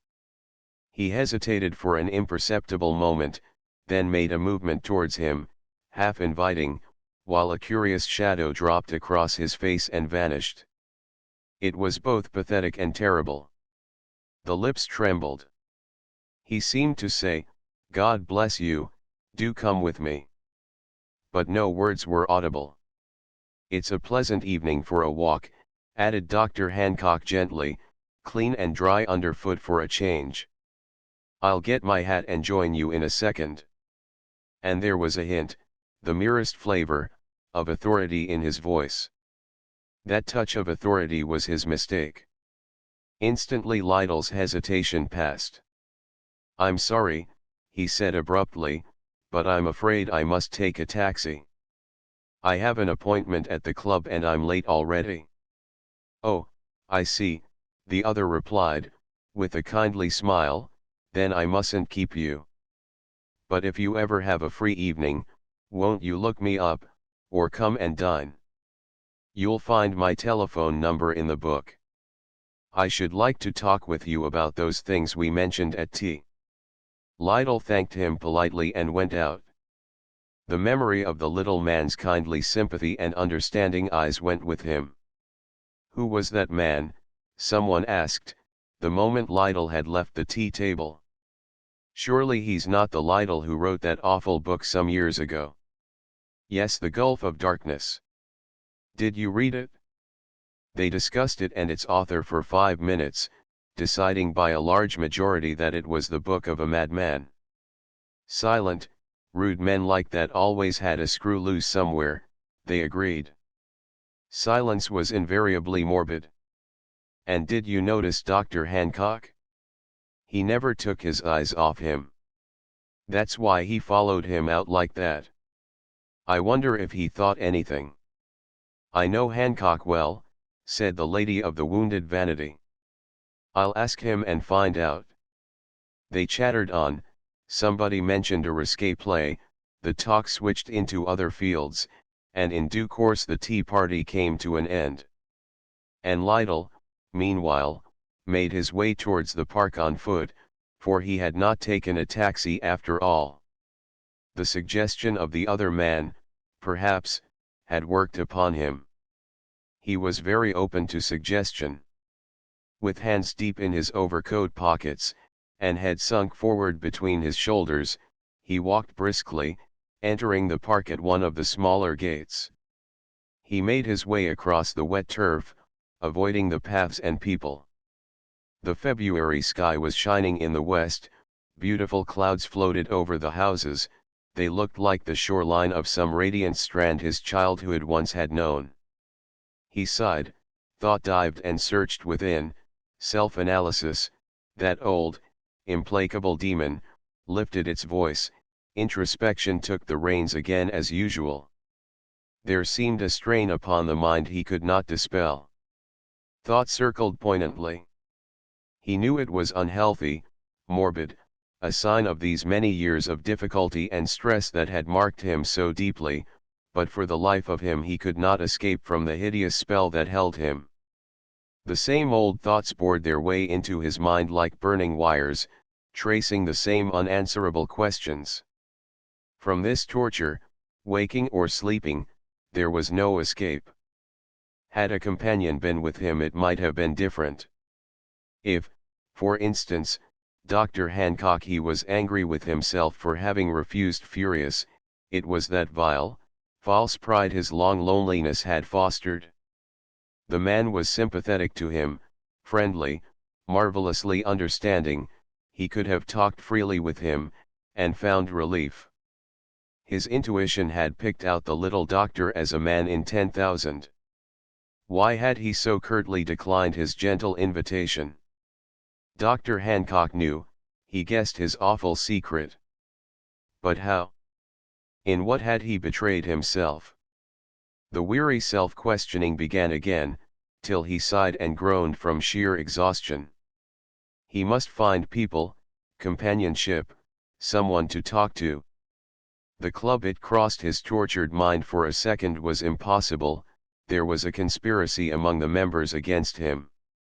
He had left his usual haunts everywhere for the same reason, his restaurants, where he had his lonely meals, his music hall, where he tried sometimes to forget himself, his favorite walks, where the very policemen knew and eyed him. And, coming to the bridge across the Serpentine just then, he paused and leaned over the edge, watching a bubble rise to the surface. I suppose there are fish in the Serpentine, he said to a man a few feet away. They talked a moment, the other was evidently a clerk on his way home, and then the stranger edged off and continued his walk, looking back once or twice at the sad-faced man who had addressed him. It's ridiculous, that with all our science we can't live under water as the fish do, reflected Lytle, and moved on round the other bank of the water, where he watched a flight of duck whirl down from the darkening air and settle with a long, mournful splash beside the bushy island. Or that, for all our pride of mechanism in a mechanical age, we cannot really fly. But these attempts to escape from self were never very successful. Another part of him looked on and mocked. He returned ever to the endless introspection and self-analysis, and in the deepest moment of it ran into a big, motionless figure that blocked his way. It was the park policeman, the one who always eyed him. He sheered off suddenly towards the trees, while the man, recognizing him, touched his cap respectfully. "It's a pleasant evening, sir," turned quite mild again. Lytle mumbled some reply or other, and hurried on to hide himself among the shadows of the trees. The policeman stood and watched him, till the darkness swallowed him. "He knows too," groaned the wretched man. And every bench was occupied, every face turned to watch him, there were even figures behind the trees. He dared not go into the street, for the very taxi drivers were against him. If he gave an address, he would not be driven to it, the man would know, and take him elsewhere. And something in his heart, sick with anguish, weary with the endless battle, suddenly yielded. "There are fish in the Serpentine," he remembered the stranger had said. "And," he added to himself, with a wave of delicious comfort, "they lead secret, hidden lives that no one can disturb." His mind cleared surprisingly. In the water he could find peace and rest and healing. Good Lord! How easy it all was! Yet he had never thought of it before. He turned sharply to retrace his steps, but in that very second the clouds descended upon his thought again, his mind darkened, he hesitated. Could he get out again when he had had enough? Would he rise to the surface? A battle began over these questions. He ran quickly, then stood still again to think the matter out. Darkness shrouded him. He heard the wind rush laughing through the trees. The picture of the whirring duck flashed back a moment, and he decided that the best way was by air, and not by water. He would fly into the place of rest, not sink or merely float, and he remembered the view from his bedroom window, high over old smoky London town, with a drop of 80 feet onto the pavements. Yes, that was the best way. He waited a moment, trying to think it all out clearly, but one moment the fish had it, and the next the birds. It was really impossible to decide. Was there no one who could help him, no one in all this enormous town who was sufficiently on his side to advise him on the point? Some clear-headed, experienced, kindly man? And the face of Dr. Hancock flashed before his vision. He saw the gentle eyes and sympathetic smile, remembered the soothing voice and the offer of companionship he had refused. Of course, there was one serious drawback, Hancock knew. But he was far too tactful, too sweet and good a man to let that influence his judgment, or to betray in any way at all that he did know. Lytle found it in him to decide. Facing the entire hostile world, he hailed a taxi from the nearest gate upon the street, looked up the address in a chemist's telephone book, and reached the door in a condition of delight and relief. Yes, Dr. Hancock was at home. Lytle sent his name in. A few minutes later the two men were chatting pleasantly together, almost like old friends, so keen was the little man's intuitive sympathy and tact. Only Hancock, patient listener though he proved himself to be, was uncommonly full of words. Lytle explained the matter very clearly. "Now, what is your decision, Dr. Hancock? Is it to be the way of the fish or the way of the duck?" And, while Hancock began his answer with slow, well-chosen words, a new idea, better than either, leaped with a flash into his listener's mind. It was an inspiration. For where could he find a better hiding place from all his troubles than inside Hancock himself? The man was kindly, he surely would not object. Lytle this time did not hesitate a second. He was tall and broad, Hancock was small, yet he was sure there would be room. He sprang upon him like a wild animal. He felt the warm, thin throat yield and bend between his great hands, then darkness, peace and rest, a nothingness that surely was the oblivion he had so long prayed for. He had accomplished his desire. He had secreted himself forever from persecution inside the kindliest little man he had ever met inside Hancock. He opened his eyes and looked about him into a room he did not know. The walls were soft and dimly colored. It was very silent. Cushions were everywhere. Peaceful it was, and out of the world. Overhead was a skylight, and one window, opposite the door, was heavily barred. Delicious. No one could get in.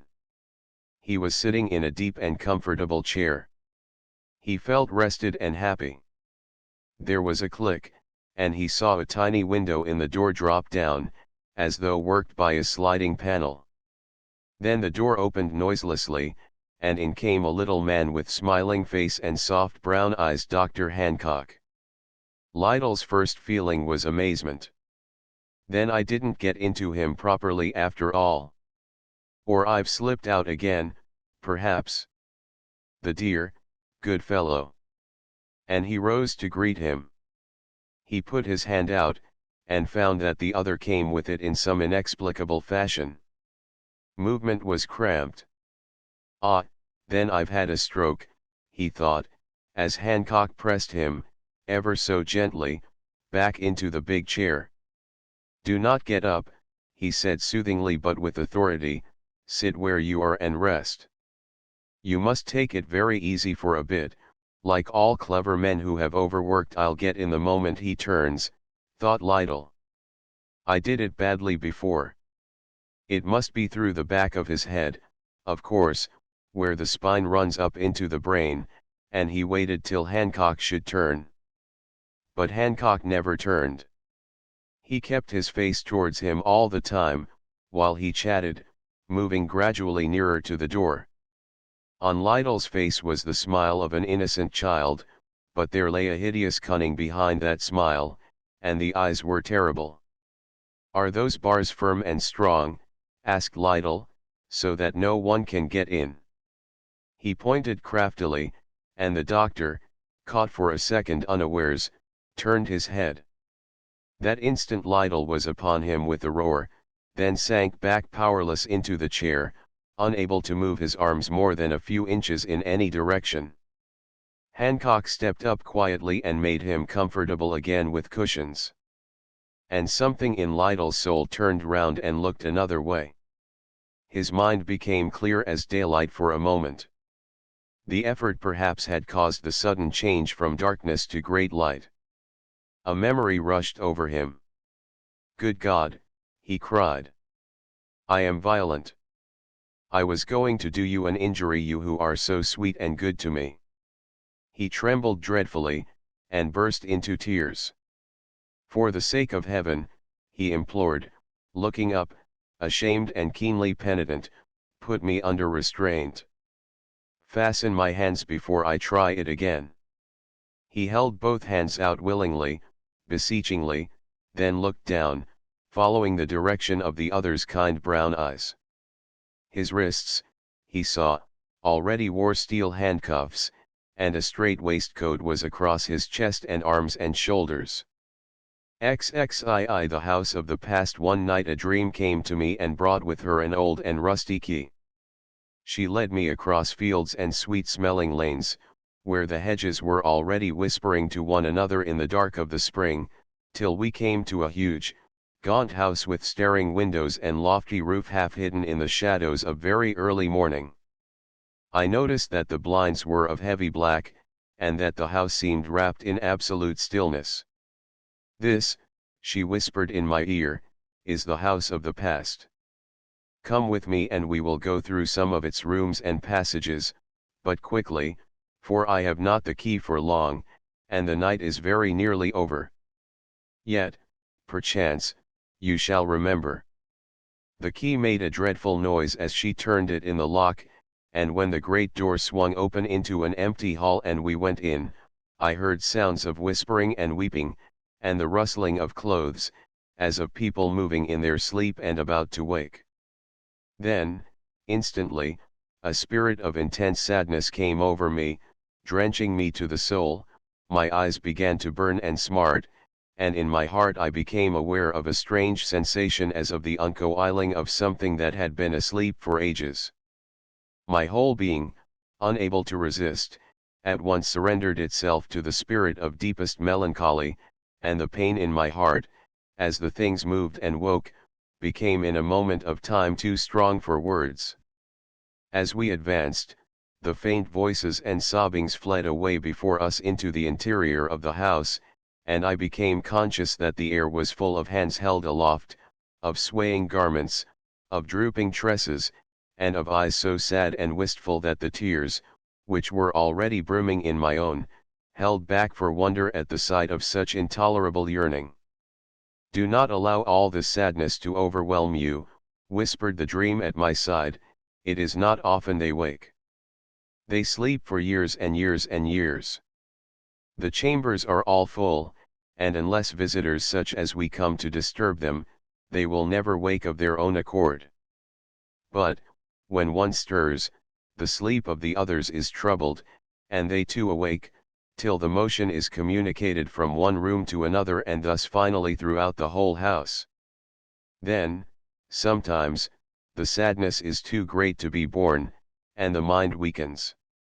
For this reason memory gives to them the sweetest and deepest sleep she has, and she keeps this old key rusty from little use. But, listen now," she added, holding up her hand, "do you not hear all through the house that trembling of the air like the distant murmur of falling water? And do you not now, perhaps, remember?" Even before she spoke, I had already caught faintly the beginning of a new sound, and, now, deep in the cellars beneath our feet, and from the upper regions of the great house as well, I heard the whispering, and the rustling and the inward stirring of the sleeping shadows. It rose like a chord swept softly from huge unseen strings stretched somewhere among the foundations of the house, and its tremblings ran gently through all its walls and ceilings. And I knew that I heard the slow awakening of the ghosts of the past. Ah me, with what terrible inrushing of sadness I stood with brimming eyes and listened to the faint dead voices of the long ago. For, indeed, the whole house was awakening, and there presently rose to my nostrils the subtle, penetrating perfume of age, of letters, long preserved, with ink faded and ribbons pale, of scented tresses, golden and brown, laid away, ah how tenderly! Among pressed flowers that still held the inmost delicacy of their forgotten fragrance, the scented presence of lost memories, the intoxicating incense of the past. My eyes o'erflowed, my heart tightened and expanded, as I yielded myself up without reserve to these old influences of sound and smell. These ghosts of the past, forgotten in the tumult of more recent memories, thronged round me, took my hands in theirs, and, ever whispering of what I had so long forgot, ever sighing, shaking from their hair and garments the ineffable odors of the dead ages, led me through the vast house, from room to room, from floor to floor. And the ghosts were not all equally clear to me. Some had indeed but the faintest life, and stirred me so little that they left only an indistinct, blurred impression in the air, while others gazed half reproachfully at me out of faded, colorless eyes, as if longing to recall themselves to my recollection, and then, seeing they were not recognized, floated back gently into the shadows of their room, to sleep again undisturbed till the final day, when I should not fail to know them. "Many of them have slept so long," said the dream beside me, "that they wake only with the greatest difficulty. Once awake, however, they know and remember you even though you fail to remember them. For it is the rule in this house of the past that, unless you recall them distinctly, remembering precisely when you knew them and with what particular causes in your past evolution they were associated, they cannot stay awake. Unless you remember them when your eyes meet, unless their look of recognition is returned by you, they are obliged to go back to their sleep, silent and sorrowful, their hands unpressed, their voices unheard, to sleep and dream, deathless and patient, till, at this moment, her words died away suddenly into the distance, and I became conscious of an overpowering sensation of delight and happiness. Something had touched me on the lips, and a strong, sweet fire flashed down into my heart and sent the blood rushing tumultuously through my veins. My pulses beat wildly, my skin glowed, my eyes grew tender, and the terrible sadness of the place was instantly dispelled as if by magic. Turning with a cry of joy, that was at once swallowed up in the chorus of weeping and sighing round me, I looked, and instinctively stretched forth my arms in a rapture of happiness towards a vision of a face, hair, lips, eyes, a cloth of gold lay about the fair neck, and the old perfume of the east. Yes, stars, how long ago was in her breath. Her lips were again on mine, her hair over my eyes, her arms about my neck, and the love of her ancient soul pouring into mine out of eyes still starry and undimmed. Oh, the fierce tumult, the untold wonder, if I could only remember. That subtle, mist-dispelling odor of many ages ago, once so familiar, before the hills of Atlantis were above the blue sea, or the sands had begun to form the bed of the Sphinx. Yet wait, it comes back, I begin to remember. Curtain upon curtain rises in my soul, and I can almost see beyond. But that hideous stretch of the years, awful and sinister, thousands upon thousands. My heart shakes, and I am afraid. Another curtain rises and a new vista, farther than the others, comes into view, interminable, running to a point among thick mists. Lo, they too are moving, rising, lightening. At last, I shall see, already I begin to recall, the dusky skin, the eastern grace, the wondrous eyes that held the knowledge of Buddha and the wisdom of Christ before these had even dreamed of attainment. As a dream within a dream, it steals over me again, taking compelling possession of my whole being, the slender form, the stars in that magical eastern sky, the whispering winds among the palm trees, the murmur of the river's waves and the music of the reeds where they bend and sigh in the shallows on the golden sand. Thousands of years ago in some Aeonian distance. It fades a little and begins to pass, then seems again to rise. Ah me, that smile of the shining teeth, those lace-veined lids. Oh, who will help me to recall, for it is too far away, too dim, and I cannot wholly remember, though my lips are still tingling, and my arms still outstretched, it again begins to fade. Already there is the look of sadness too deep for words, as she realizes that she is unrecognized, she, whose mere presence could once extinguish for me the entire universe, and she goes back slowly, mournfully, silently to her dim, tremendous sleep, to dream and dream of the day when I must remember her and she must come where she belongs. She peers at me from the end of the room where the shadows already cover her and win her back with outstretched arms to her age-long sleep in the house of the past. Trembling all over, with the strange odor still in my nostrils and the fire in my heart, I turned away and followed my dream up a broad staircase into another part of the house. As we entered the upper corridors I heard the wind pass singing over the roof. Its music took possession of me until I felt as though my whole body were a single heart, aching, straining, throbbing as if it would break, and all because I heard the wind singing round this house of the past.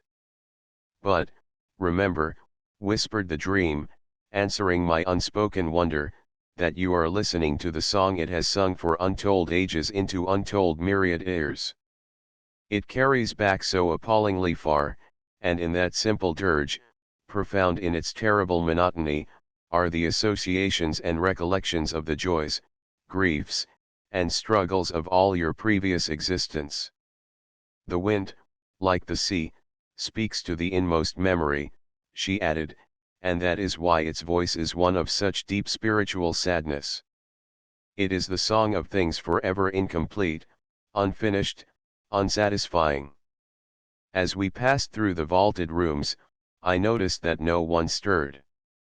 There was no actual sound, only a general impression of deep, collective breathing, like the heave of a muffled ocean.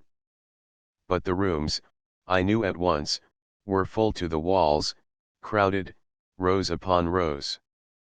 And, from the floors below, rose ever the murmur of the weeping shadows as they returned to their sleep, and settled down again in the silence, the darkness, and the dust. The dust.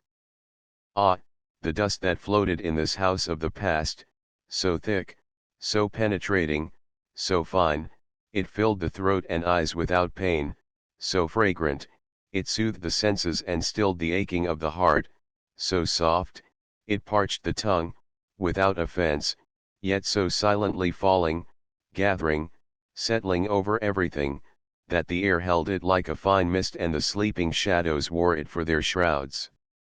And these are the oldest, said my dream, the longest asleep, pointing to the crowded rows of silent sleepers. None here have wakened for ages too many to count, and even if they woke you would not know them. They are, like the others, all your own, but they are the memories of your earliest stages along the great path of evolution. Some day, though, they will awake, and you must know them, and answer their questions, for they cannot die till they have exhausted themselves again through you who gave them birth.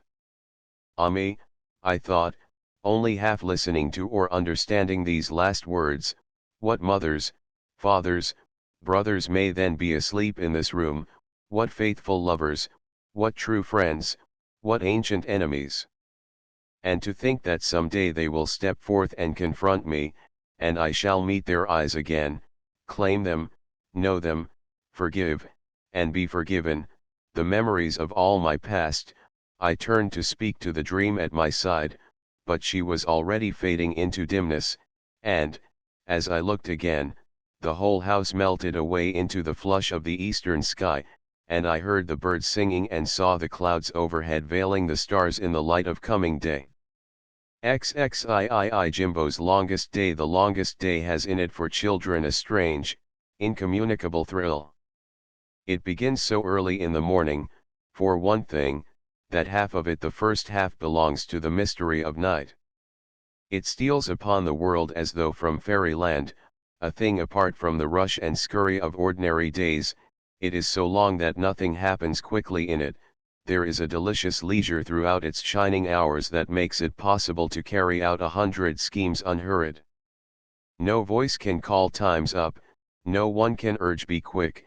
It passes, true, yet passes like a dream that flows in a circle, having neither proper beginning nor definite end. Christmas Day and Easter Day seem short and sharp by comparison. They are measurable. The longest day brims with a happy, endless wonder from dawn to sunset. Exceptional happenings are its prerogative.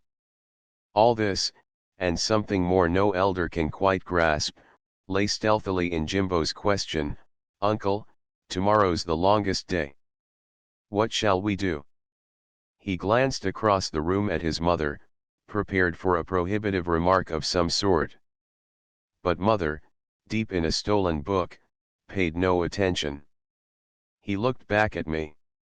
"It's all right, she's not listening, but we can go outside to discuss it, if you prefer," his expression said.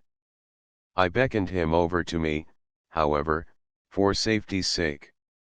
My position was fairly strong, I knew, because the stolen book was mine, and had been taken from my work table.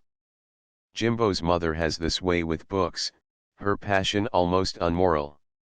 If a book comes to me for review, if a friend makes me a present of a book, if I buy or borrow one the instant it comes into the house, she knows it. "I just looked in to see if your room had been dusted," she says, "I'm sorry to disturb you," and is gone again. But she has seen the new book. Her instinct is curious. I used to think she bribed the postman. She smells a new arrival, and goes straight for it. "Were you looking for this?" she will ask innocently an hour later when I catch her with it, household account books neglected by her side. "I'm so sorry. I was just peeping into it." And she is incorrigible, as unashamed. No book is ever lost, at any rate. "Mother's got it," indicates its hiding place infallibly. So I felt safe enough discussing plans for the longest day with Jimbo, and talked openly with him, while I watched her turn the pages. "It's the very beginning I like," he said. "I want to see it start. The sun rises at 3:44, you see. That's a quarter to 4, 3 hours and a quarter before I usually get up. How shall we manage it, do you think?" He had worked it all out. "There's hardly any night either," I said, "for the sun sets at 8:18, and that leaves very little time for darkness. It's light at 2, remember." He stared into my face. "Maria has an alarm clock. She wakes with that. It's by her bed in the attic room, you know." Mother turned a page noisily, but did not look up. There was no cause for alarm, though we instinctively lowered our voices at once. I cannot say how it was so swiftly, so deftly arranged between us that I was to steal the clock, set it accurately for 2 in the morning, rise, dress, and come to fetch Jimbo. But the result was clear beyond equivocation, and I had accepted the duty as a man should. Generously he left this exciting thing to me. "And suppose it doesn't go off and wake you," he inquired anxiously, "will you be sure to get up and make it go off? Because we might miss the beginning of the day unless you do."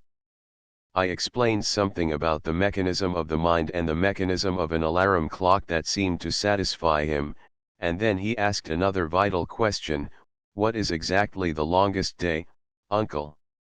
I thought all days were about the same like that, and he stretched an imaginary line in the air with one hand, so that Mac, the terrier, thought he wanted to play a moment.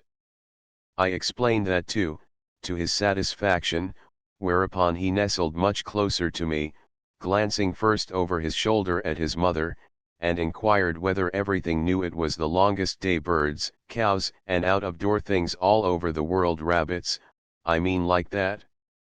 They know, I suppose. They certainly must find it longer than other days, ordinary days, just common days, I said. "I'm sure of that." And then I cleared my throat so loudly that Mother looked up from her book with an unmistakable start. "Oh, I'm so sorry," she exclaimed, with unblushing mendacity, "but do you want your book? Were you looking for it?" I just took a peep, and when I turned to leave the room with it beneath my arm, Jimbo had vanished, leaving no trace behind him. That night he went to bed without a murmur at 8:30. He trusted me implicitly. There were no questions: "Have you got the clock?" or "How did you get it?" or anything of the kind, just his absolute confidence that I had got it and that I would wake him. At the stairs, however, he turned and made a sign. Leading me through the back door of the Sussex cottage, we found ourselves a moment in the orchard together. And then, saying no word, he pointed. He pointed everywhere. He stared about him, listening. He looked up into my face, and then at the orchard, and then back into my face again. His whole little person stood on tiptoe, observing, watching, listening. And at first I was disappointed, for I noticed nothing unusual anywhere. "Well, what is it?" my manner probably expressed. But neither of us said a word. The saffron sky shone between the trunks of the apple trees, swallows darted to and fro, a blackbird whistled out of sight, and over the hedge a big cow thrust her head towards us, her body concealed. In the foreground were beehives.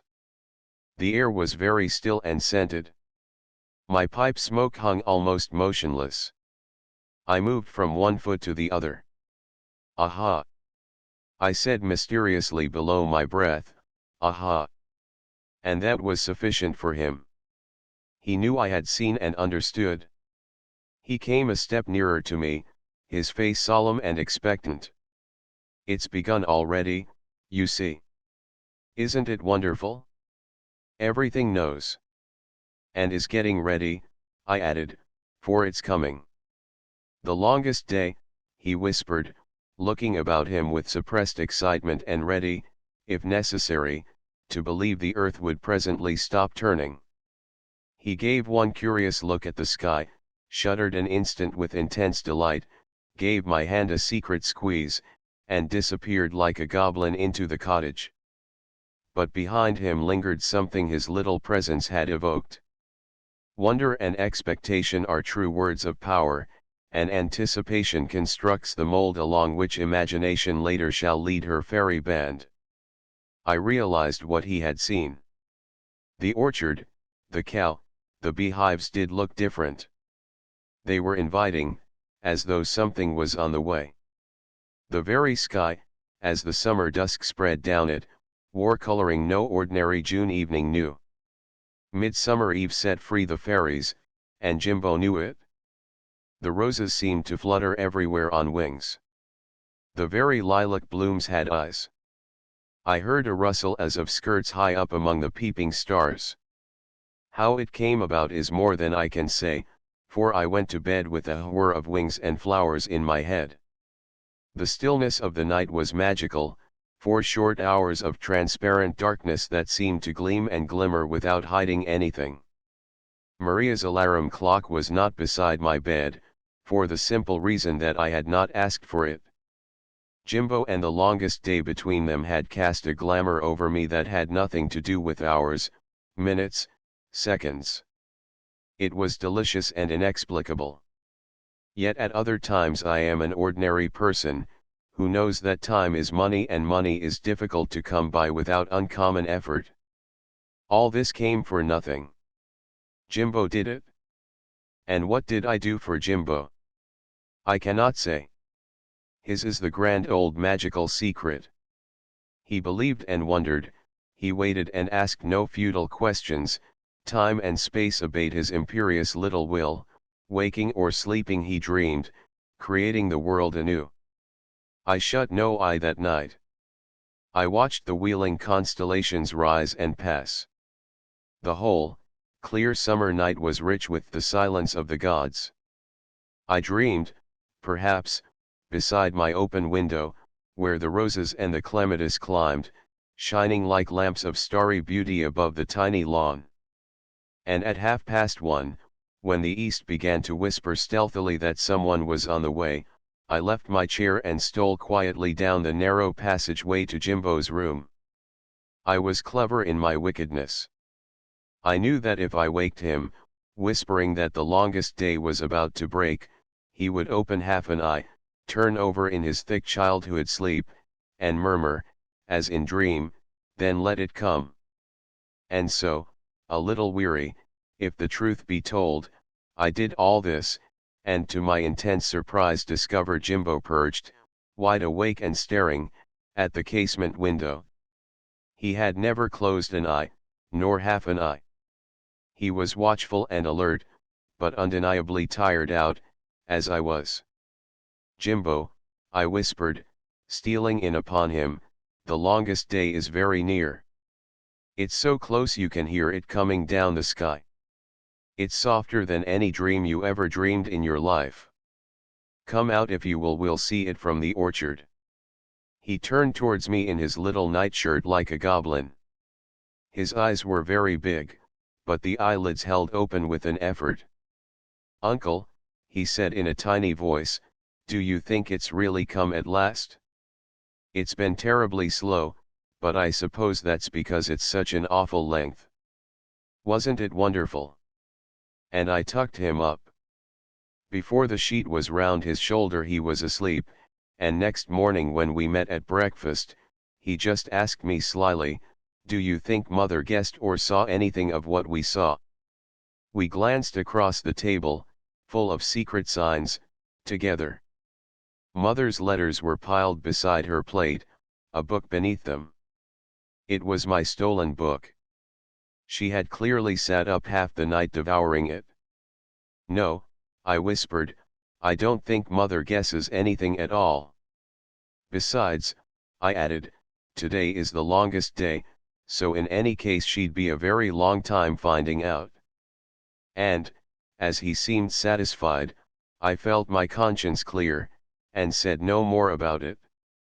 XXIV If the cap fits. Field Martin, the naturalist, sat in his corner armchair at the club and watched them, this group of men that had drifted together round the table just opposite and begun to talk. He did not wish to listen, but was too near to help himself. The newspaper over which he had dozed lay at his feet, and he bent forward to pick it up and make it crackle with a pretense of reading. Then what is psychometry, was the question that first caught his attention. It was Slopkins who asked it, the man with the runaway chin and overweighted, hooked nose, that seemed to bring forward all the top of his face and made him resemble a large codfish forever in the act of rising to some invisible bait. Something to do with soul measuring, I suppose, unless my Greek has gone utterly to pot, said the jovial man beside him, pouring out his tea from a height, as a waiter pours out flat beer when he wants to force it to froth in the glass. Like those Yankee doctors, don't you remember, put in someone else, with the irrelevance of casual conversation, who weighed a human body just before it died and just after, and made an affidavit that the difference in ounces represented the weight of the soul. Several laughed. Field Martin wheeled up his chair with vigorous strokes of his heels and joined the group, accepting the offer of an extra cup out of that soaring teapot. The particular subject under discussion bored him, but he liked to sit and watch men talking, just as he liked to sit and watch birds or animals in the open air, studying their movements, learning their little habits, and the rest. The conversation flowed on in desultory fashion, in the way conversations usually do flow on, one or two talkers putting in occasional real thoughts, the majority merely repeating what they have heard others say. Yes, but what is psychometry really, repeated the codfish man, after an interval during which the talk had drifted into an American story that grew apparently out of the reference to American doctors. For that particular invisible bait still hovered above the surface of his slow mental stream, and he was making a second shot at it, after the manner of his ilk. The question was so obviously intended to be answered seriously that this time no one guffawed or exercised his wit. For a moment, indeed, no one answered at all. Then a man at the back of the group, a man with a deep voice and a rather theatrical and enthusiastic manner, spoke. Psychometry, I take it, he said with conviction, is the quality possessed by everything, even by inanimate objects, of sending out vibrations which can put certain sensitive persons en rapport, pictorially as it were, with all the events that have ever happened within the ken of such objects. Persons known as psychometrists, I suppose, from the codfish man, who seemed to like things labeled carefully. The other nodded. Psychometrist, I believe, he continued, is the name of that very psychical and imaginative type that can sense such infinitely delicate vibrations. In reality, I suppose, they are receptive folk who correspond to the sensitive photographic plate that records vibrations of light in a similar way and results in a visible picture. A man dropped his teaspoon with a clatter, another splashed noisily in his cup, stirring it, a third plunged at the buttered toast of his neighbor, and Field Martin, the naturalist, gave an impatient kick with his leg against the armchair opposite. He loathed this kind of talk.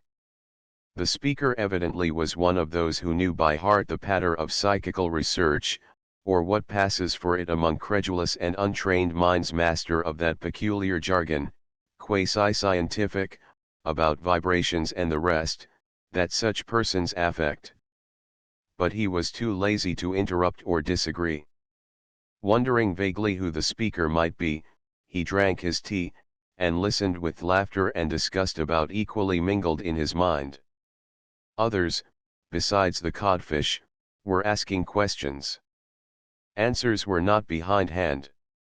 You remember Denton's experiments? Professor Denton, of Cambridge, Massachusetts, the enthusiastic man was saying, who found that his wife was a psychometrist, and how she had only to hold a thing in her hand, with eyes blindfolded, to get pictures of scenes that had passed before it.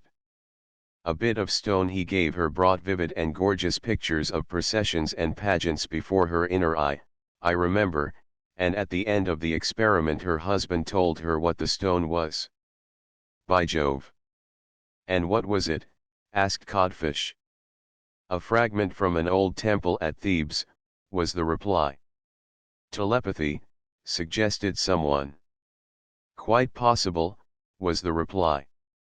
But, another time, when he gave her something wrapped up in a bit of paper, taken from a tray covered with objects similarly wrapped up so that he could not know what particular one he held at the moment, she took it for a second, then screamed out that she was rushing, tearing, falling through space, and let it drop with a gasp of breathless excitement and asked one or two. It was a piece of meteorite, was the answer. You see, she had psychometrized the sensations of the falling star.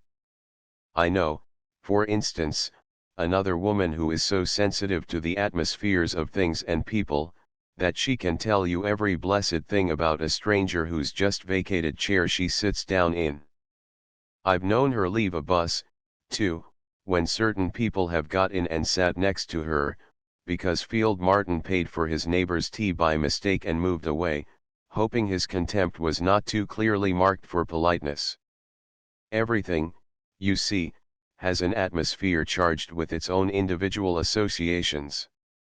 An object can communicate an emotion it has borrowed by contact with someone living was a fragment of the last sentence he heard as he left the room and went downstairs, spitting fire internally against the speaker and all his kidney. He seized his hat and hurried away. He walked home to his Chelsea flat, fuming inwardly, wondering vaguely if there was any other club he could join where he could have his tea without being obliged to listen to such stuff. He walked through the park, meaning to cut through via Queensgate, and as he went he followed his usual custom of thinking out details of his work. The next day, for instance, he was to lecture upon English birds of prey, and in his mind he reviewed carefully the form and substance of what he would say. He skirted the Serpentine, watching the seagulls wheeling through the graceful figures of their evening dance against the saffron sky. The exquisite tilt and balance of their bodies fascinated him as usual. He stopped a moment to watch it. To a mind like his it was full of suggestion, and instinctively he began comparing the method of flight with that of the hawks.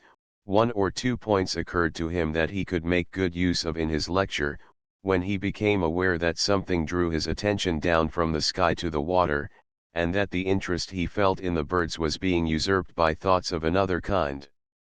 Without apparent reason, reflections of a very different order passed into the stream of his consciousness somewhat urgently.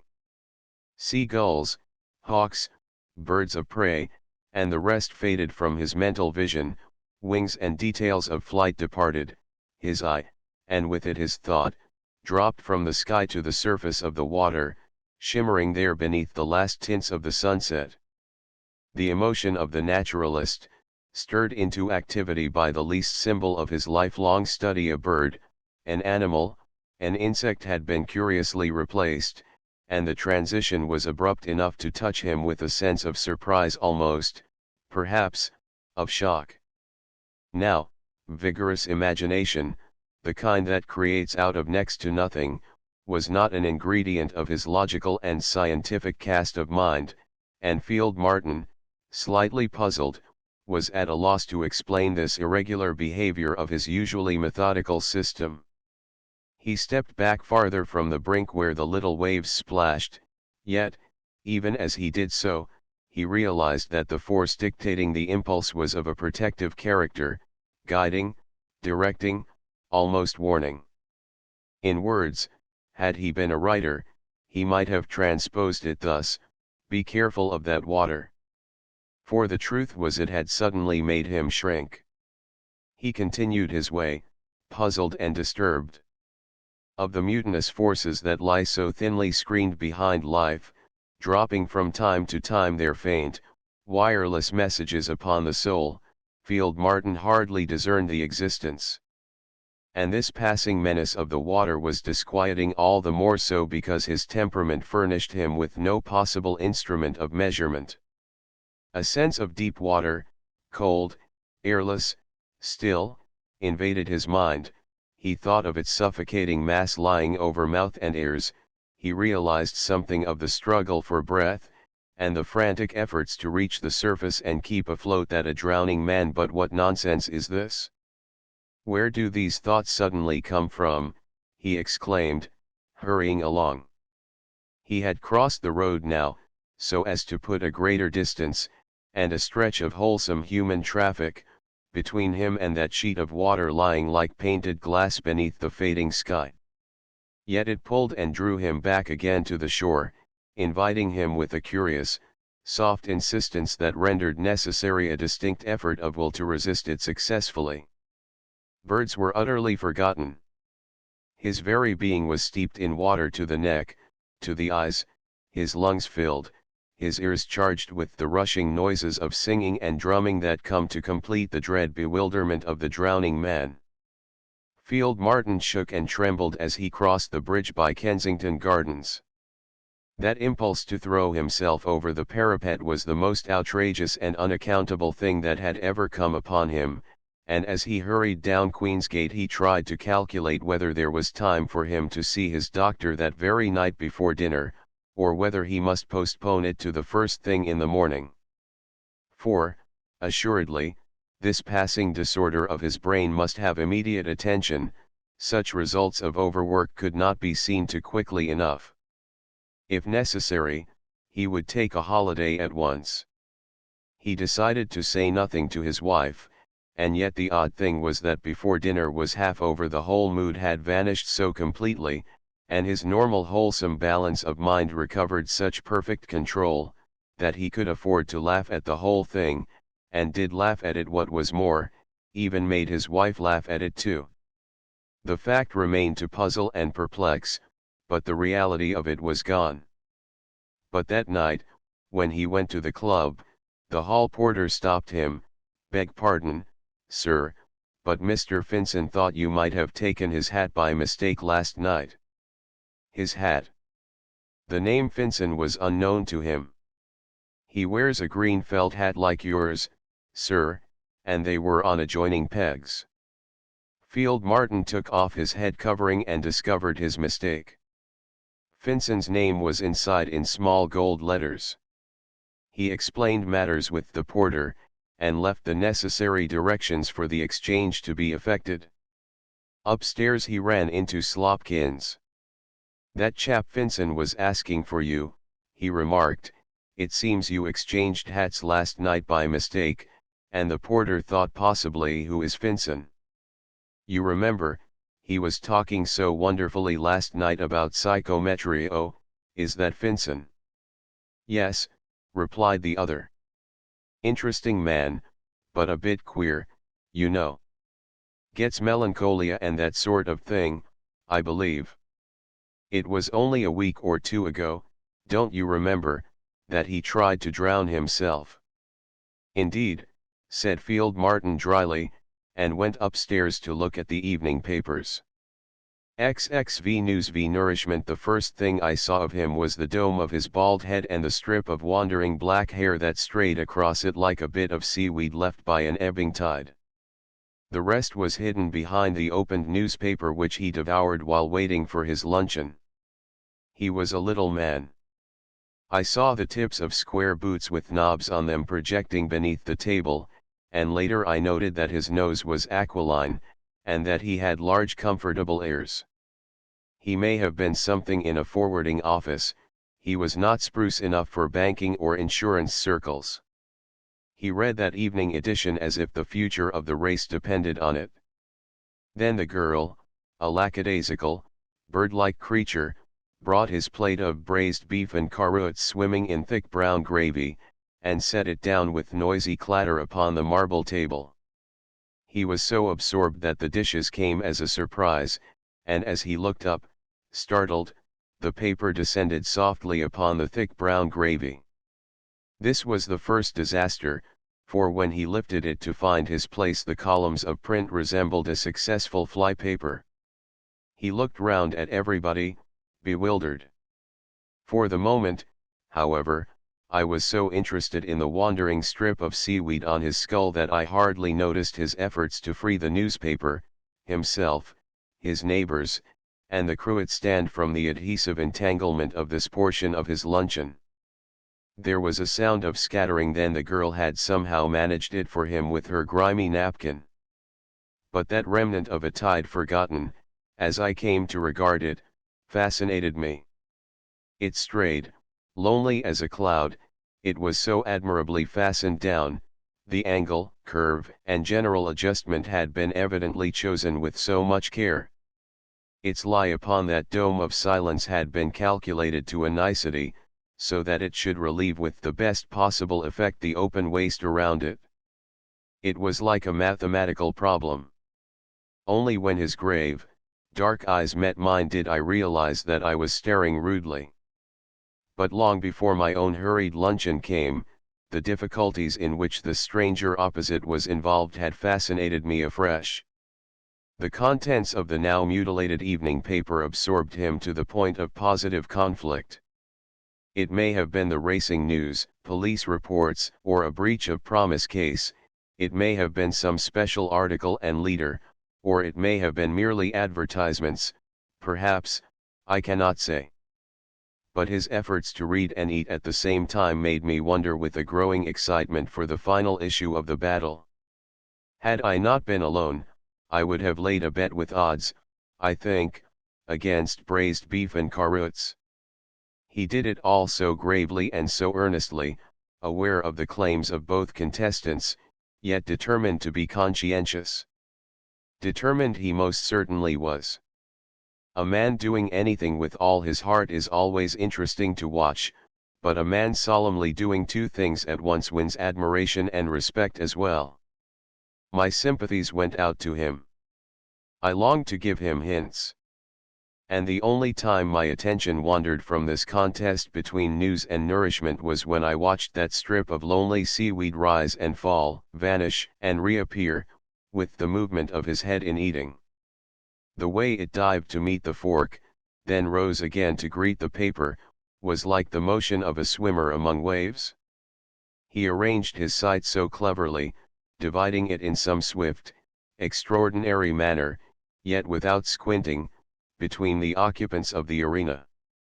An eye and a half on each alternately seemed to be the plan, the extra half left over being free to bring immediate first aid when needed, but his mind, I felt, was really with the paper all along. The nourishment was pleasure, the news was duty. There was heroism in this little man. He would heap his fork with a marvelously balanced pyramid of beef and carrots and bread, smear it over with thick gravy, top it with a dash of salt all with one hand, then leave it hovering above the plate while he looked back keenly at the paper, searching to find his place. For between mouthfuls he always lost his place. It distressed me till he found it again, my interest centered on the piled-up fork. But what distressed me even more was that every time he found it and shot an eye back again to the loaded implement that pyramid tumbled. 3 times out of 4, at least, it dropped its burden in this way, and the look of weariness, surprise, and disappointment on his face at each collapse was almost more than I could bear in silence. He looked at that fork as some men look at a dog with mortified astonishment. "I'm surprised at you," his expression said, "after all those years, too." I longed to ask, "Why did you add that carrot to the top? You might have known by this time." But his own expression said quite plainly, "I built you up so very carefully all with one hand, too. You really might have stayed." My own tension became too keen then for mere amusement. I found myself taking sides alternately with the beef and paper. I was conscious of a desire to steady the fork for him while he read, and then to guide it straight into his mouth. For it next became most painfully obvious that he rarely found the opening at the first attempt. With that overloaded, overbalanced fork, a dripping carrot perched on the apex of the pile. He jabbed successively his lower lip, his cheek, his chin, and once at least the tip of his nose, before the proper terminus was reached and delivery accomplished. Small beauty spots of brown remained dotted here and there to mark the inaccuracy of his aim and the firmness of his persistence. For he was so patient. Both jobs he did so thoroughly. I began to wonder if he did two things at once at other times as well, whether, for instance, he buttoned his collar with one hand while with the other he led that strip of seaweed into safety for the day's adventure. Surely, it seemed, he must excel at those parlor tricks which involve patting the breast with one hand and rubbing it up and down with the other simultaneously. Something of the sort he surely practiced. Although the way, with a piece of bread speared on his fork, he groped all round the table for the gravy that was cooling on his plate, made me question his absolute skill sometimes. He was too absorbed to notice things around him. The stout, bespectacled woman, for instance, who sat beside him on the leather couch, might not have existed at all. The way she looked him up and down, hinting for more room, was utterly lost upon him. So was the way she moved her glass of steaming milk and her undersized bananas to and fro to dodge the paper he constantly flapped beneath her very nose. He took far more than his proper share of space, and she clearly resented it most bitterly, yet was afraid to speak. The movements of her glass and fruit were like a game of chess. He played the stronger gambit and forced her moves. She sulked and lost. The girl came up and whisked his unfinished plate away, asking him with a sideways bend of the head, bird-like rather, if he wished to order anything else, and his face shot up above the edge of the paper as though she had interrupted him in the midst of a serious business transaction. "Didn't I order something, miss?" he was heard to inquire resentfully, one eye glued still to the sheet. "Nothing, not yet," came the disinterested reply. "Bring me sultana pudding hot, no, cold, I mean with sauce, please," he said, as if remembering some quotation learned by heart, and down he plunged once more beneath that sea of print. But with the arrival of the cold sultana pudding came the crisis of the battle. For the pudding was slippery. It stood on end amid its paste-like sauce, impatient of amateur attack, inviting more skill than evidently he possessed. He caught my warning eye once or twice upon him, but disregarded it. These whole-hearted people never take advice. Smothering the toppling form with sugar, he seized a fork and aimed, but, before striking, buried his eyes again in the paper. The shot flew wild. The pyramid of dough went slithering round the plate as though alive, scattering sauce upon the marble table.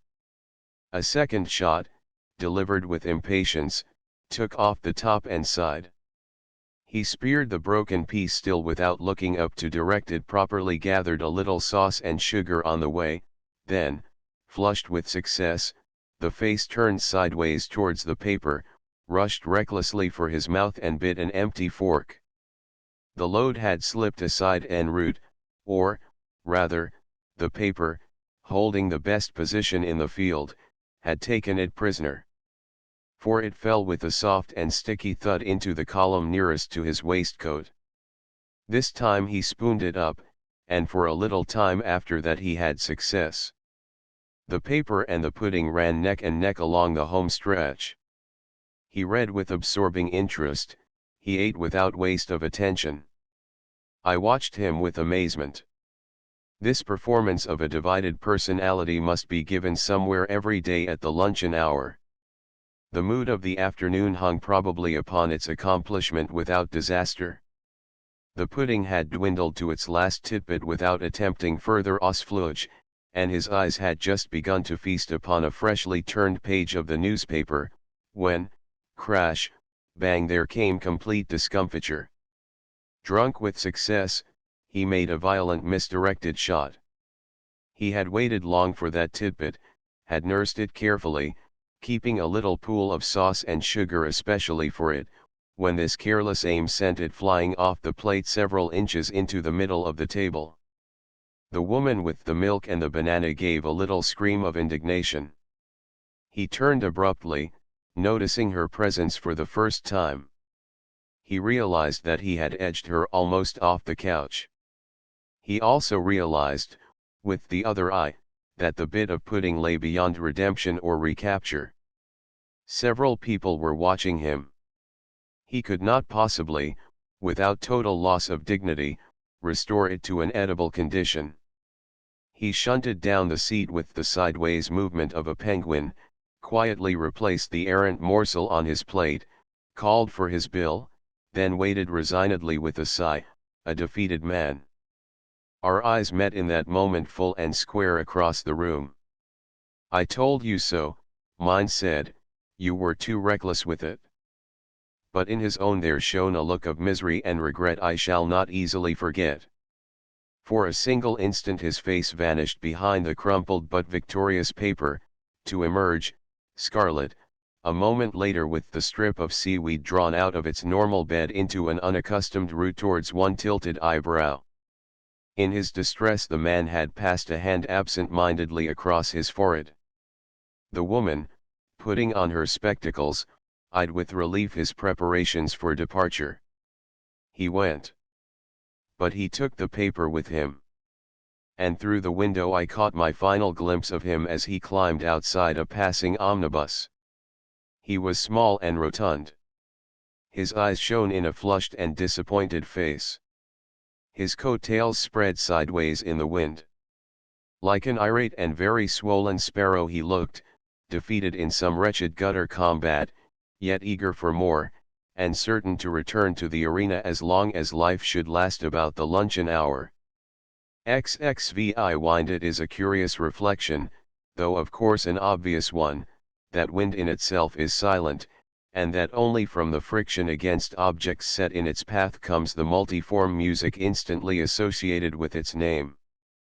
The fact, too, that so potent a force should be both silent and invisible readily explains its common use as a simile, and a beautiful one, for spirit. Like flame, that other exquisite simile of spirit, how clean it licks, how mysteriously it moves, how swiftly it penetrates. And so subtly linked are they that the one almost seems to produce the other. The swift hot winds that beat about a conflagration, the tongues of fire that follow a fanning draught, the wind that blew the stars to flame. True inspiration seems certainly born of this marriage of wind and fire. How singular, have you ever thought, would be the impressions of a man to whom the motion of air, as wind, was unknown, when first he witnessed the phenomenon of a 20-knot breeze? Imagine a people that knew not wind, how they would tremble to see the tree-tops bend, to hear the roar, the whispers, the sweet singing of all nature about them for the first time, to know the sounds and movements of the myriad objects that but for wind would be silent and motionless from one year's end to another. To me, it has always seemed that such a revelation might be far more wonderful than the first torrent of light that beats upon the eyes of a man who has been blind. And so one comes to a further suggestive reflection, that objects all possess their own particular sound or voice that the winds love to set free, their essential note, that specific set of vibrations lying buried in their form, of which, as some curious doctrines of the old magic assert, their forms, indeed, are the visible expression. In this region, pondering the relation between sound and shape, the imagination may wander till it grows dizzy, for it leads very soon to the still more wonderful world where sound and color spin their puzzling web, and the spiritual phenomena of music cry for further explanation. But, for the moment, let only the sound of wind be in our ears, for in wind, I think, there is a sweetness and a variety of music that no instruments invented by men have yet succeeded in approaching so far as sheer thrill and beauty are concerned. Each lover of nature knows, of course, the special voice of wind that most appeals to him: the sighing of pines, the shouting of oaks, the murmur of grasses, the whirring over a bare hillside, or the whistling about the corners of the streets. The variety is endless, and there can be no great interest in obtruding one's own predilection. Only, to know this music thoroughly, to catch all the overtones and undertones that make it so wonderful, and to absorb its essential thrill and power, you must listen, not for minutes, but for hours. If you want to learn the secrets of the things themselves, betrayed in the varying response they give back to the winds that sweep or caress them, lie leisurely for hours at a time and listen.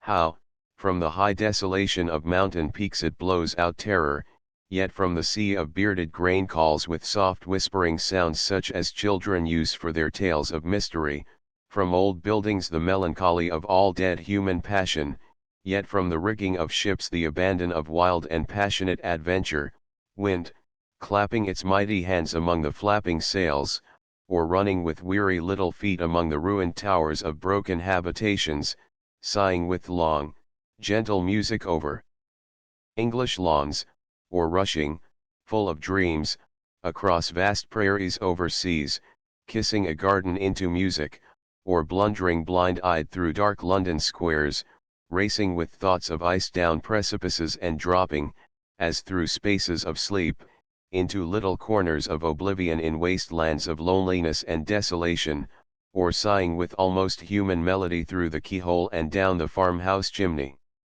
From the curtained softness of the summer sky these viewless winds sift silently into the heart, to wake yearnings infinite. From some high attic window, perhaps, where you stand and watch, listen to that wind of sighs that rises, almost articulate with the pains and sorrows, the half-caught joys, too, from that crowded human world beneath the sea of roofs and tiles. Winds of desire, winds of hope, winds of fear and love. Ah! Winds of all the spirit's life and moods, and, finally, the wind of death. And wind down a wet and deserted London street, shouting its whistling song, its song of the triumphant desolation that has cleared the way for it of human obstruction. How it sings the music of magnificent poverty, of heavy luxury, and then of the loneliness bred by both. And you see some solitary figure battling forwards, and hear that curious whistling it makes over the dripping umbrella. Ah! How that wind summons pictures of courage in isolation, and of singing in a wilderness. The wind bloweth where it listeth, and thou hearest the sound thereof, yet canst not tell whence it cometh nor whither it goeth, for wind is, indeed, of the nature of spirit, and its music, crowded with suggestion, as sometimes, too, with memory and association, is, in the true sense, magical. Where is thy soul? Thou liest I the wind and rain, says the poetess to the beloved dead, and in another passage the sound of wind brings back for her the phantom face of the departed, but who shall drive a mournful face from the sad winds about my door? Shelley, more than any other, perhaps, loved wind and wind voices, and has the most marvelous and subtle descriptions of it in his work. Though he so often speaks of the viewless wind, one cannot help thinking that in his imagination lay some mental picture of wind in the terms of sight. He saw the wind. For him it had color as well as shape. He saw bright sylphs spirits of air which star the winds with points of colored light, as they rain through them, and wind-enchanted shapes of wandering mist that for his inner vision were snow-white and swift as wind nursed among lilies near a brimming stream. And, alone among poets so far as I know, he had that delightful conception of solid, smooth surfaces of wind upon which it is possible to run and dance and sleep. His verse is alive with spirits trampling the wind, trampling the slant winds on high with golden sandaled feet, or climbing the hills of wind that run up into the highest peaks of heaven. The Witch of Atlas not only rode singing through the shoreless air, but also ran upon the platforms of the wind, and laughed to hear the fireballs roar behind. And it is the chorus in Prometheus Unbound that so exquisitely weaves the dance on the floor of the breeze. But for less gifted mortals there are certain effects of wind that seem to me to approach uncommonly close to actual sight, or at least to a point where one may imagine what wind ought to look like. Watch the gusts of a northwest wind as they fall in rapid succession upon a standing field of high barley, beating the surface into long curved shadows that bring to mind Shelley's kindling within the strings of the waved air, Aeolian modulations. One can see the velvet touch of those soft, vast paws, and the immense stretch of the invisible footsteps that press the long stalks down and as suddenly sweep away and set them free again. And with the changing angle of the myriad yellow heads the color also changes, till gradually there swims upon the mind the impression of some huge and shadowy image that flies above the field, some personal deity of wind, some djinn of air. One almost sees the spirit of the wind. It is fascinating, too, to stand opposite a slope of wooded mountains, near enough to distinguish the individual swing of each separate tree, yet far enough to note how the forest as a whole blows all one way, the way of the wind. Also to hear the chord of sound as a whole, yet mark the different notes that pour out of the various trees composing it. In some such way one wonders, perhaps, the Spirit of God moves over the surface of men's minds, each swinging apparently its own individual way, yet when seen in proper perspective, all moving the one way to Him. And the voices of all these separate little stray winds, who shall describe them? Creep with me now out of the house among these Jura vineyards, and come up into the pine forests that encircle the village. Put your ear against that bosom of the soft dark woods where the wind is born, and listen. Find the words if you can. XXVII pines, all trees, doubtless, appeal in some measure to the sense of poetry, even in those who are not strictly speaking lovers of nature, but the pine, for many, seems to have a message more vivid, more vital than the rest, as though it possessed some occult quality that speaks not merely to the imagination, or to the general love of nature per se, but directly to the soul. The oak for strength, the ash for mystery, the birch for her feminine grace, and so forth, but the pine, like a sharp sword, pierces straight through to that inner sense of beauty which accepts or rejects beyond all question of analysis. The personality of this common tree touches the same sense of wonder that is stirred by the presence of a human personality, strong beyond ordinary, and worship is ever subtly linked with wonder. The analogy is interesting. The pine plants its roots where more showy trees faint and die, straight, strong, and sweet to the winds. It flourishes where only gorse, heather, and toughly obstinate things can live. Out of the rock, where there seems not earth enough to feed a violet, it lifts its somber head undaunted, scorched by the sun, torn by the blast, peering into dreadful abysses, yet utterly fearless, and yielding so little that the elements must pluck it up by the roots before they can destroy it. Only lightning can break it. At a height above the sea that means death to other trees, it climbs singing, rock-rooted, stretched athwart the vacancy, and even when the main army halts, stragglers are always to be seen, leading forlorn hopes into the heart of desolation beyond. And if, amid the stress of conditions, it cannot look well, it is content to look ill, showing a dwarfed and stunted figure to the skies. Only then, ye elemental powers! What strength in the gnarled roots, what iron resistance in the twisted trunk, what dour endurance in the short, thick limbs! It assumes the attitude of the fighting animal, back to the wall. High mountains are full of vivid pictures of this courage against titanic odds. For the pine tree has the courage of its convictions, fine, simple, tenacious, as it has also that other quality of the strong soul, the power to stand alone. Some say there is a precipice where one vast pine is frozen to ruin o'er piles of snow and chasms of ice mid-alpine mountains. No one who has canoed on Canadian lakes and seen those frequent rocky islets, each with its solitary pine, can have ignored that there is something strangely significant in the sight of that slender spire rising out of the heart of loneliness, something that thrills, and thrills deeply, into the region beyond words. Unsheltered, beneath wide skies, remote from its own kind, the tree stands there, splendid in its isolation, straight as a temple column and prepared for any shock. Ein Fichtenbaum steht einsam, of course, but there is more than the pathos of Heine's poem in its unapproachable loneliness.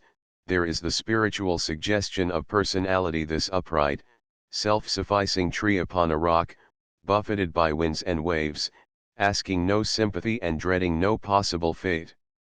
The picture, symbolic of the strong soul, conveys the inevitable parable.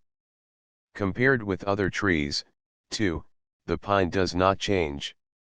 One knows, of course, the tips of tender green that come with May and turn a pine wood into a sea of bewildering beauty.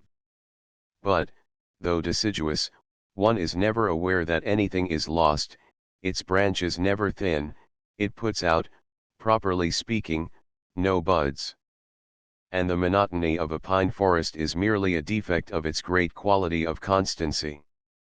In summer its shade is deeper, its recesses more cool than those of other woods, and in winter, just when most trees are leafless and unable to fight, it bears the full weight of the snow and meets the whole force of the destroying winds. It stands to face disaster when others faint or run. The analogy with man is again striking and complete. Yet its qualities are not merely negative. More than most, it gives out without reward, often without recognition, for the great forests that sweeten the world with their balsam, and their life-giving odors, stand most often in the deserted regions of the earth, unseen, unknown. And, by their death, they become more useful still, journeying over all the seas. In the true sense, most ascetic of trees, accepting discipline that good may come for others, not for themselves. Like the vital human personality, too, what atmosphere it has. What it lends of suggestiveness to the commonest landscape. A few pines clustered on the hill, a somber group among the green trees in the plain. In the suburban garden even, or rearing its dark crest against the hoardings of the street, how its picturesqueness spreads about it. It is the gypsy among trees, and its perfume, like the wood fire, sets the blood aflame for wandering and for the lonely places of the world. At the sight of it one thinks, perhaps, of the stone pine into which the forest has whispered its gravest and sweetest thought, and at the same instant is caught away to that other revelation where it stands by the sea. For, by the shore of southern seas, it betrays a scarcely suspected touch of melancholy, gentle and pathetic in its essence, feminine almost, that makes the heart yearn for lovely and impossible things. One sees it there, rooted among golden sands, and gazing across a waste of purple sea, the wash of whose waves is hardly to be distinguished from the wash of wind through its own branches. The mystery of the pines, too, seems to hold a peculiar quality unapproached elsewhere in nature. It subdues without terrifying, inspires awe without distress, and is more human than the mystery which belongs to mountains, sea, or desert. The fairies come out from the pine woods, for no other woods conceal so gently, yet hold within their velvety recesses such possibilities of revelation. To meet them unexpectedly is to experience a thrill of subtle suggestion.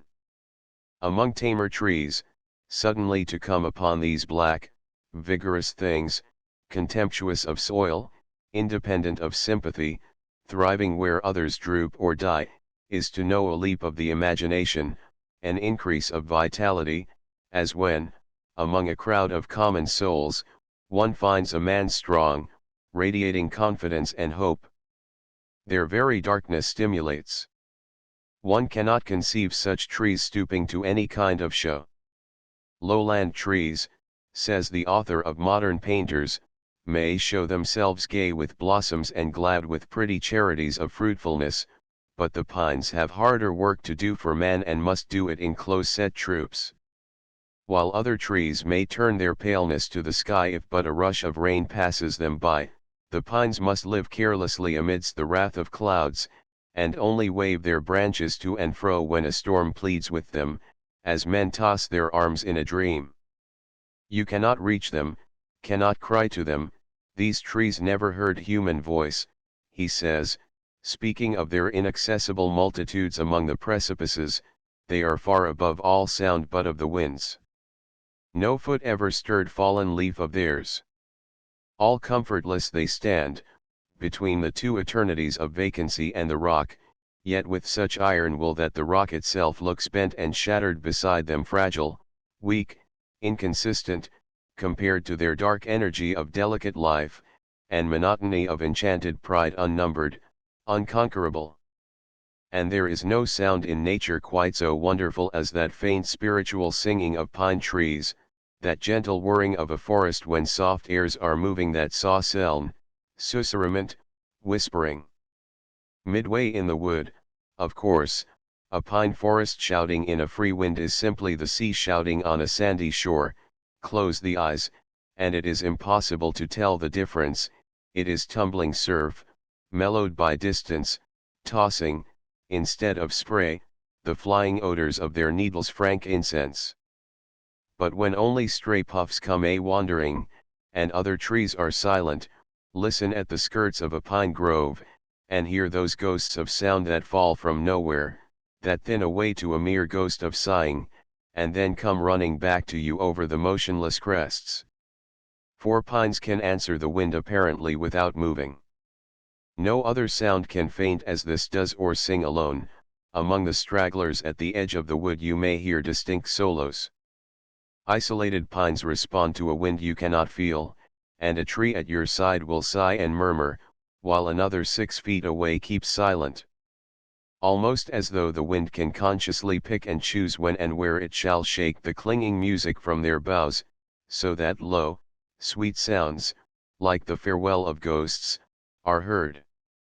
Wherever they are found, whether they fledge the wild-ridged mountain steep by steep, or gather in greater concourse like fallen flakes and fragments of the night, stayed in their solemn squares, these trees, for some imaginations at least, seem charged with a potent symbolism. And, from the particular, they sweep the mind across continents to the general. Their shadows rest upon a nation, as Ruskin puts it, and absorb and mold the life of a race. The northern people, century after century, lived under one or another of the two great powers of the pine and the sea, both infinite.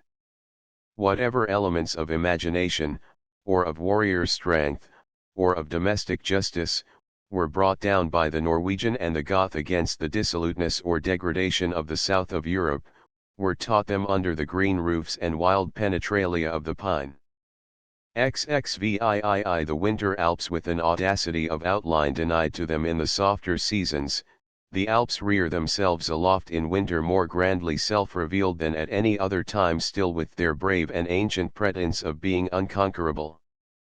The black and white become them best, and they know it, the savage, iron black that seems pitiless, and that shining, silvery white that dazzles so piercingly.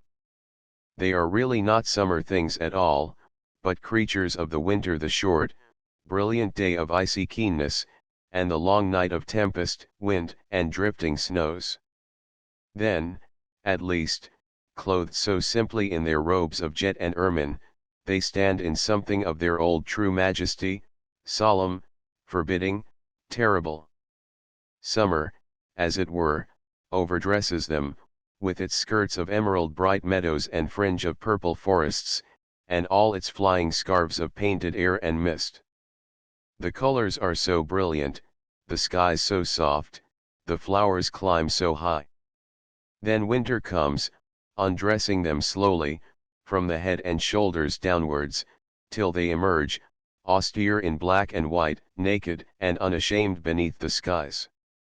The associations of summer, of course, help very largely to emphasize the contrast. Those stubborn peaks that lie in January beneath 40 feet of packed and driven snow, on many a morning in July and August carried 20 tourists prattling to one another of the sunrise, sucking thermos flasks, giggling of the hotel dances to come, not a few having been bodily dragged up, probably, by guides and porters overburdened with the latest appliances for comfort and ease. And the mere thought of them all somehow makes the Alps dwindle a little. But in winter they become free again, and hold uninterrupted converse with the winds and stars. Their greatest characteristic becomes manifest: their silence. For the silence of the winter Alps is genuinely overwhelming. One feels that the whole world of strife, clamour, and bustle, and with it all the clash of vulgar ambitions among men, has fallen away into some void whence resurrection is impossible. Stand upon one of the upper slopes in midwinter and listen, all sound whatsoever has fled away into the remotest comers of the universe. It seems as though such a thing had never existed even, the silence is so enormous, yet at the same time more stimulating than any possible music, more suggestive than the sweetest instrument ever heard. It encompasses the sky and the earth like an immense vacuum. In summer, there would be bells, bells of goats and cows, voices, voices of climbers, tourists, shepherds, people singing, pipes playing, an occasional horn, and even the puffing and whistling of at least several funiculaires in the valley. But now all these are hushed and gone away dead. Only silence reigns. Even above, among the precipices and ridges, there is no crack and thunder of falling stones, for the sun has hardly time to melt their fastenings and send them down, no hiss of sliding snow, no roar of avalanches. The very wind, too, whirring over this upper world too softly cushioned with thick snow to permit noise, even the wind is muted and afraid to cry aloud. I know nothing more impressive than the silence that overwhelms the world of these high slopes. The faint sishing of the ski as one flies over the powdery snow becomes almost loud in the ears by comparison. And with this silence that holds true awe comes that other characteristic of the winter Alps, their immobility, that is, I mean, of course, the immobility of the various items that crowd their surface in summer with movement. All the engines that produce movement have withdrawn deep within their frozen selves, and lie smothered and asleep. The waving grasses are still, beneath 3 meters of snow, the shelves that in July so busily discharge their weights of snow into the depths stand rigid and fastened to the cliffs by nails of giant ice. Nothing moves, slides, stirs, or bends, all is inflexible and fixed. The very trees, loaded with piled-up masses of snow, stand like things of steel pinned motionless against the background of running slope or blue-black sky. Above all, the tumbling waters that fill the hollows of all these upper valleys with their dance of foam and spray, and with their echoing sweet thunder, are silent and invisible. One cannot even guess the place where they have been. Here sit silence and immobility, terrifically enthroned and close to heaven. The Alps, tainted in summer with vulgarity, in winter are set free, for the hordes of human beings that scuttle about the fields at their base are ignored by the upper regions. Those few who dare the big peaks are perforce worthy, and the bold ski runners who challenge the hazards of the long, high courses are themselves, like the birds, almost a part of the mountain life. The Alps, as a whole, retire into their ancient splendor. Yet their winter moods hold moments of tenderness as well, and of color, too, that at first the strong black and white might seem to deny. The monotony of the snow world comes to reveal itself as a monotony of surface only, thinly hiding an exquisite variety. The shading is so delicate, however, that it eludes capture by words almost. Half unearthly seem to me sometimes the faint veils of tinted blues, greys, and silvers that lie caught upon those leagues of upper snow, half hidden in the cup-like hollows, nestling just beneath the curved lip of some big drift, or sifted like transparent colored powder over half a hill when the sun is getting low. Under boulders, often, they lie so deep and thick that one might pick them up with the hands, rich, dark blues that seem almost to hold substance. and the purple troops of them that cloak the snow to the eastward of the pine forests surpass anything that summer can ever dream of, much less give. The long icicles that hang from branch or edge of stones, sparkling in the sun while they drip with sounds like the ticking of a clock, flash with crowded colors of a fairy world. And at the center of the woods there are blacks that might paint all London, yet without suffering loss. At dawn, or towards sunset, the magic is bewildering. The wizardry of dreams lies over the world. Even the village street becomes transfigured. These winter mountains then breathe forth for a moment something of the glory the world knew in her youth before the coming of men. The ancient gods come close. One feels the awful potentialities of this wonderful white and silent landscape. Into the terms of modern life, however, it is with difficulty, if at all, translatable. Before the task was half completed, someone would come along with weights and scales in his hand and mention casually the exact mass and size and composition of it all and rob the wondrous scene of half its awe and all its wonder. The gathering of the enormous drifts that begins in November and continues until March is another winter fact that touches the imagination. The sight of these vast curled waves of snow is undeniably impressive, accumulating with every fresh fall for delivery in the spring. The stored power along those huge steep slopes is prodigious, for when it breaks loose with the first foehn wind of April, the trees snap before it like little wooden matches, and the advance wind that heralds its coming can blow down a solid chalet like a playing card. One finds these mighty drifts everywhere along the ridges, smooth as a billiard table along the surface, their projecting cornices running out into extensions that alter the entire shape of the ridge which supports them. They are delicately carved by the wind, curved and lined into beautiful sweeping contours that suggest suddenly arrested movement. Chamois tracks may be seen sometimes up to the very edge, the thin, pointed edge that hangs over the abyss. One thinks of an Atlantic suddenly changed into a solid frozen white, and as one whips by on ski it often seems as though these gigantic waves ran flying after, just about to break and overwhelm the valley. Outlined on a cloudless day against the skies of deep wintry blue seen thus from below, they present a spectacle of weirdest beauty. And the silence, this thick, white-coated silence that surrounds them, adds to their singular forms an element of desolate terror that is close to sublimity. The whole point of the winter Alps, indeed, is that they then reveal themselves with immensities of splendor and terror that the familiarity of summer days conceals. The more gaunt and somber peaks, perhaps, change little from one season to another, like the sinister tooth of the old Matterhorn, for instance, that is too steep for snow to gather and change its aspect. But the general run of summits stand aloof in winter with an air of inaccessibility that adds vastly to their essential majesty. The 5 peaks of the Dent du Midi, to take a well-known group, that smile a welcome to men and women by the score in August, retreat with the advent of the short dark days into a remoter heaven, whence they frown down, genuinely terrific, with an aspect that excites worship rather than attack. In their winter seclusion, dressed in black and white, they belong to the clouds and tempests, rather than to the fields and woods out of which they grow.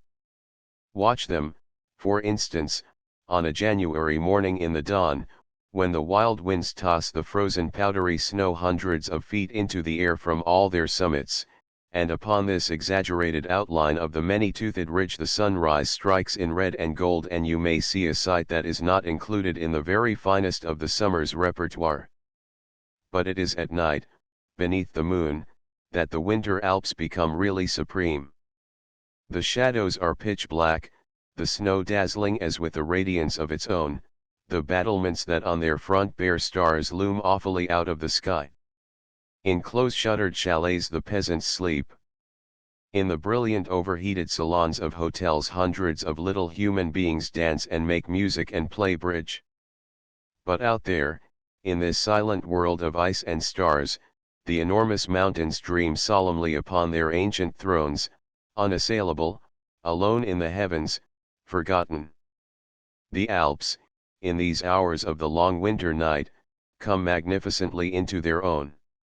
XXIX the second generation sometimes, in a moment of sharp experience, comes that vivid flash of insight that makes a platitude suddenly seem a revelation, its full content is abruptly realized. 10 years is a long time, yes, he thought, as he walked up the drive to the great Kensington house where she still lived. 10 years long enough, at any rate, for her to have married and for her husband to have died. More than that he had not heard, in the outlandish places where life had cast him in the interval. He wondered whether there had been any children. All manner of thoughts and questions, confused a little, passed across his mind. He was well-to-do now, though probably his entire capital did not amount to her income for a single year. He glanced at the huge, forbidding mansion.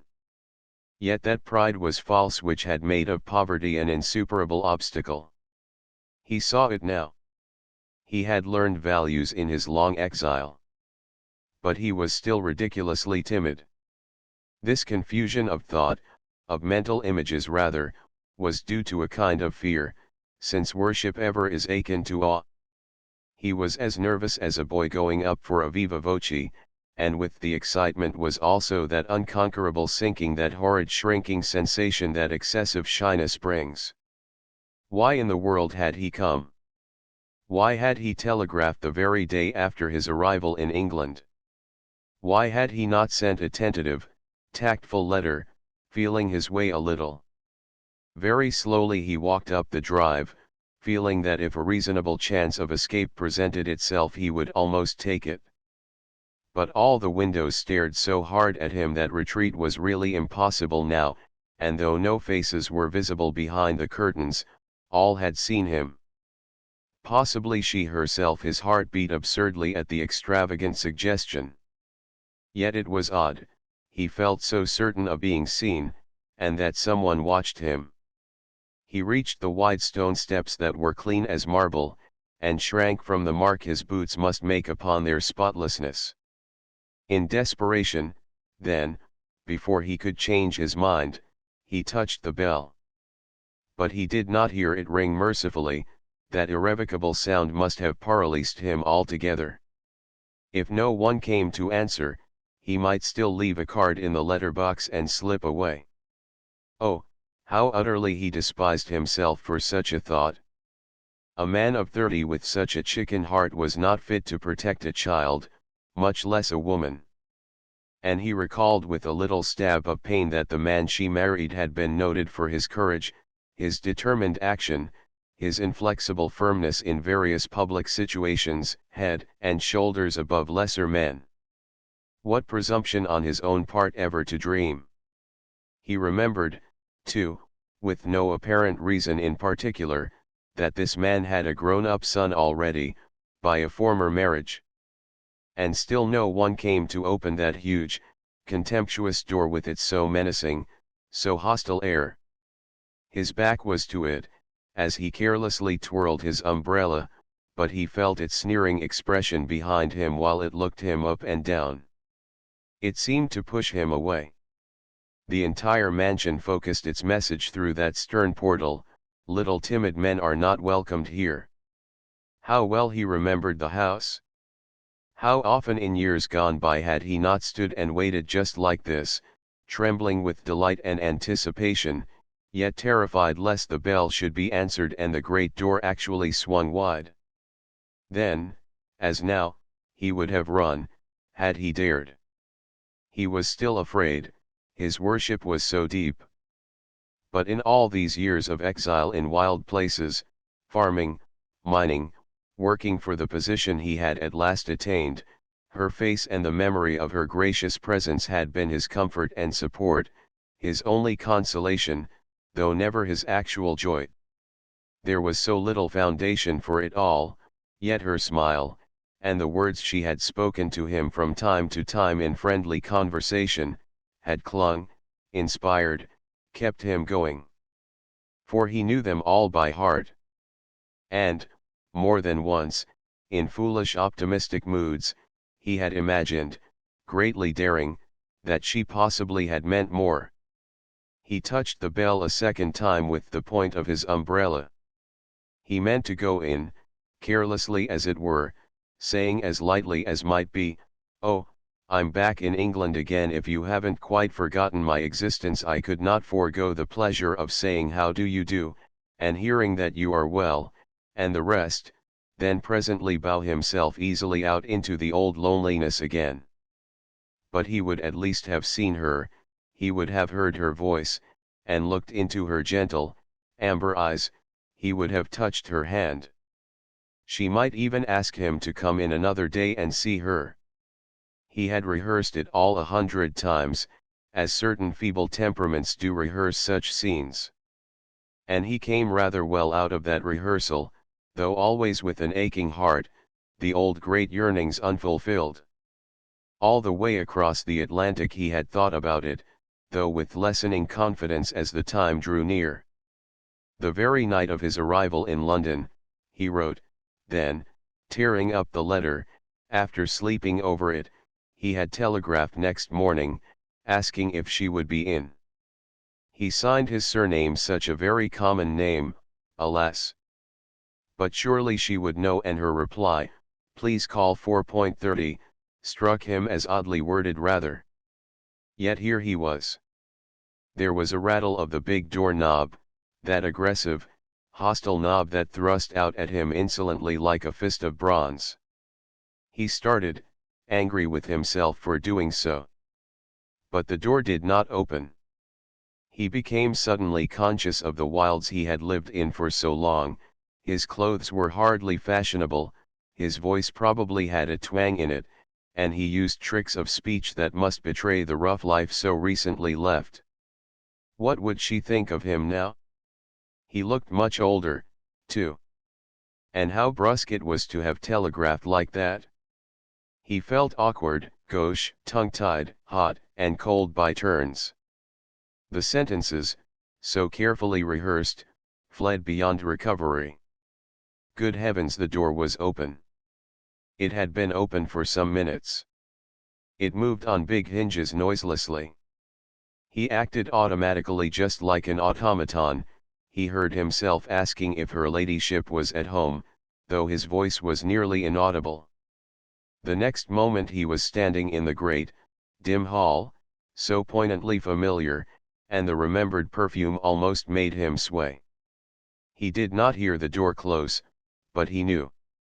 He was caught. The butler betrayed an instant's surprise, or was it overwrought imagination again, when he gave his name. It seemed to him, though only later did he grasp the significance of that curious intuition, that the man had expected another caller instead. The man took his card respectfully, and disappeared. These flunkies, of course, were so marvelously trained. He was too long accustomed to straight question and straight answer, but here, in the old country, privacy was jealously guarded with such careful ritual. And, almost immediately, the butler returned with his expressionless face again, and showed him into the large drawing room on the ground floor that he knew so well. Tea was on the table, tea for one. He felt puzzled. "If you will have tea first, sir, her ladyship will see you afterwards," was what he heard. And though his breath came thickly, he asked the question that forced itself up and out. Before he knew what he was saying, he asked it, "Is she ill?" "Oh no, her ladyship was quite well, thank you, sir." "If you will have tea first, sir, her ladyship will see you afterwards." The horrid formula was repeated, word for word. He sank into an armchair and mechanically poured out his own tea. What he felt he did not exactly know. It seemed so unusual, so utterly unexpected, so unnecessary, too. Was it a special attention, or was it merely casual? That it could mean anything else did not occur to him. How was she busy, occupied, not here to give him tea? He could not understand it. It seemed such a farce, having tea alone like this, it was like waiting for an audience, it was like a doctor's or a dentist's room. He felt bewildered, ill at ease, cheap. But after 10 years in primitive lands, perhaps London usages had changed in some extraordinary manner. He recalled his first amazement at the motor omnibuses, taxicabs, and electric tubes. All were new. London was otherwise than when he left it. Piccadilly and the Marble Arch themselves had altered. And, with his reflection, a shade more confidence stole in. She knew that he was there, and presently she would come in and speak with him, explaining everything by the mere fact of her delicious presence. He was ready for the ordeal, he would see her and drop out again. It was worth all manner of pain, even of mortification. He was in her house, drinking her tea, sitting in a chair she even perhaps used herself. Only he would never dare to say a word, or make a sign that might betray his changeless secret. He still felt the boyish worshipper, worshipping in dumbness from a distance, one of a group of many others like himself. Their dreams had faded, his had continued, that was the difference. Memories tore and raced and poured upon him. How sweet and gentle she had always been to him. He used to wonder sometimes. Once, he remembered, he had rehearsed a declaration but, while rehearsing, the big man had come in and captured her, though he had only read the definite news long after by chance in the Arizona paper. He gulped his tea down. His heart alternately leaped and stood still. A sort of numbness held him most of that dreadful interval, and no clear thought came at all.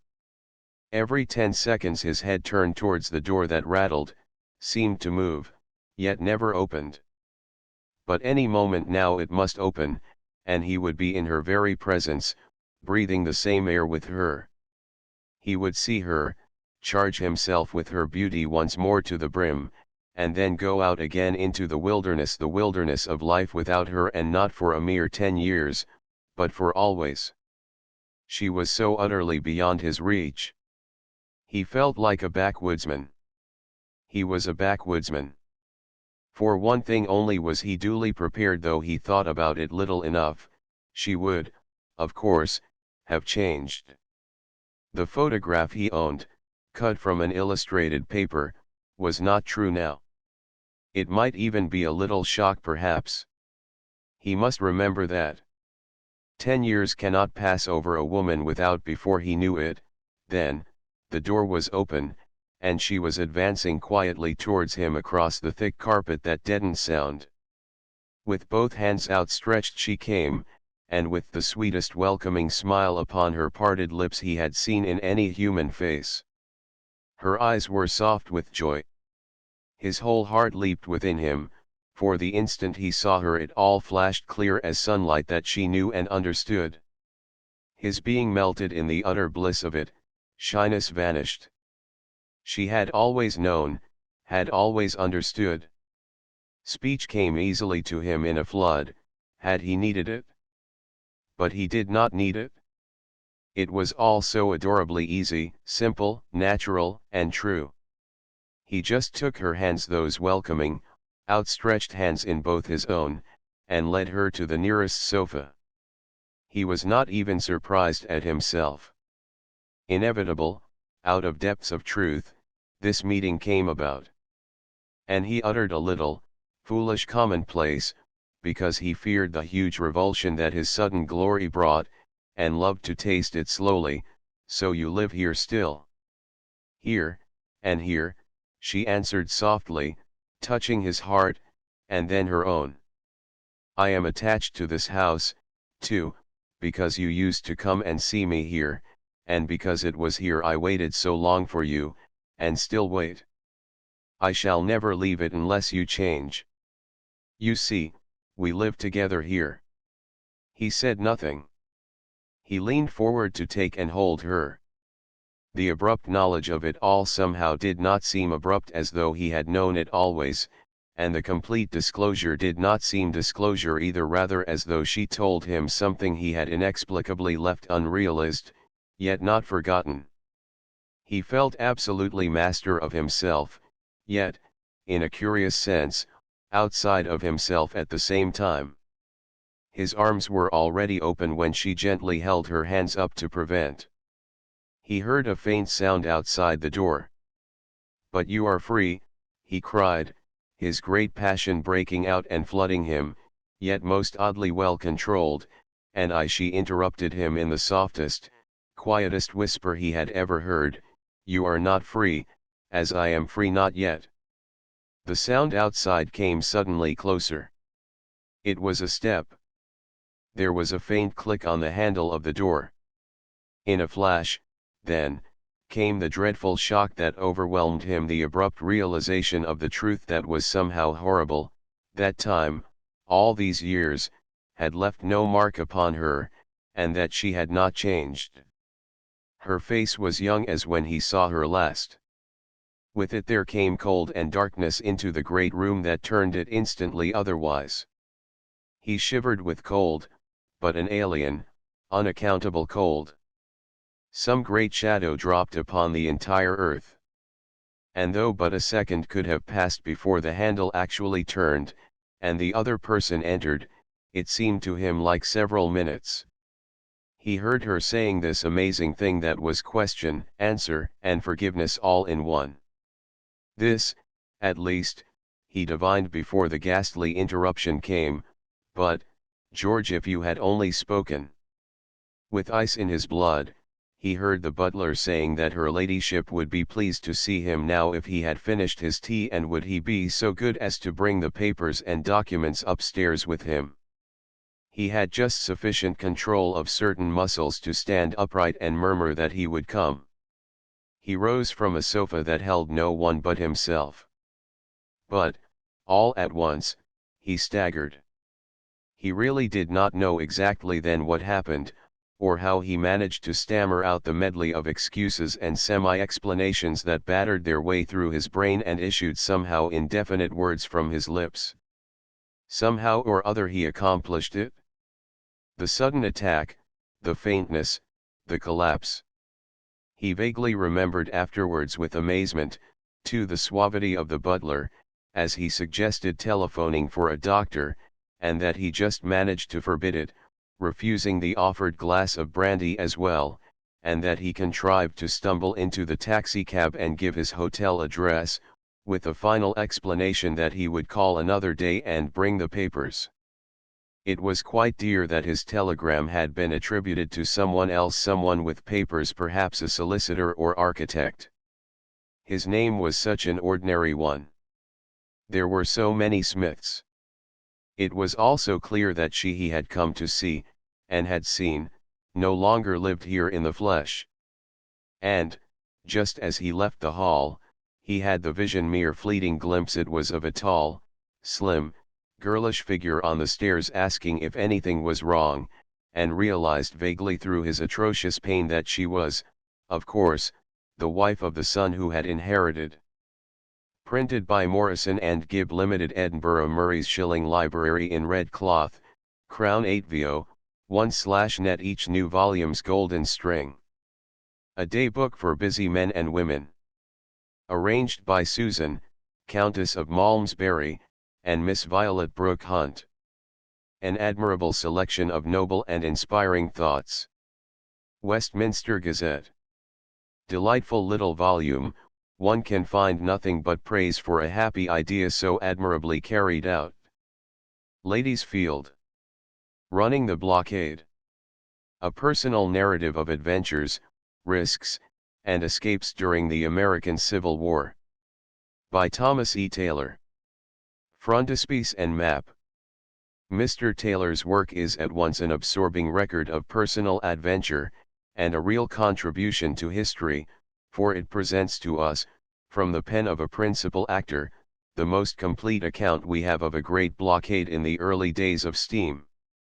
As a picture of exciting escapes, of coolness and resource at moments of acute danger, of well-calculated risks, boldly accepted and obstinately carried through, it has few rivals in sea story. Historical memorials of Canterbury, the land of Augustine, the murder of Becket, Edward the Black Prince, Becket's Shrine. By the late Dean Stanley. With illustrations. No pilgrim to Canterbury need now content himself with the meager historical information of the guidebooks when he can get Dean Stanley's fascinating work for 1 shilling. The Church Times. Livingstone's first expedition to Africa. A popular account of missionary travels and researches in South Africa. By David Livingstone, M.D. With map and numerous illustrations.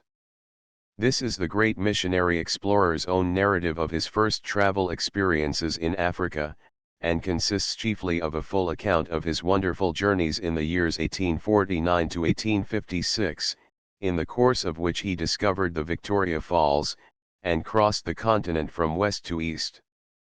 Many books have been written on the subject of Livingstone and his travels, but all who are interested in the greatest of African travelers should read this record. The Gathering of Brother Hilarious. By Michael Fairless. Through this little book runs the road of life, the common road of men, the white highway that Hilarius watched from the monastery gate and Brother Ambrose saw nearing its end in the Jerusalem of his heart. The book is a romance. It may be read as a romance of the Black Death and a monk with an artist's eye, but for the author it is a romance of the image of God. James Nass Smith, engineer and inventor of the steam hammer. An autobiography. By Samuel Smiles. Portrait and illustrations. We should not know where to stop if we were to attempt to notice all that is instructive and interesting in this volume. It will be found equally interesting to students of human nature, to engineers, to astronomers, and even to archaeologists. Among other merits, there are few books which could be put with more advantage into a young man's hands, as affording an example of the qualities which conduce to legitimate success in work. The Quarterly Review. An Englishwoman's Love Letters. By Lawrence Houseman. Mr. T. P. O'Connor in the Daily Mail says I turned over the leaves rapidly, almost greedily, and had read almost all its story before I could allow myself to sleep. It is a loud cry, not merely of one intoxicated and torn heart, but of the claim of inner and true emotion to be still the greatest force of life, the one thing worth having, worth living for, longing for, dying for. Aesop's Fables. A new version, chiefly from the original sources. By the Reverend Thomas James, M.A. With more than 100 woodcuts designed by Tenniel and Wolfe. Sir John Tenniel's beautiful illustrations are a notable feature of this edition of the most popular moral and political class book of more than 2,000 years. The fables have been retranslated chiefly from original sources, and are printed in a clear and attractive type. They are accompanied by a scholarly and interesting introductory sketch of the life of Aesop and the history of the fables. The Lion Hunter in South Africa.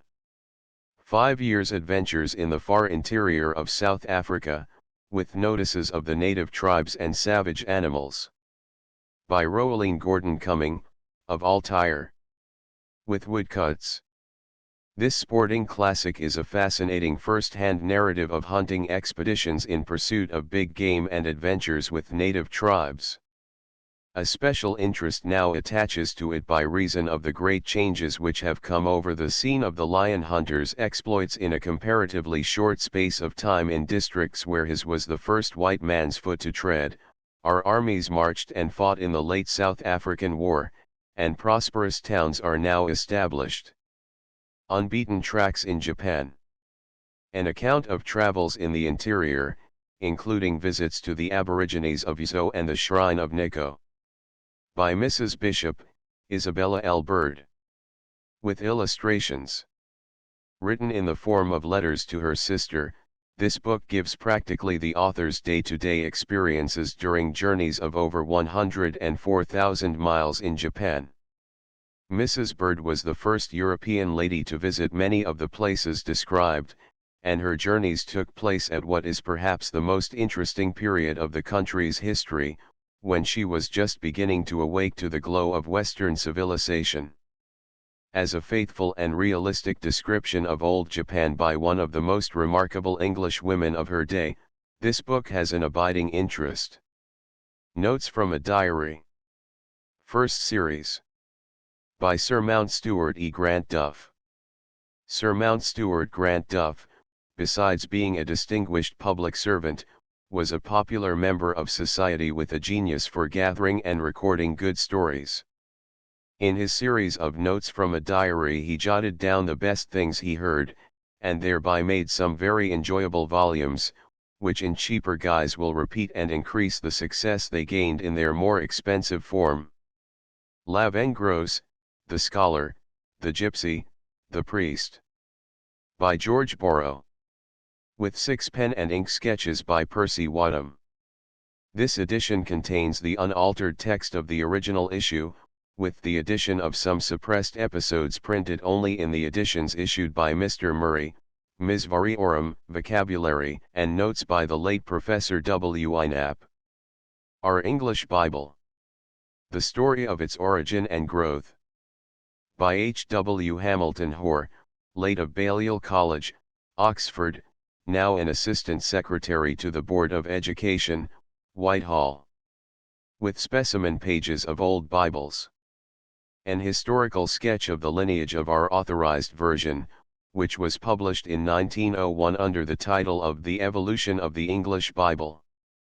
The aim of the sketch is to give, in a continuous and narrative form, a history of our English translations, and to exhibit them in close connection with the story of the national life.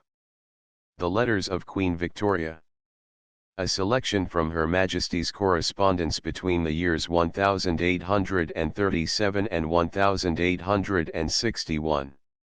Edited by A. C. Benson, M.A., C.V.O., and Viscount Esher, G.C.V.O., K.C.B. With 16 portraits. 3 volumes ones. Net each volume. Published by authority of His Majesty King Edward VII. This edition is not abridged, but is the complete and revised text of the original. Origin of Species by Means of Natural Selection. By Charles Darwin. Popular impression of the corrected copyright edition. Issued with the approval of the author's executors. The first edition of Darwin's Origin of Species has now passed out of copyright. It should, however, be clearly understood that the edition which thus loses its legal protection is the imperfect edition which the author subsequently revised and which was accordingly superseded. This, the complete and authorized edition of the work, will not lose copyright for some years. The only complete editions authorized by Mr. Darwin and his representatives are those published by Mr. Murray. Round the Horn Before the Mast. An account of a voyage from San Francisco round Cape Horn to Liverpool in a four-mast windjammer, with experiences of the life of an ordinary seaman. By Basil Lubbock. With illustrations. The Sheffield Independent says if you care to read what life at sea in a sailing vessel really is like, this is the book that tells the story. Mr. Lubbock has a fine power of telling a tale realistically. To read him is as good as being on the spot, and having the sights for yourself, without the hardships. I have never read any work about the sea that is as vivid and actual as this. English Battles and Sieges in the Peninsula. By Lieutenant Gen Sir William Napier, K.C.B. With portrait.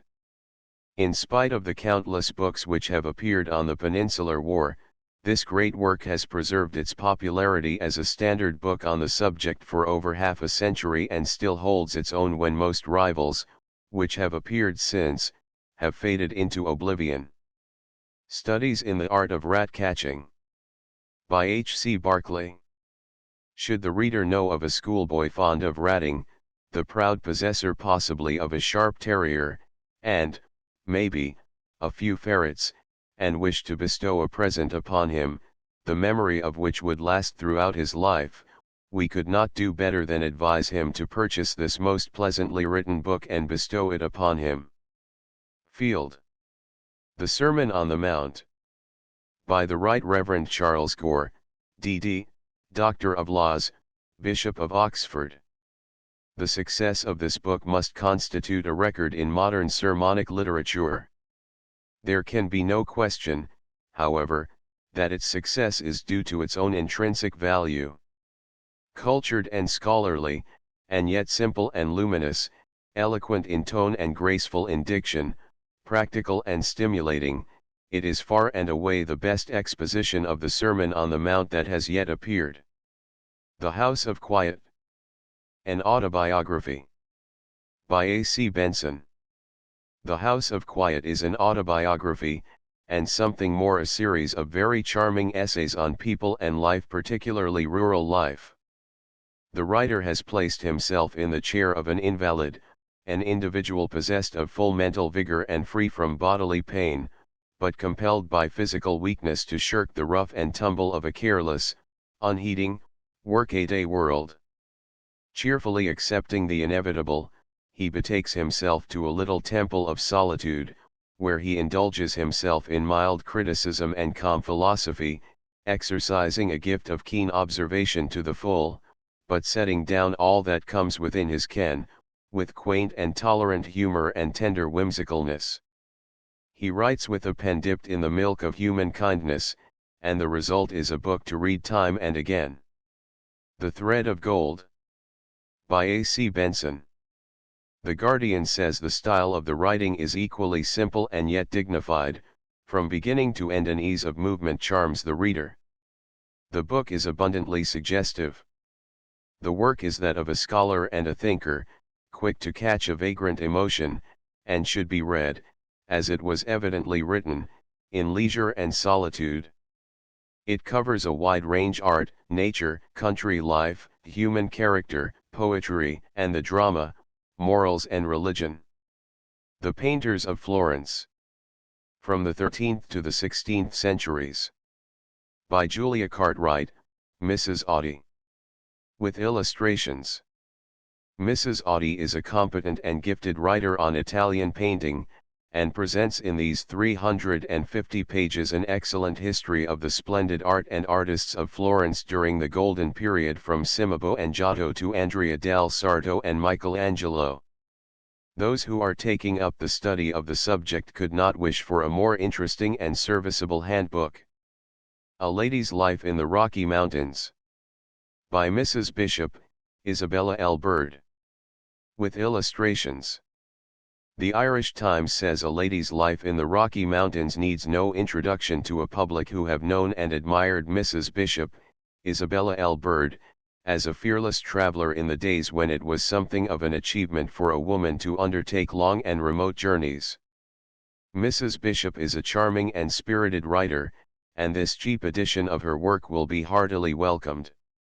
The Life of David Livingstone. By William Garden Blakey. With portrait. This is the standard biography of the great missionary who will forever stand preeminent among African travelers. Deeds of Naval Daring, or, Anecdotes of the British Navy. By Edward Gifford. This work contains 93 anecdotes, told in everyday language, of such traits of courage and feats of individual daring as may best serve to illustrate the generally received idea of the British sailor's character for courage verging on temerity. Sinai and Palestine in connection with their history. By the late Dean Stanley. With maps. There is no need, at this time of day, to praise the late Dean Stanley's fascinating story of his travels in Palestine. It is enough to say that here Mr. Murray has given us, for the sum of 1 shilling net, a delightful reprint of that charming book, with maps and plans and the author's original advertisement and prefaces. We would especially commend this cheap storehouse of history, tradition, and observation to Bible students. Dundee Courier. The Naturalist on the River Amazons. A record of adventures, habits of animals, sketches of Brazilian and Indian life, and Aspects of Nature Under the Equator, During 11 Years of Travel. By H. W. Bates, FRS. Numerous illustrations. There are few works on natural history which appeal with the same degree of fascination to the layperson as The Naturalist on the River Amazons. It is a most readable record of adventures, sketches of Brazilian and Indian life, habits of animals, and aspects of nature under the equator during 11 years of travel. Works of Samuel Smiles. Few books in the whole history of literature have had such wide popularity or such healthy and stimulating effect as the works of Samuel Smiles during the last half-century. How great men have attained to greatness and successful men achieved success is the subject of these enthralling volumes, which are now brought within the reach of all. Self-help. With illustrations of conduct and perseverance. With portrait. Life and labor, or, characteristics of men of industry, culture, and genius. Character. A book of noble characteristics. With frontispiece. A cheaper issue of the thin paper edition of the works of Samuel Smiles. Cloth, 1s. Net, lambskin, 2s. Net self-help. With illustrations of conduct and perseverance. 512 pages, with 6 halftone illustrations. Character. A book of noble characteristics. 448 pages, with 6 halftone illustrations. Duty. With illustrations of courage, patience, and endurance. 496 pages, with 5 halftone illustrations. Thrift. A book of domestic counsel. 448 pages, with 7 halftone illustrations. Thin paper edition of the works of George Borrow. Cloth, 1s. Net, leather, 2s. Net. The Bible in Spain, or, The Journeys, Adventures and Imprisonments of an Englishman in an Attempt to Circulate the Scriptures in the Peninsula. With the notes and glossary of Ulick Burke. With 4 illustrations. The Gypsies of Spain. Their Manners, Customs, Religion, and Language. With 7 illustrations by A. Wallace Mills. Lavengros, the Scholar, the Gypsy, the Priest. Containing the unaltered text of the original issue, some suppressed episodes printed only in the editions issued by Mr. Murray, Ms. Variorum, Vocabulary, and notes by Professor W. I. Knapp. With 8 pen and ink sketches by Percy Wadham. Romany Rye. A sequel to Lavengros. Collated and revised in the same manner as Lavengros by Professor W. I. Knapp. With 7 pen and ink sketches by F. G. Kitten. Wild Wales, Its People, Language, and Scenery. With map and 8 illustrations by A. S. Hartrick. Romano Lavo Lil, the Word Book of the Romany or English Gypsy Language. With specimens of gypsy poetry, and an account of certain gypsy rise or places inhabited by them, and of various things relating to gypsy life in England. Popular editions of Mr. Murray's standard works. Large Crown 8 vo, 2s. 6d net each. Captain James Cook, R.N., F.R.S., The Circumnavigator. By Arthur Kitson. With illustrations. At the time of the appearance of this book, it was accepted by the press as the best authority so far published on the life of the great circumnavigator. In this cheaper edition the author has been able to bring to light some new facts, and to clear up decisively several doubtful points. John Murray, a publisher and his friends. Memoir and correspondence of the second John Murray, with an account of the origin and progress of the house, 1768 to 1843. By Samuel Smiles, Doctor of Laws, edited by Thomas Mackay. With portraits. The Autobiography of Lieutenant General Sir Harry Smith, 1787 to 1819. Edited by G. C. Moore Smith. With map and portrait. A Cotswold Village, or, Country Life and Pursuits in Gloucestershire. By J. Arthur Gibbs. With illustrations. Dog breaking, the most expeditious, certain, and easy method. With odds and ends for those who love the dog and gun. By General W. N. Hutchinson. With numerous illustrations. The Voyage of the Fox in the Arctic Seas in Search of Franklin and His Companions. By the late Admiral Sir F. Leopold McClintock, R.N. A cheap edition. With portraits and other illustrations and maps. The Story of the Battle of Waterloo. By the Reverend G. R. Gleig. With map and illustrations. Life of Robert, 1st Lord Clive. By the Reverend G. R. Gleig. Illustrated. The Wild Sports and Natural History of the Highlands.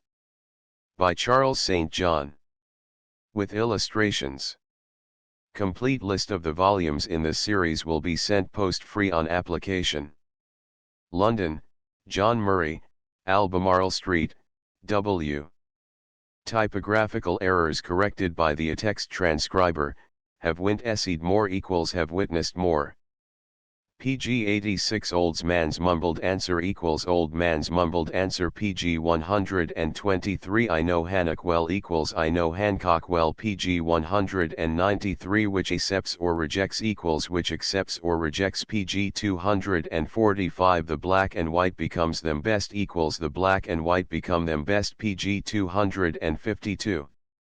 End of the Project Gutenberg ebook 10-minute stories. Updated editions will replace the previous one. The old editions will be renamed. Creating the works from print editions not protected by U.S. copyright law means that no one owns a United States copyright in these works, so the Foundation, and you, can copy and distribute it in the United States without permission and without paying copyright royalties. Special rules, set forth in the general terms of use part of this license, apply to copying and distributing Project Gutenberg trademark electronic works to protect the Project Gutenberg trademark concept and trademark. Project Gutenberg is a registered trademark, and may not be used if you charge for an ebook, except by following the terms of the trademark license, including paying royalties for use of the Project Gutenberg trademark. If you do not charge anything for copies of this ebook, complying with the trademark license is very easy. You may use this ebook for nearly any purpose such as creation of derivative works, reports, performances, and research. Project Gutenberg ebooks may be modified and printed and given away. You may do practically anything in the United States with ebooks not protected by U.S. copyright law. Redistribution is subject to the trademark license, especially commercial redistribution. Start, full license. The full Project Gutenberg license. Please read this before you distribute or use this work to protect the Project Gutenberg trademark mission of promoting the free distribution of electronic works, by using or distributing this work, or any other work associated in any way with the phrase Project Gutenberg. You agree to comply with all the terms of the full Project Gutenberg trademark license available with this file or online at www.gutenberg.org/license.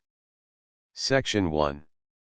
General Terms of Use and Redistributing Project Gutenberg Trademark Electronic Works 1.a.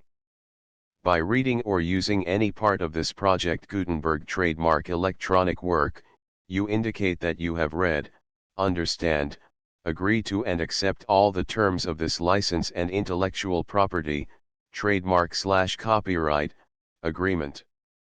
If you do not agree to abide by all the terms of this agreement, you must cease using and return or destroy all copies of Project Gutenberg trademark electronic works in your possession. If you paid a fee for obtaining a copy of or access to a Project Gutenberg trademark electronic work and you do not agree to be bound by the terms of this agreement, you may obtain a refund from the person or entity to whom you paid the fee as set forth in paragraph 1.e.8. 1.b Project Gutenberg is a registered trademark. It may only be used on or associated in any way with an electronic work by people who agree to be bound by the terms of this agreement. There are a few things that you can do with most Project Gutenberg trademark electronic works even without complying with the full terms of this agreement. See paragraph 1.c below. There are a lot of things you can do with Project Gutenberg trademark electronic works if you follow the terms of this agreement and help preserve free future access to Project Gutenberg trademark electronic works. See paragraph 1.e below. 1.c. The Project Gutenberg Literary Archive Foundation, the Foundation or PGLOF, owns a compilation copyright in the collection of Project Gutenberg trademark electronic works. Nearly all the individual works in the collection are in the public domain in the United States. If an individual work is unprotected by copyright law in the United States and you are located in the United States, we do not claim a right to prevent you from copying, distributing, performing, displaying, or creating derivative works based on the work as long as all references to Project Gutenberg are removed.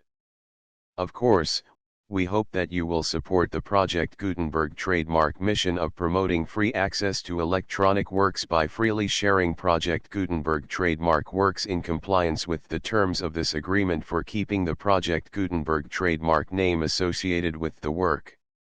You can easily comply with the terms of this agreement by keeping this work in the same format with its attached full Project Gutenberg trademark license when you share it without charge with others. 1.d. The copyright laws of the place where you are located also govern what you can do with this work. Copyright laws in most countries are in a constant state of change. If you are outside the United States, check the laws of your country in addition to the terms of this agreement before downloading, copying, displaying, performing, distributing or creating derivative works based on this work or any other Project Gutenberg trademark work. The Foundation makes no representations concerning the copyright status of any work in any country other than the United States. 1.e. Unless you have removed all references to Project Gutenberg, 1.e.1.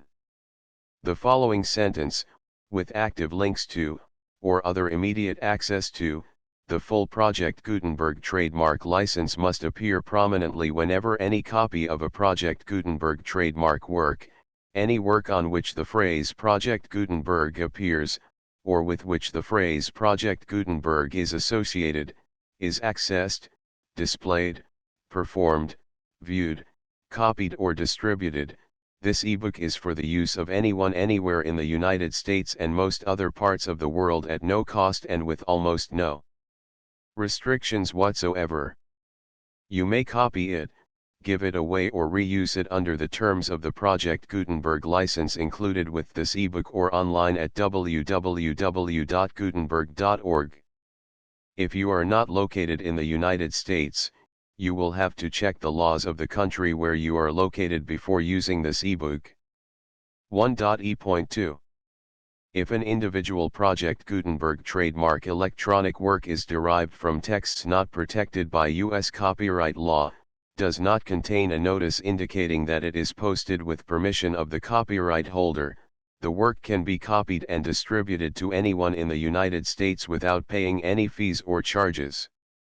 If you are redistributing or providing access to a work with the phrase Project Gutenberg associated with or appearing on the work, you must comply either with the requirements of paragraphs 1.e.1 through 1.e.7 or obtain permission for the use of the work and the Project Gutenberg trademark as set forth in paragraphs 1.e.8 or 1.e.9.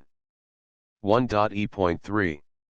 If an individual Project Gutenberg trademark electronic work is posted with the permission of the copyright holder, your use and distribution must comply with both paragraphs 1.e.1 through 1.e.7 and any additional terms imposed by the copyright holder.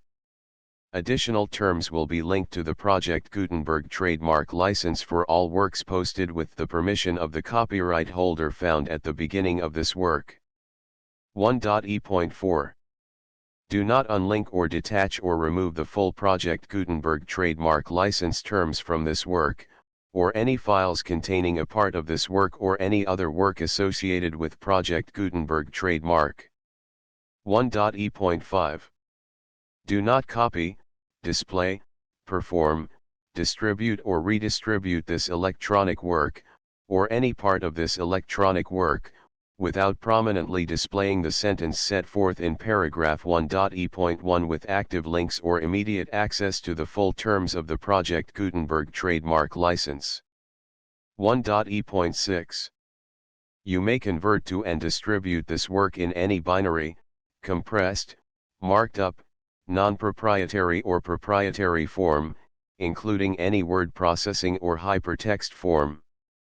However, if you provide access to or distribute copies of a Project Gutenberg trademark work in a format other than plain vanilla ASCII or other format used in the official version posted on the official Project Gutenberg trademark website, www.gutenberg.org, you must, at no additional cost, fee, or expense to the user, provide a copy, a means of exporting a copy, or a means of obtaining a copy upon request, of the work in its original plain vanilla ASCII or other form. Any alternate format must include the full Project Gutenberg trademark license as specified in paragraph 1.e.1. 1.e.7. Do not charge a fee for access to, viewing, displaying, performing, copying or distributing any Project Gutenberg trademark works unless you comply with paragraph 1.e.8 or 1.e.9. 1.e.8. You may charge a reasonable fee for copies of or providing access to or distributing Project Gutenberg trademark electronic works provided that, you pay a royalty fee of 20% of the gross profits you derive from the use of Project Gutenberg trademark works calculated using the method you already use to calculate your applicable taxes. The fee is owed to the owner of the Project Gutenberg trademark, but he has agreed to donate royalties under this paragraph to the Project Gutenberg Literary Archive Foundation. Royalty payments must be paid within 60 days following each date on which you prepare, or are legally required to prepare, your periodic tax returns. Royalty payments should be clearly marked as such and sent to the Project Gutenberg Literary Archive Foundation at the address specified in Section 4, Information about donations to the Project Gutenberg Literary Archive Foundation. You provide a full refund of any money paid by a user who notifies you in writing, or by email, within 30 days of receipt that he does not agree to the terms of the full Project Gutenberg trademark license. You must require such a user to return or destroy all copies of the works possessed in a physical medium and discontinue all use of and all access to other copies of Project Gutenberg trademark works. You provide, in accordance with paragraph 1.f.3, a full refund of any money paid for a work or a replacement copy, if a defect in the electronic work is discovered and reported to you within 90 days of receipt of the work. You comply with all other terms of this agreement for free distribution of Project Gutenberg trademark works.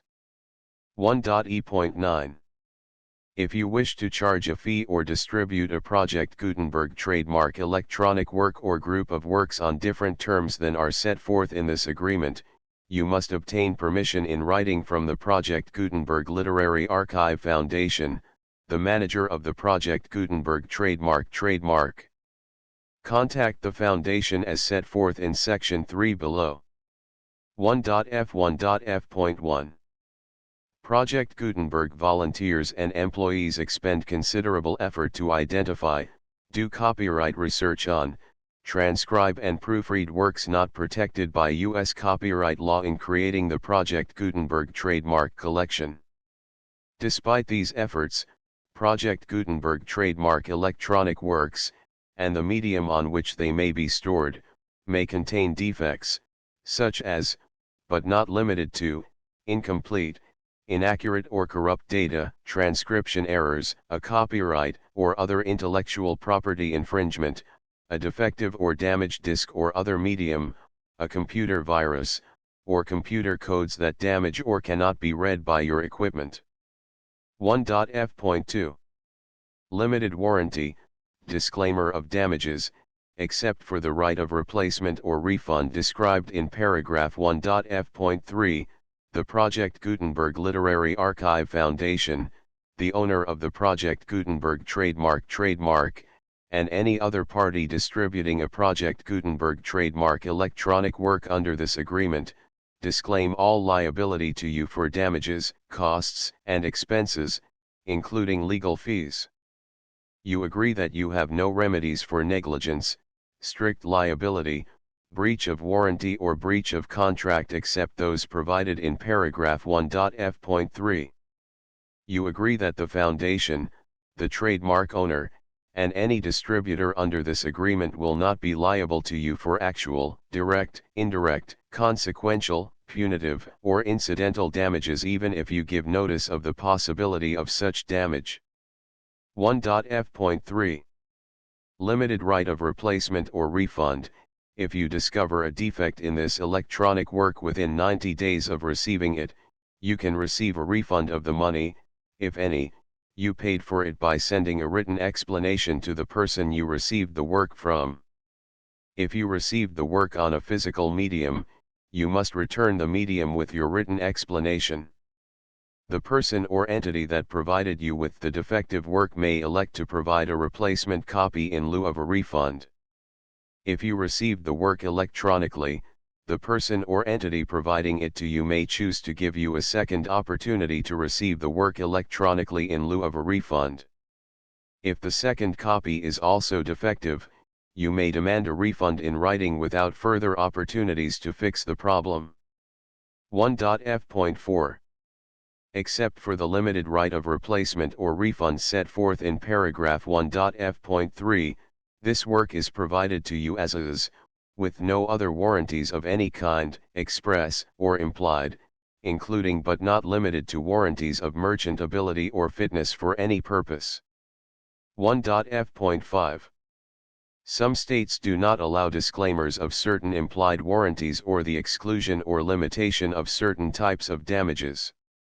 If any disclaimer or limitation set forth in this agreement violates the law of the state applicable to this agreement, the agreement shall be interpreted to make the maximum disclaimer or limitation permitted by the applicable state law.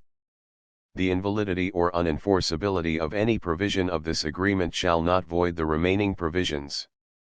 1.f.6. Indemnity.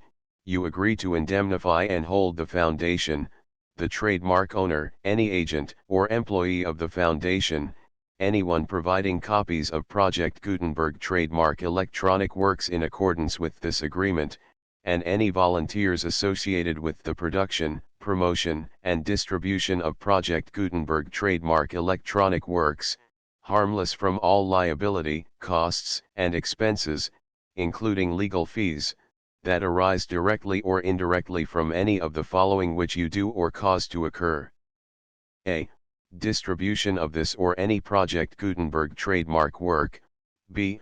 Alteration, modification, or additions or deletions to any Project Gutenberg trademark work, and C. Any defect you cause. Section 2. Information about the mission of Project Gutenberg trademark. Project Gutenberg trademark is synonymous with the free distribution of electronic works in formats readable by the widest variety of computers including obsolete, old, middle-aged, and new computers. It exists because of the efforts of hundreds of volunteers and donations from people in all walks of life. Volunteers and financial support to provide volunteers with the assistance they need are critical to reaching Project Gutenberg trademark's goals and ensuring that the Project Gutenberg trademark collection will remain freely available for generations to come. In 2001, the Project Gutenberg Literary Archive Foundation was created to provide a secure and permanent future for Project Gutenberg trademark and future generations. To learn more about the Project Gutenberg Literary Archive Foundation and how your efforts and donations can help, see sections 3 and 4 and the Foundation information page at www.gutenberg.org. Section 3. Information about the Project Gutenberg Literary Archive Foundation. The Project Gutenberg Literary Archive Foundation is a non-profit 501(c) 3. Educational corporation organized under the laws of the state of Mississippi and granted tax-exempt status by the Internal Revenue Service. The Foundation's IN or Federal Tax Identification Number is 64-6221541. Contributions to the Project Gutenberg Literary Archive Foundation are tax-deductible to the full extent permitted by U.S. federal laws and your state's laws. The Foundation's business office is located at 809 North 1500 West, Salt Lake City, Utah 841-16808-596-1887. Email contact links and up-to-date contact information can be found at the Foundation's website and official page at www.gutenberg.org/contact section 4. Information about donations to the Project Gutenberg Literary Archive Foundation. Project Gutenberg trademark depends upon and cannot survive without widespread public support and donations to carry out its mission of increasing the number of public domain and licensed works that can be freely distributed in machine-readable form accessible by the widest array of equipment including outdated equipment. Many small donations, $1 to $5,000, are particularly important to maintaining tax-exempt status with the IRS. The Foundation is committed to complying with the laws regulating charities and charitable donations in all 50 states of the United States.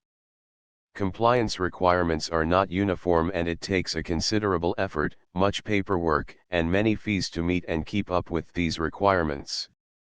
We do not solicit donations in locations where we have not received written confirmation of compliance. To send donations or determine the status of compliance for any particular state, visit www.gutenberg.org/donate. While we cannot and do not solicit contributions from states where we have not met the solicitation requirements, we know of no prohibition against accepting unsolicited donations from donors in such states who approach us with offers to donate. International donations are gratefully accepted, but we cannot make any statements concerning tax treatment of donations received from outside the United States. U.S. laws alone swamp our small staff. Please check the Project Gutenberg web pages for current donation methods and addresses. Donations are accepted in a number of other ways including checks, online payments, and credit card donations. To donate, please visit www.gutenberg.org/donate. Section 5. General information about Project Gutenberg trademark electronic works. Professor Michael S. Hart was the originator of the Project Gutenberg trademark concept of a library of electronic works that could be freely shared with anyone. For 40 years, he produced and distributed Project Gutenberg trademark ebooks with only a loose network of volunteer support. Project Gutenberg trademark ebooks are often created from several printed editions, all of which are confirmed as not protected by copyright in the U.S. unless a copyright notice is included. Thus, we do not necessarily keep ebooks in compliance with any particular paper edition. Most people start at our website, which has the main PG search facility, www.gutenberg.org. This website includes information about Project Gutenberg trademark, including how to make donations to the Project Gutenberg Literary Archive Foundation, how to help produce our new ebooks, and how to subscribe to our email newsletter to hear about new ebooks. 10-minute stories. Prefatory note: contents 10-minute stories. I. Accessory before the fact. 2. The deferred appointment. 3. The prayer. 4. Strange disappearance of a baronet. V. The secret. 6. The lease. 7. Up and down. 8. Faith Cure on the channel. 9. The Goblins Collection. X. Imagination. 11. The Invitation. 12. The Impulse. 13. Her Birthday. 14. 2 in 1. 15. Ancient Light. 16. Dream Trespass. 17. Let Not the Sun. 18. Entrance and Exit. 19. You May Telephone from Here. XX. The Whisperers. XXI. Violence.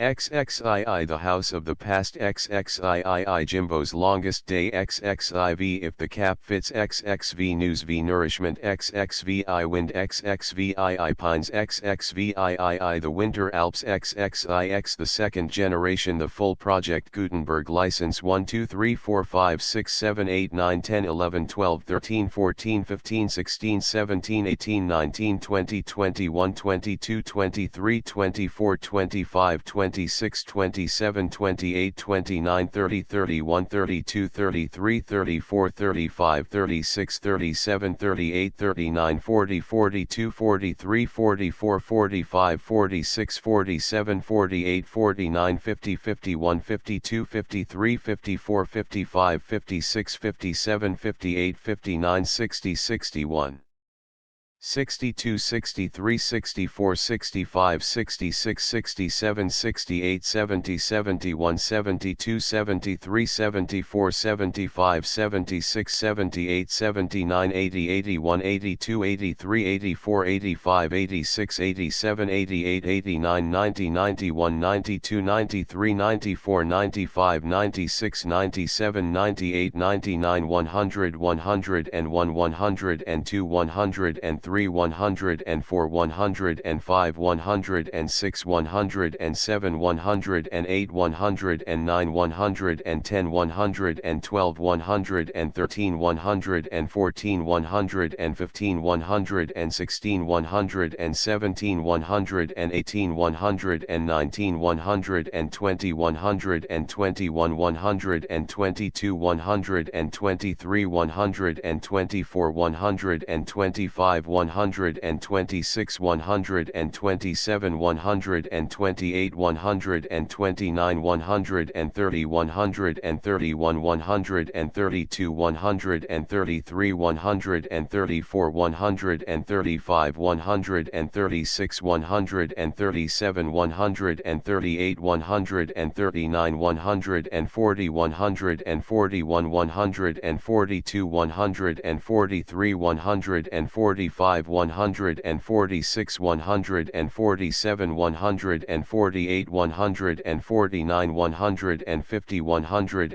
152 153 154 155 156 157 158 159 160 161 162 163 164 165 166 167 168 169 170 171 172 173 174 175 176 177 178 179 180 181 182 183 184 185 186 187 188 189 190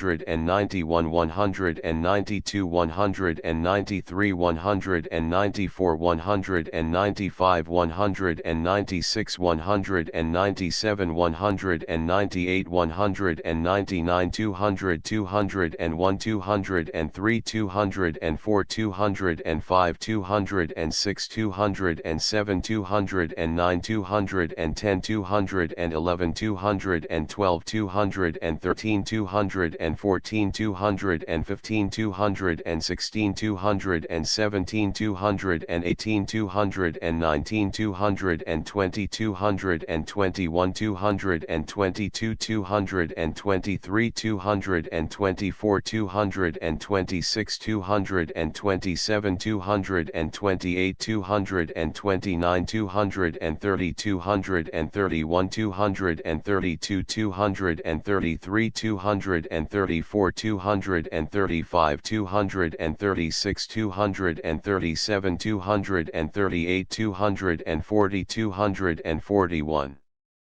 242, 243, 244, 245, 246, 247, 248, 249, 250, 251, 252, 254, 255, 256, 257, 258, 259, 260, 261, 262, 263, 264, 265, 266, 268, 269, 270, 271, 272.